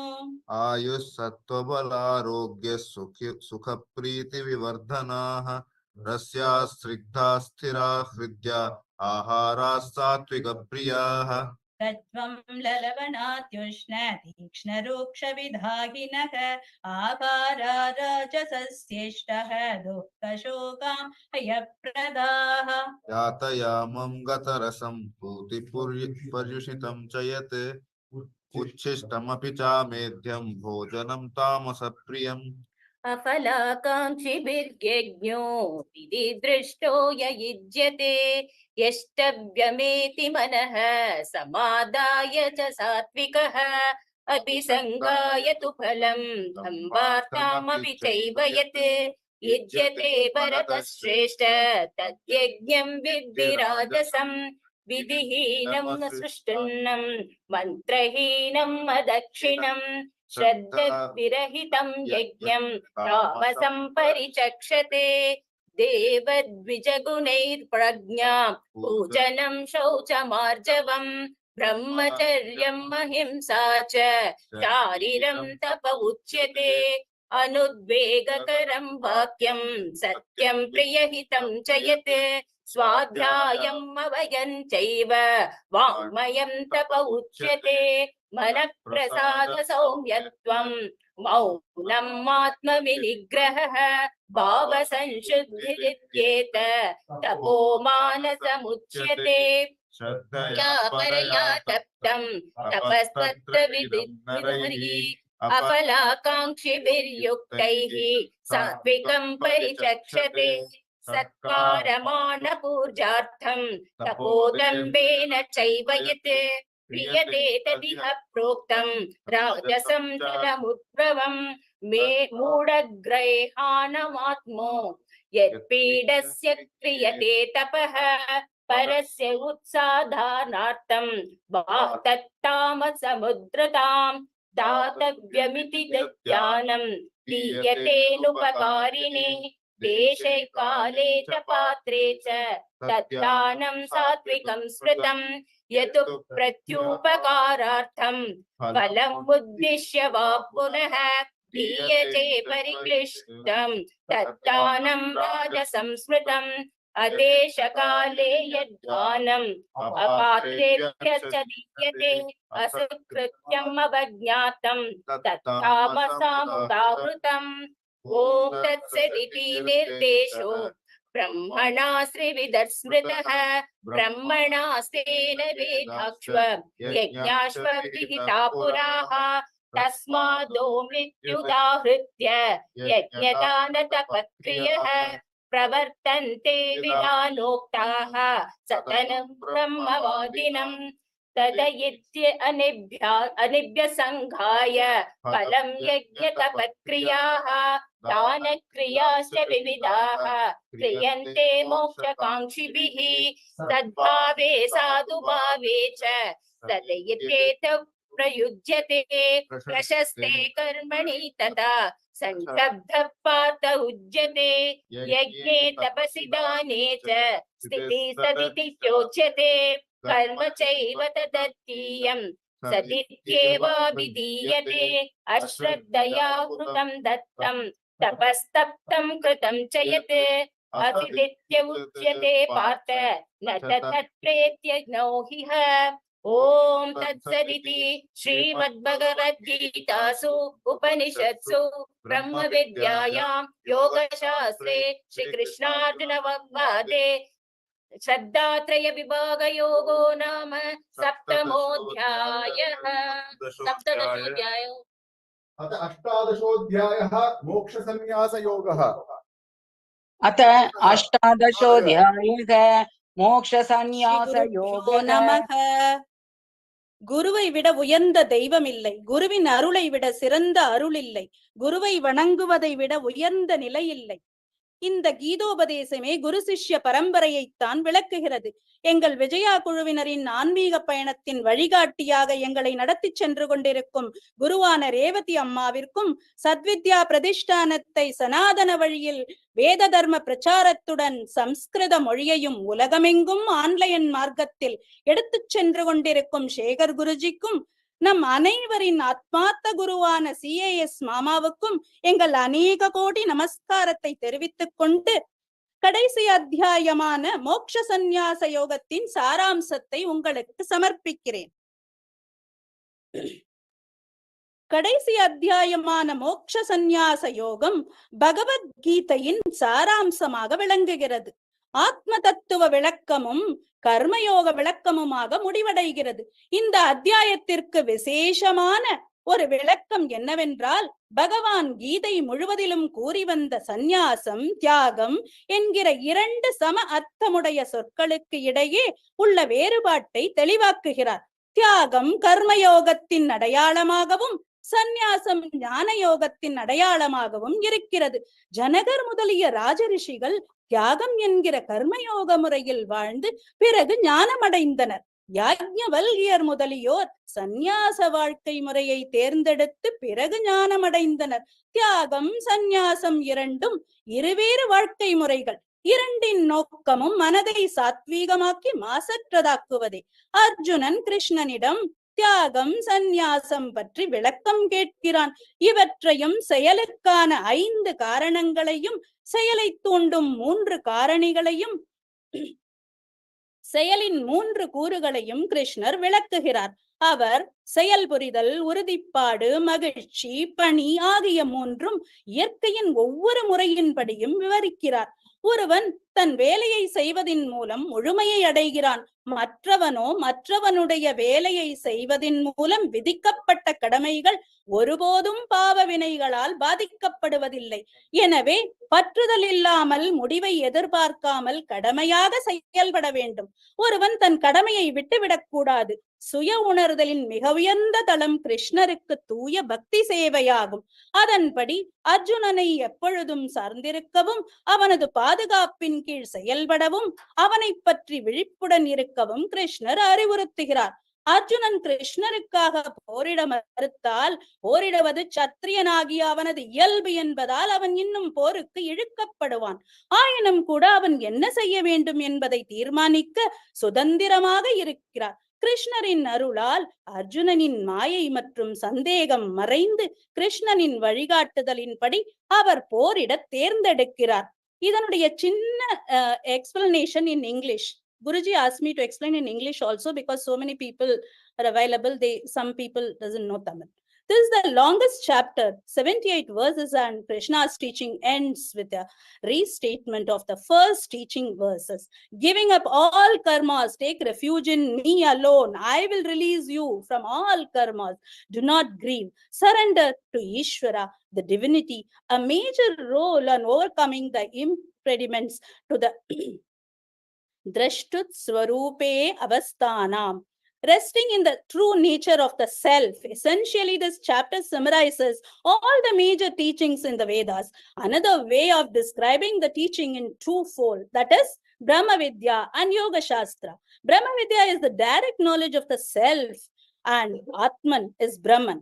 Yoga Shastra refers to the preparatory practices and the action that prepare the seeker for Brahma Vidya. The verse 73, Arjuna said, "By your grace, my delusion is gone, and I have gained recognition of myself. Achyuta, Krishna, I remain as one from whom all the doubts have gone. I will do what you say." That is the shloka here.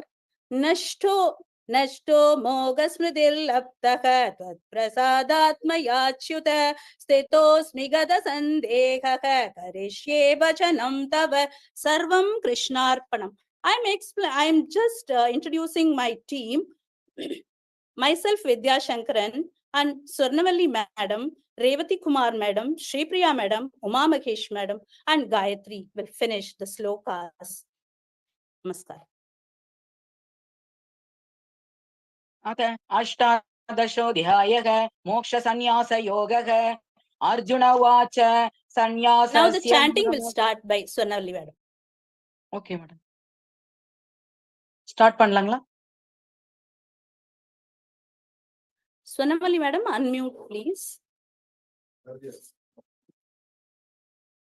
We are able to hear. Proceed, Swarnavalli Madam. கேக்குதுங்களா? கேக்குறது. अथ अष्टादशोऽध्यायः मोक्षसन्न्यासयोगः अर्जुन उवाच सन्न्यासस्य महाबाहो तत्त्वमिच्छामि वेदितुं त्यागस्य च हृषीकेश पृथक् केशिनिशोधन श्रीभगवानुवाच काम्यानां कर्मणान्यासं सन्न्यासं कवयो विदुः सर्वकर्मफलत्यागं प्रागुस्त्यागं विचक्षणाः त्याज्यं तोषवत् इत्येके कर्म प्रागुर्मनीषिणः यज्ञदान तपः कर्म न त्याज्यम् इति चापरे निश्चयं शृणु मे तत्र त्यागे भरतसत्तम त्यागो हि पुरुषो व्याघ्र त्रिविध सम्प्रकीर्तितः यज्ञदान तपः कर्म न त्याज्यं कार्यमेव तते यज्ञोदानं तपश्चैव पावनानि मनीषिणाम् एतान्यपि तु कर्माणि सङ्गं त्यक्त्वा फलानि च कर्तव्यानीति मे पार्थ निश्चितं मतमुत्तमं नियतस्य तु सन्न्यासः कर्मणो नोपपद्यते मोहात् तस्य परित्यागः तामसः परिकीर्तितः दुःखमित्येव यत्कर्म कायक्लेशभयात् त्यजेते सकृत्वा राजसं त्यागं नैव त्यागफलं लभेते कार्यमित्येव यत्कर्म नियतं क्रियते अर्जुन सङ्गं त्यक्त्वा फलं चैव सत्यागः सात्विको मतः न द्वेष्ट्य कुशलं कर्म कुशलेनानुसज्जते त्यागी सत्त्वसमाविष्टो मेधावी छिन्न संशयः न हि देहभृता शक्यं त्यक्तुं कर्माण्यशेषतः यस्तु कर्म फल त्यागी न स्याद्गीत्यभिधीयते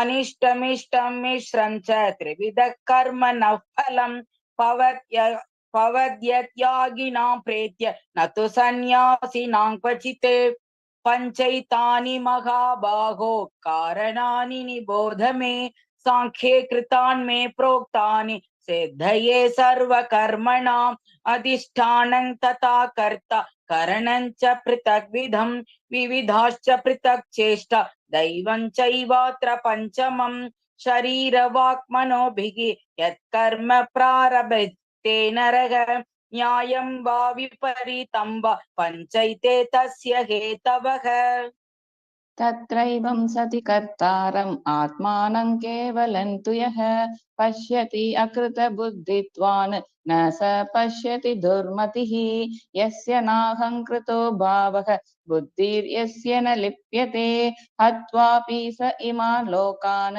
न हन्ति न निबध्यते ज्ञानं ज्ञेयं परिज्ञाता त्रिविधा कर्म चोदना करणं कर्म कर्तेति त्रिविधः कर्म संग्रहः ज्ञानं कर्म च कर्ता च त्रिधैव गुणभेदतः प्रोच्यते गुणसंख्यानि यतावत् शृणुतान्यपि सर्वभूतेषु येनैकं भावम् अव्ययम् ईक्षते अविभक्तं विभक्तेषु तज्ज्ञानं विद्धि सात्विकं पृथक्त्वेन तु अज्ञानं नानाभावान् पृथग्विधान् वेति सर्वेषु भूतेषु तज्ज्ञानं विद्धि राजसं यत्तु कृत्स्नवदे कस्मिन् कार्ये सक्तम् अहैतुकम् अतत्त्वात्तवत् अल्पञ्च तत्ताम् असमुदाकृतं नियतं सङ्गरहितम् अरागद्वेषतकृतम् अपलप्रेप्सुना कर्म यत्तत् सात्विकम् उच्यते यत्तु कामेप्सुना कर्म स अहङ्कारेण वा पुनः क्रियते बहुलायासं तत्राजसमुदाकृतम् अनुबन्धं क्षयं हिंसाम् अनवेक्ष्य च पौरुषं मोहात् आरभ्यते कर्म यत्तत् तामसम् उच्यते मुक्तसङ्ग अनहंवादी धृत्युत्साह समन्वितः सिद्ध्य सिद्ध्यो निर्विकारः कर्ता सात्विक उच्यते रागी कर्म फल प्रेप्सुः लुब्धो हिंसात्मको शुचिः हर्षशोकान्वितः कर्ता राजसः परिकीर्तितः अयुक्तः प्राकृतः शब्दः शठो नैष्कृतिकोलसः विषादि दीर्घसूत्री च कर्ता तामस उच्यते बुद्धेर्भेदं त्रिदेश्चैव गुणतस्त्रिविधं शृणु प्रोच्यमानम् अशेषेण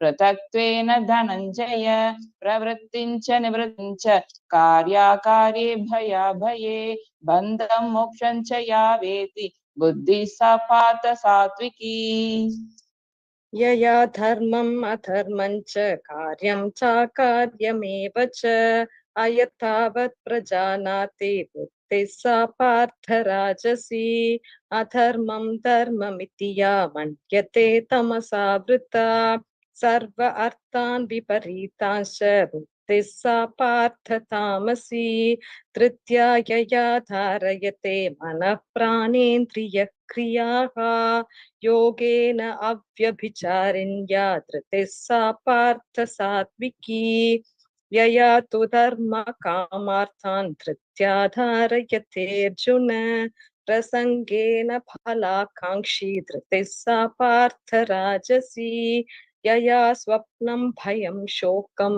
विषादं मदम् एव च न विमुञ्चति दुर्मेधाः धृतिः सा पार्थ तामसी सुखं तु इदानीं त्रिविधं शृणु मे भरतर्षभ अभ्यासाद् रमते यत्र दुःखान्तं च निगच्छति यत्तत् अग्रे विषमिव परिणामे मृतोपमम् तत्सुखं सात्विकं प्रोक्तम् आत्मबुद्धिप्रसादजम् विषय इन्द्रिय संयोगात् यत्तद् अग्रे मृतोपमम् परिणामे विषमिव तत्सुखं राजसंस्मृतम् यत् अग्रे चानुबन्धे च सुखं मोहम् आत्मनः निद्रालस्य प्रमादोत्थ तत्तामसम् उदाहृतम् न ततत् पृथिव्यां वा दिवि देवेषु वा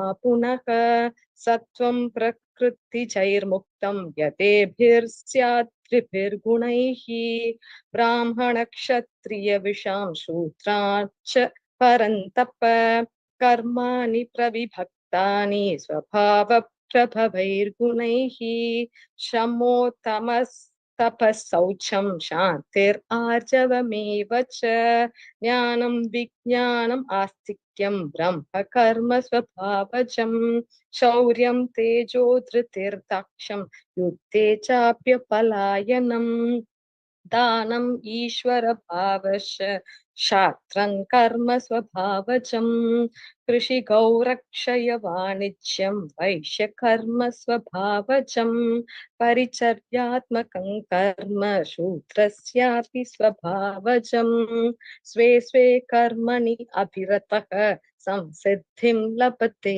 नरः स्वकर्मनिरतः सिद्धिं यथा विन्दति तच्छृणु यतः प्रवृत्तिर्भूतानां येन सर्वं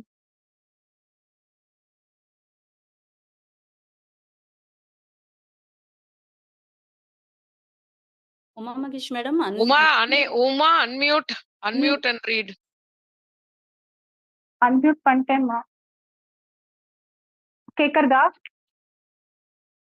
இப்ப கேக்குறதா கேக்குறதுமா यतः प्रवृत्तिर्भूतानां येन सर्वमिदं ततं स्वकर्मणा तम् अभ्यर्च्य सिद्धिं विन्दन्ति मानवः श्रेयान् स्वधर्मो विगुणः परधर्मात् स्वनुष्ठितात् स्वभावनियतं कर्म कुर्वन्न आप्नोति किल्बिषम् सहजं कर्म कौन्तेय सदोषम् अपि नात्यजेत् सर्वारम्भा हि दोषेण धूमेनाग्निरिवावृताः असक्तबुद्धिः सर्वत्र जितात्मा विगतस्पृहः नैष्कर्म्यसिद्धिं परमां सन्न्यासेनाधिगच्छति सिद्धिं प्राप्तो यथा ब्रह्म तथाप्नोति निबोध मे समासेनैव कौन्तेय निष्ठा ज्ञानस्य या परा बुद्ध्या विशुद्ध्या युक्तः धृत्यात्मानं नियम्य च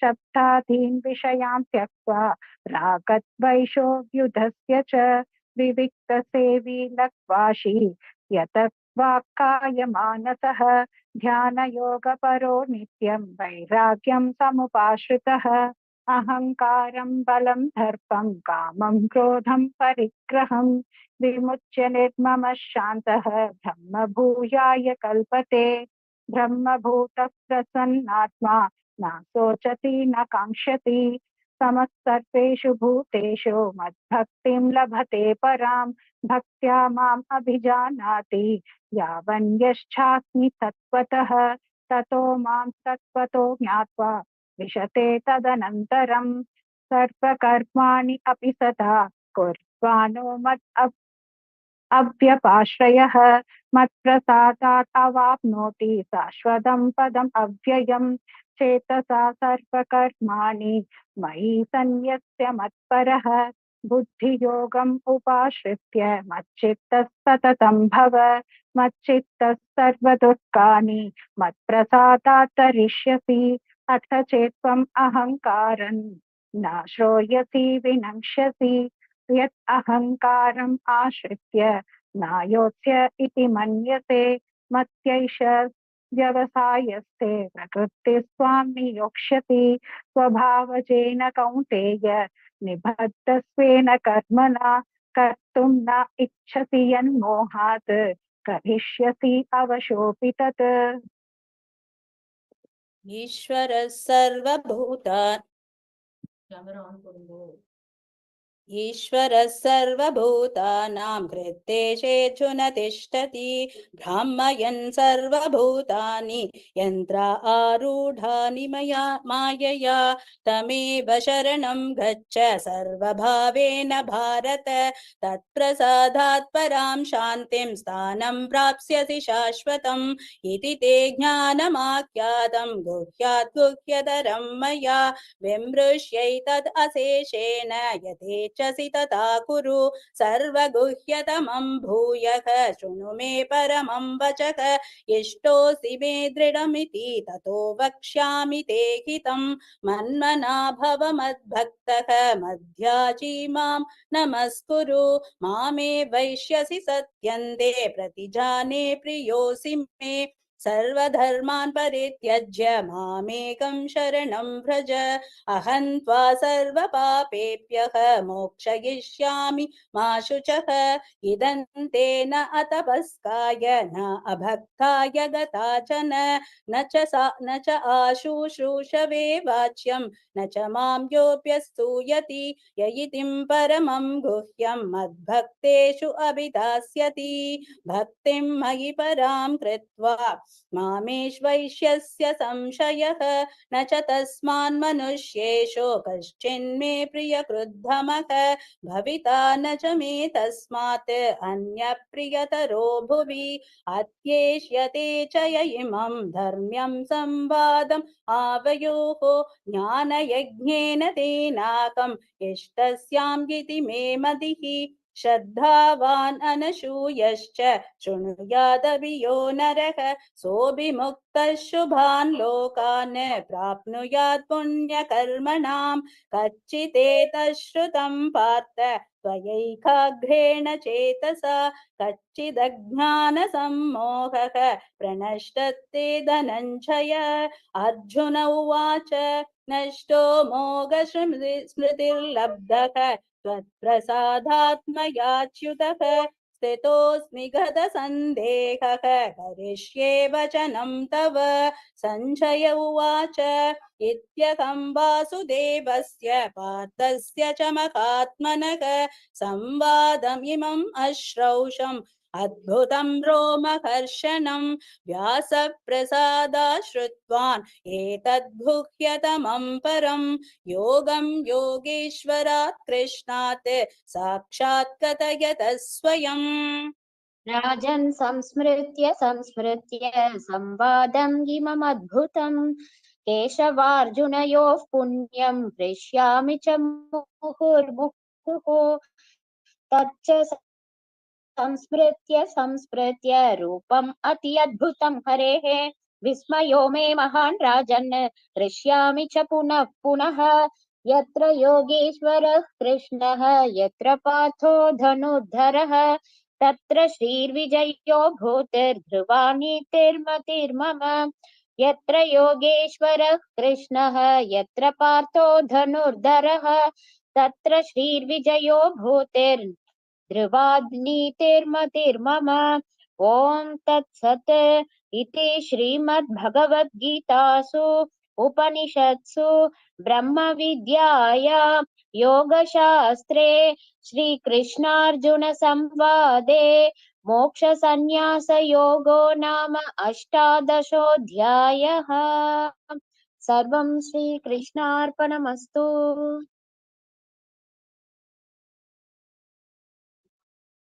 हनुमान चालीसा। श्री गुरु चरण सरोज रज निगमन मुखुर सुधारी भरणवु रघुवर विमल यशो जोदायको फलचारी बुद्धिहीन तनु जानिके सुमिरो पवन कुमार बल बुद्धि विद्या देहु मोगी हरहु कलेश विकार। Anusha, you continue. Anusha, you read. जय हनुमान ज्ञान गुण सागर जय कपीश तिहु लोक उजागर रामदूत तुलित बल धाम अंजनी पुत्र पवन सुत नाम महावीर विक्रम भजरंगी कुमति निवार सुमति के संगी कंचन वरण विराज सुवेश कानन कुंडल कुंचित केश हाथ वज्र औ ध्वजा विराजे कांधे मूंज जनेऊ साजे शंकर सुवन केसरी नंदन तेज प्रताप महाजगवंदन विद्यावान गुणी अति चातुर राम काज करिवे को आतुर प्रभु चरित्र सुनिवे को रसिया राम लखन सीता मन बसिया सूक्ष्म रूप धरि सियहि दिखावा विकट रूप धरि लंक जरावा भीम रूप धरि असुर संहारे रामचंद्र के काज सवारे लाय सजीवन लखन जियाय श्री रघुवीर हर शिवर लाय रघुपति कीन्ही बहुत बड़ा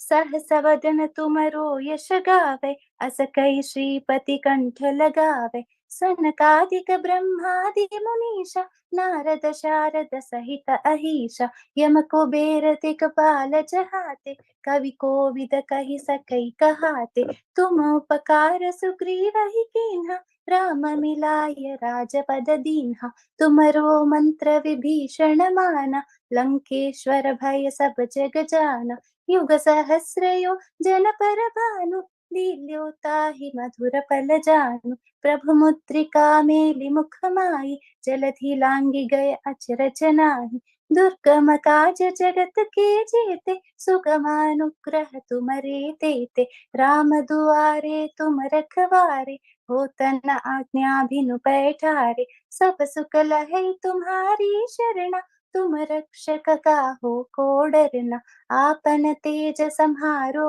आपे तीनों लोक हाकते कांपे भूत पिशाच निकट नहीं आवे महावीर जब नाम सुनावे नाशई रोग हरे सब पीरा जपत निरंतर हनुमत वीरा संकट से हनुमान छुड़ावे मन क्रम वचन ध्यान जो लावे सब पर राम तपस्वी राजा तिनके काज सकल तुम साजा और मनोरथ जो कोई लावे तो सोय अमित जीवन पल पावे चारों युग वरताप तुम्हारा हाई पर सिद्धि जगत उजियारा साधु संत के तुम रखवारे असुर निकंदन राम दुलारे अष्ट सिद्धि नव निधि के दाता असवर दीन जानकी माता राम रसायन तुम्हारे पासा सदा रहो रघुपति के दासा तुम्हारो भजन राम को भावे जन्म जन्म के दुख बिसरावे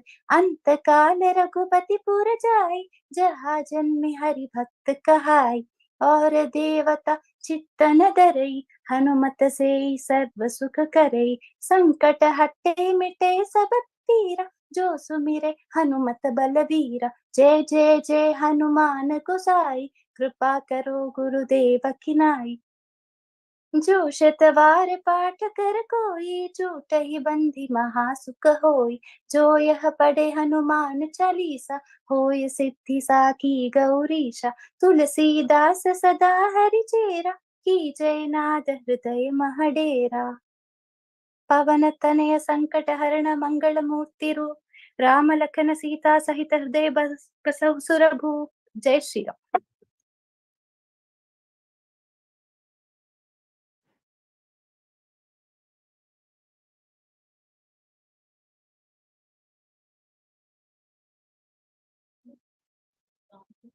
भगवद गीता हारती। ओम जय भगवद गीते स्वामी जय भगवद गीते हरिहय कमल विहारिणि हरिहय कमल विहारिणि सुंदर सुपुनीते ओम जय भगवद गीते कर्म सुमर्म प्रकाशिनि कामा शक्ति हरा तत्त्वज्ञान विकासिनि तत्त्वज्ञान विकासिनी विद्या ब्रह्म परा भगवद्गीते भक्ति विदायिनी निर्मल मनहारी निर्मल मनहारी शरण रहस्य प्रदायिनी शरण रहस्य प्रदायिनी सब विधि सुखकारी जय भगवद गीते राग वेद कारिणी मोद सदा कारिणी मोद सदा भव भयहारिणी तारिणी भव भयहारिणी तारिणी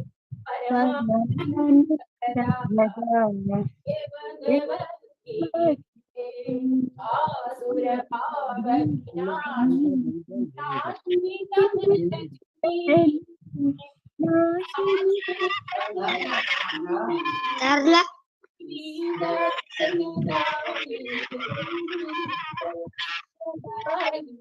हरि रसिका सजनी जय भगवद गीते समता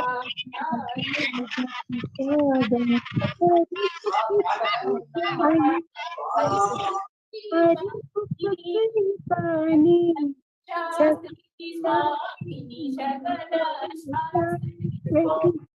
श्रुतियों की रानी जय भगवद गीते दया सुधा बरसावे माधो कृपा कीजिए हरिपद प्रेम दान करे हरिपद प्रेम दान करे अपनों कर लीजिए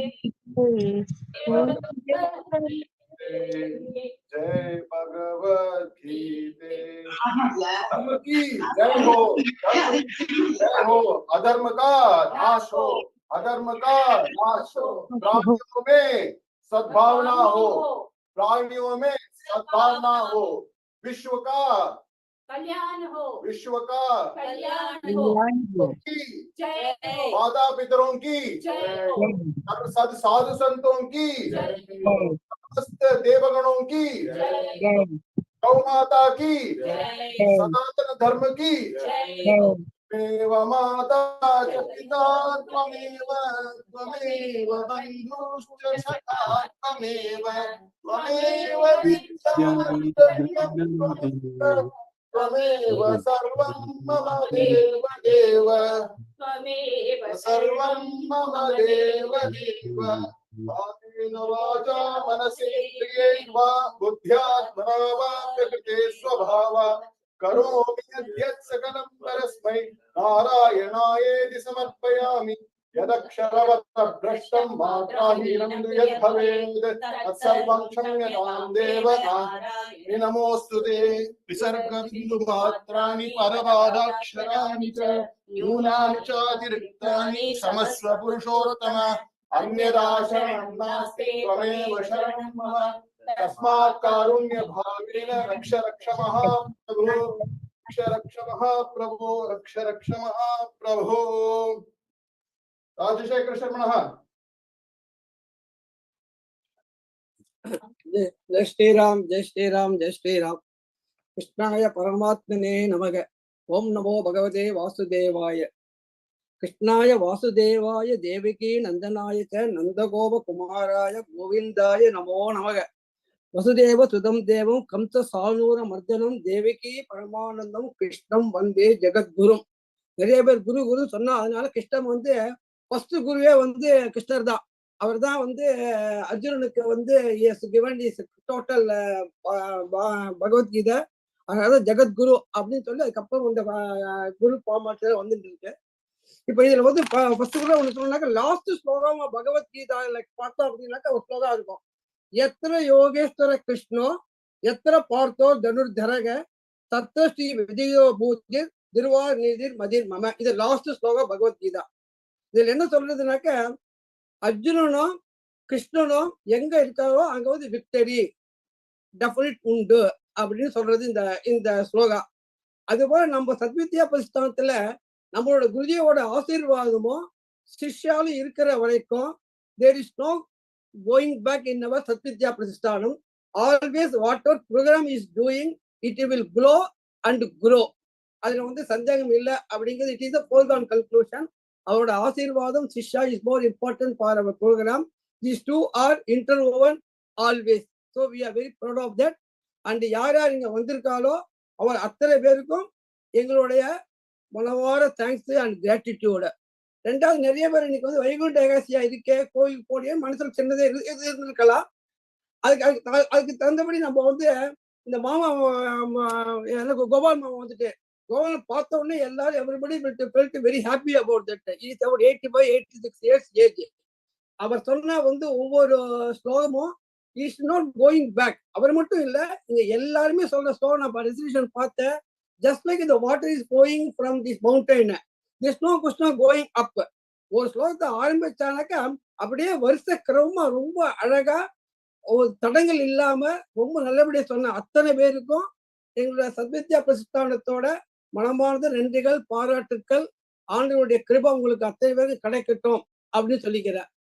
மூணாவது, இந்த சினாப்சிஸ் எழுதினா சினாப்சிஸ் வந்து மீனாட்சி மேடம் ஃபர்ஸ்ட் எடுத்த உடனே வித் ஃபர்ஸ்ட் இந்த கிரிக்கெட்ல சொல்லுவான், ஃபர்ஸ்ட் வந்து 2 பேர் வந்து ஓப்பனர் பேட்ஸ்மேன் நல்லபடி இருந்தானாக்கா பின்னாடி போறவாள் ரொம்ப பிரமாதமா ஆடிடுவா, சந்தியமா வேண்டாம் அப்படின்னு. அது போல she has started with a very high emotion, very clear-ஆ with the backdrop-ஓட she was telling exceedingly well. அது அப்படியே மற்றவங்க ஃபாலோ பண்ணி nobody at any point of time it is not gone back. அதே டெம்போவை அதே மெயின்டைன் பண்ணி everybody stood very very nicely, exceedingly well. பர்டிகுலரா 2 பேர் வந்து இந்த பிரதர் சிஸ்டர்ஸ் 6வது அத்தியாயத்துல சொன்னதும், அது போல 11வது அத்தியாயத்துல வந்து இந்த பவர் பாயிண்ட் போட்டதும், 13வது அத்தியாயத்துல வந்து இன்ஃபார்மலா ராமச்சந்திரன் மாமா டோட்டலி இன்ஃபார்மலா என்னமோ கேஷுவலா சொல்றாப்புல அந்த பகவத்கீதையை வந்து அத்தனை நல்லபடி புரியுறாப்புல சொன்னதும், எல்லாரையும் சம்மரைஸ் பண்ணி 18வது அத்தியாயத்துல வந்து வித்யா வந்து நான் சொல்றதுக்கு வழி இல்லாம அவளே எல்லாம் சொல்லிட்டா. 18 அத்தியாயத்துல content what is that, what is the needful to be done, how we got to follow in the present lifeல வந்து ஃபாலோ பண்ண முடியாதா அப்படின்னு கொஸ்டினே இல்லாம அவ டியூட்டியை they got to go without seeing the மனசுல if you want to do your கர்த்தவியம் அப்படின்னாக்க we need not want to see what is the benefit வருதோ பெனிஃபிட் இல்லையோ நமக்கு என்ன டியூட்டி வீச்சிருக்கானோ அதை செய்யணும் அப்படிங்கிற ஒரு தத்துவத்தை வந்து ரொம்ப அழகா எல்லாம் சொல்லிட்டு இருந்தா. அது ஃபைனலாவும் இம்ப்ரெஸ் பண்ணிட்டா. whatever we are doing that should be surrendered to the Lord Krishna path. அதுதான் மோர் இம்பார்ட்டன்ட். இன்ஃபேக்ட் நம்ம வந்து சந்தியாவனத்திலேயே ஒருத்தரோட சொன்னேன், நம்ம சுவாமி கிருஷ்ணரை கேட்டாராம், நீங்க வந்து சுவாமி உங்களை யாரு நாங்க வந்து to whom we go to pray அப்படின்ட்டு அவர் சொன்ன, யார் வேணா ப்ரே பண்ணு, finality it will come to me அப்படின்னு. இன்ஃபேக்ட் சந்தியாவனத்திலேயே ஒரு ஸ்லோகம் ஒண்ணு வரும், கடைசியில் சங்க சக்கர கதாபானே கோவிந்தா, சங்க சக்கர கதாபானே துவாரகா யக்கிதா கோவிந்தா புண்டரி காட்ட ரட்சமம் சரணாகதம் ஆகாசாதி பதிதம் தோயம் எதா கச்சதி சாகரம் சர்வதேவ நமஸ்காரக கேசவம் பிரதி கச்சதின்னு. எங்க வேணா மழை பெய்யட்டும், மலையில பெய்யட்டும், காட்டுல பெய்யட்டும், நகரத்துல பெய்யட்டும், குளத்துல பெய்யட்டும், எங்க போனா கடைசியில் பயனில் எங்க சேர்றது, கடல்ல போய் சேர்றது. அது போல நீங்க யாருக்கு என்ன வேணுமோ நீங்க வந்து பிரார்த்தனை பண்ணலாம். ஃபைனலா போற இடம் வந்து கிருஷ்ணரோட சரணாகதி அப்படின்னு ஸ்லோகம் முடியுது. அதை பத்தி ஒருத்தர் வந்து ரொம்ப பிரமாமா சொன்னேன். 10வது ஸ்லோகத்துல வந்து விபூதி யோகத்துல சொல்றதுல பிரியா வந்து ஸ்பெசிபிக்கா வந்து சொன்னா, நேச்சுரலா இது காடி சவுண்ட் பண்ணி எங்க வேணாலும் எந்த பகுதியிலயும் இருக்க, எந்த லைஃப்லயும் இருக்கேன்னு. It is proved by her also. அவரோட கர்த்தவத்தையும் ப்ரூவ் பண்ணி she was traveling. I was seen that photo in which she depicted here. She was traveling in a car. Even then she wanted to do, அவளுக்கு வந்து ஒரு ஷெட்யூல்ட வந்து பண்ணணும் அப்படிங்கிற ஒரு எண்ணத்துல வந்து she did her job. I felt very happy about seeing her in the gadi and so much of அந்த ஆட்டமெல்லாம் இருக்கு, அவ கவலைப்படாத பத்தி. she was just continuing her duty like that. அது போல ஒவ்வொருத்தரும் அவ டயத்தை எடுத்துட்டு இங்க வந்து இந்த ஒரு சத்சங்கத்தை வந்து பண்ணிடுறது வந்து பெருமை வந்து நாட் அவளுக்கு இல்லை. அவர் சத்சங்கம் is already in a good pedestal for doing சனாதன தர்மா. அதை இன்னும் கொஞ்சம் வந்து ஒரு ஸ்டெப் மேல போய் it is growing and glowing with all your presence, all your support, all your cooperation. அதுக்கு எங்களுடைய total gratitude and thanks to you. பையனெல்லாம் வந்து எல்லாம் நினைக்கல என்னன்னா பகவத்கீதால வந்து ஹனுமான் சாலிசா வச்சிருக்காரு அப்படின்னு. அதுக்கு வந்து ஒரு பாயிண்டா வந்து மீனாட்சி ஓப்பனே சொல்லிட்டா. ரதத்துல வந்து நம்ம அர்ஜுன ரதத்துல வந்து மேல கொடியில இருக்கிறவர் வந்து ஆஞ்சநேயர் தான் இருக்காரு. அந்த ஆஞ்சநேயர் வந்து சொல்றது வந்து எப்படி இருக்கணும், நம்ம கேட்கறதெல்லாம் சண்டே சாரி இது வந்து சண்டே ஒரு ஒரு வார்பில் நடக்கிற இடம் இது. அதனால அதெல்லாம் மனசுல வந்து போய் we should come up with a nice stage அப்படிங்கிறதுனாலதான் இந்த அனுஷா ஸ்பெசிபிக்கா வந்து இங்க வந்து அனுமன் சொல்றது வெரி மைல்டா அந்த ஒரு தடபுடன் இல்லாம அந்த இது சண்டை காட்டிய வந்து அதெல்லாம் போய் மைல்டா சப்மிசிவா ஒரு டீசன்ட் சொல்லணும் அப்படிங்கிறதுக்காக தான் வச்சா. அது தந்தபடி she also did exceedingly well. எல்லாருக்கும் இங்க வந்ததுக்கு இங்க ரிசர்வேஷன் பண்ணவா சினாப்சிஸ் வந்து பிரமாணமா தயார் பண்ணியிருந்தா. we cannot say any word to say. ஒவ்வொருத்தரும் has taken a lot of time probably. ரொம்ப நல்லா பண்ணியிருந்தா. we are very grateful, we are very thankful. அந்த டெலிவரி ஆஃப் ஒவ்வொரு ரெசிப்ஷனும் வந்து ரொம்பவே நல்லா இருந்தது. எல்லாத்துக்கும் எங்களோட தேங்க்ஸ் தவிர வேற ஒன்றும் சொல்றதுக்கு இல்லை. இன்ஃபேக்ட் 11ஆம் ஸ்லோகத்துல வந்து 11ஆவது அத்தியாயத்துல வந்து அர்ஜுனன் சொல்லுவார் கிருஷ்ணன்ட்ட, கிருஷ்ணா நான் உன்னை வந்து கேஷுவலா வந்து என்னோட ஃப்ரெண்டு நினைச்சேன். அந்த பொண்ணு அதை தாண்டி கூட சொன்னா, நீ கிருஷ்ணா என்னோட ஃப்ரெண்டா நினைச்சேன், நான் வந்து உன்னை வந்து கிருஷ்ணான்னு கேஷுவலா கூப்பிட்டுருக்கேன். ஆனா இப்போ உன்னோட இந்த ஒரு மகா குளோரியை பார்த்த பிறகு நான் சொல்றதுல தப்போ அப்படின்னு தோன்றது. நான் என்ன பண்ண முடியும் இதுக்கு அப்படின்னாக்கா ஐ cannot do anything to you. அதான் சுத்தி சுத்தி வந்து நமஸ்காரம் பண்றோம். புனப்புனக ஒரு நமஸ்காரம்னு ஒரு ஸ்லோகம் வரும் அதுல. அது போல நீங்க வந்ததுக்கு எங்க கிராட்டிடியூடோ எங்க தேங்க்ஸுகள் எங்க பாராட்டுக்கள் கிருஷ்ணருடைய பரிபூர்ண கடாட்டம் எல்லாரும் கிடைக்கட்டும் முடிச்சுக்கிறேன். Thank you very much. Jai Shri Ram, Jai Shri Ram, Jai Shri Ram. கோவிந்தாய வாசுதேவாய ஹரே பரமாத்மனே பிரடதக்லேசநாசாய கோவிந்தாய நமோ நமக. Jai Shri Ram, Jai Shri Ram, Jai Shri Ram. Thanks to all. Time ஆயிட்டு I don't want to take much. Otherwise I thought of ஒவ்வொரு ஸ்லோகமும் சினாப்சிஸ் வந்து I want to give you a review of the synopsis. Note பண்ணி வச்சிருந்தேன். But I thought it is time is already running out. It is now 3 o'clock nearly. நிறைய பேர் வந்து என்னடா இது அந்த ப்ரோக்ராம்லாம் இருக்கும். So we don't want that. And the synopsis probably Sagarji will put it in the group. Who are interested, they can read the synopsis also for their interest, for their welfare, for taking our life in the path of Lord Krishna. Jai Shri Ram. Nice of you. Thank you. ஸ்ரீ குருப்யோ நமஹ, ஸ்ரீ பரமாத்மனே நமஹ சொல்றோம். அது வந்து எல்லாத்துக்கும் மேல ஒரு பரமாத்மான்னு ஒரு தத்துவம் இருக்கு. எது சூர்யா சந்திரமசா கிருஷ்ணர் எல்லாத்தையுமே கவர்ன் பண்றவர் அந்த ஆத்ம தத்துவம். அந்த ஆத்ம தத்துவத்தை தான் இது எல்லாத்தையும் கவர்ன் பண்றது. vote of thanks கொடுக்கிறவருக்கு ஒரு தேங்க்ஸ்னு இல்ல. ஆனா 6 நாளைக்கு ஒரு யஜ்யம் மாதிரி ராஜசேகர் சாரும் ரேவதி ஜியும் ரொம்ப அழகா சிறப்பா ஒரு யஜ்யம் மாதிரி இது வந்து it is not a easy every day to get 32 people together continuously for Monday to Friday as a yajna. It is nothing short of it. I am sure each of your houses, and we are all fortunate enough. பேண்டமிக்ல நிறைய problem வந்தாலும் ஒரு பெரிய விஷயம் என்ன பண்ணிருக்குன்னா வீட்டோட வீடு எல்லாம் ஒரு சத்சங்கத்தோட இப்படி இருந்திருக்கு. அது ஒரு பவனத்துல இல்லாதக்கு ஒரு கோவில்ல இல்லாதக்கு ஒருத்தரோட வீட்டுல இருக்கிறதுனால அந்த 6 நாளும் இந்த 7வது நாள் கல்மினேஷனோட ராஜசேகர் சாரும் ரேவதி மேமும் ரொம்ப அழகா சிறப்பா இத 6 நாளும் நடத்தி இத கல்மினேஷனோட எல்லாருக்கும் எனக்கு பூயோ பூயோ நமாமியகம். ரொம்ப சந்தோஷம். இதே மாதிரி சத்சங்கம் பண்ணிட்டே இருக்கும். எல்லாம் வீட்டோட வீட்டை எல்லாம் சத்சங்கம் இப்படியே சிறப்பா நடந்துட்டே இருக்கட்டும் சொல்லி எல்லாருக்கும் பிரார்த்தனை பண்றேன். எல்லாருக்கும் கிருஷ்ண பரமாத்மாவோட பரிபூர்ண ஆசீர்வாதம் கிடைக்கட்டும். எல்லாரும் சர்வே ஜனா சுகினோ பவந்து, சமஸ்த சன்மங்களானி சந்து, உத்தரோத்தராபிவிருத்திரஸ்து, தீர்கா திருடகாத் அரோக திருடகாத்ரதா சித்திரஸ்து, சமஸ்த சன்மங்களானி சந்து.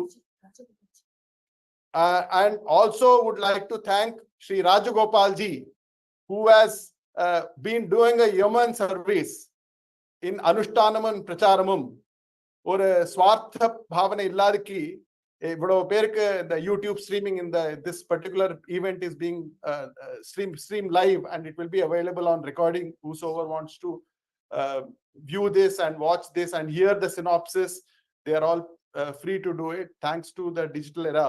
So thank you to Sri Rajagopal ji for doing this great service to the humanity for all of us.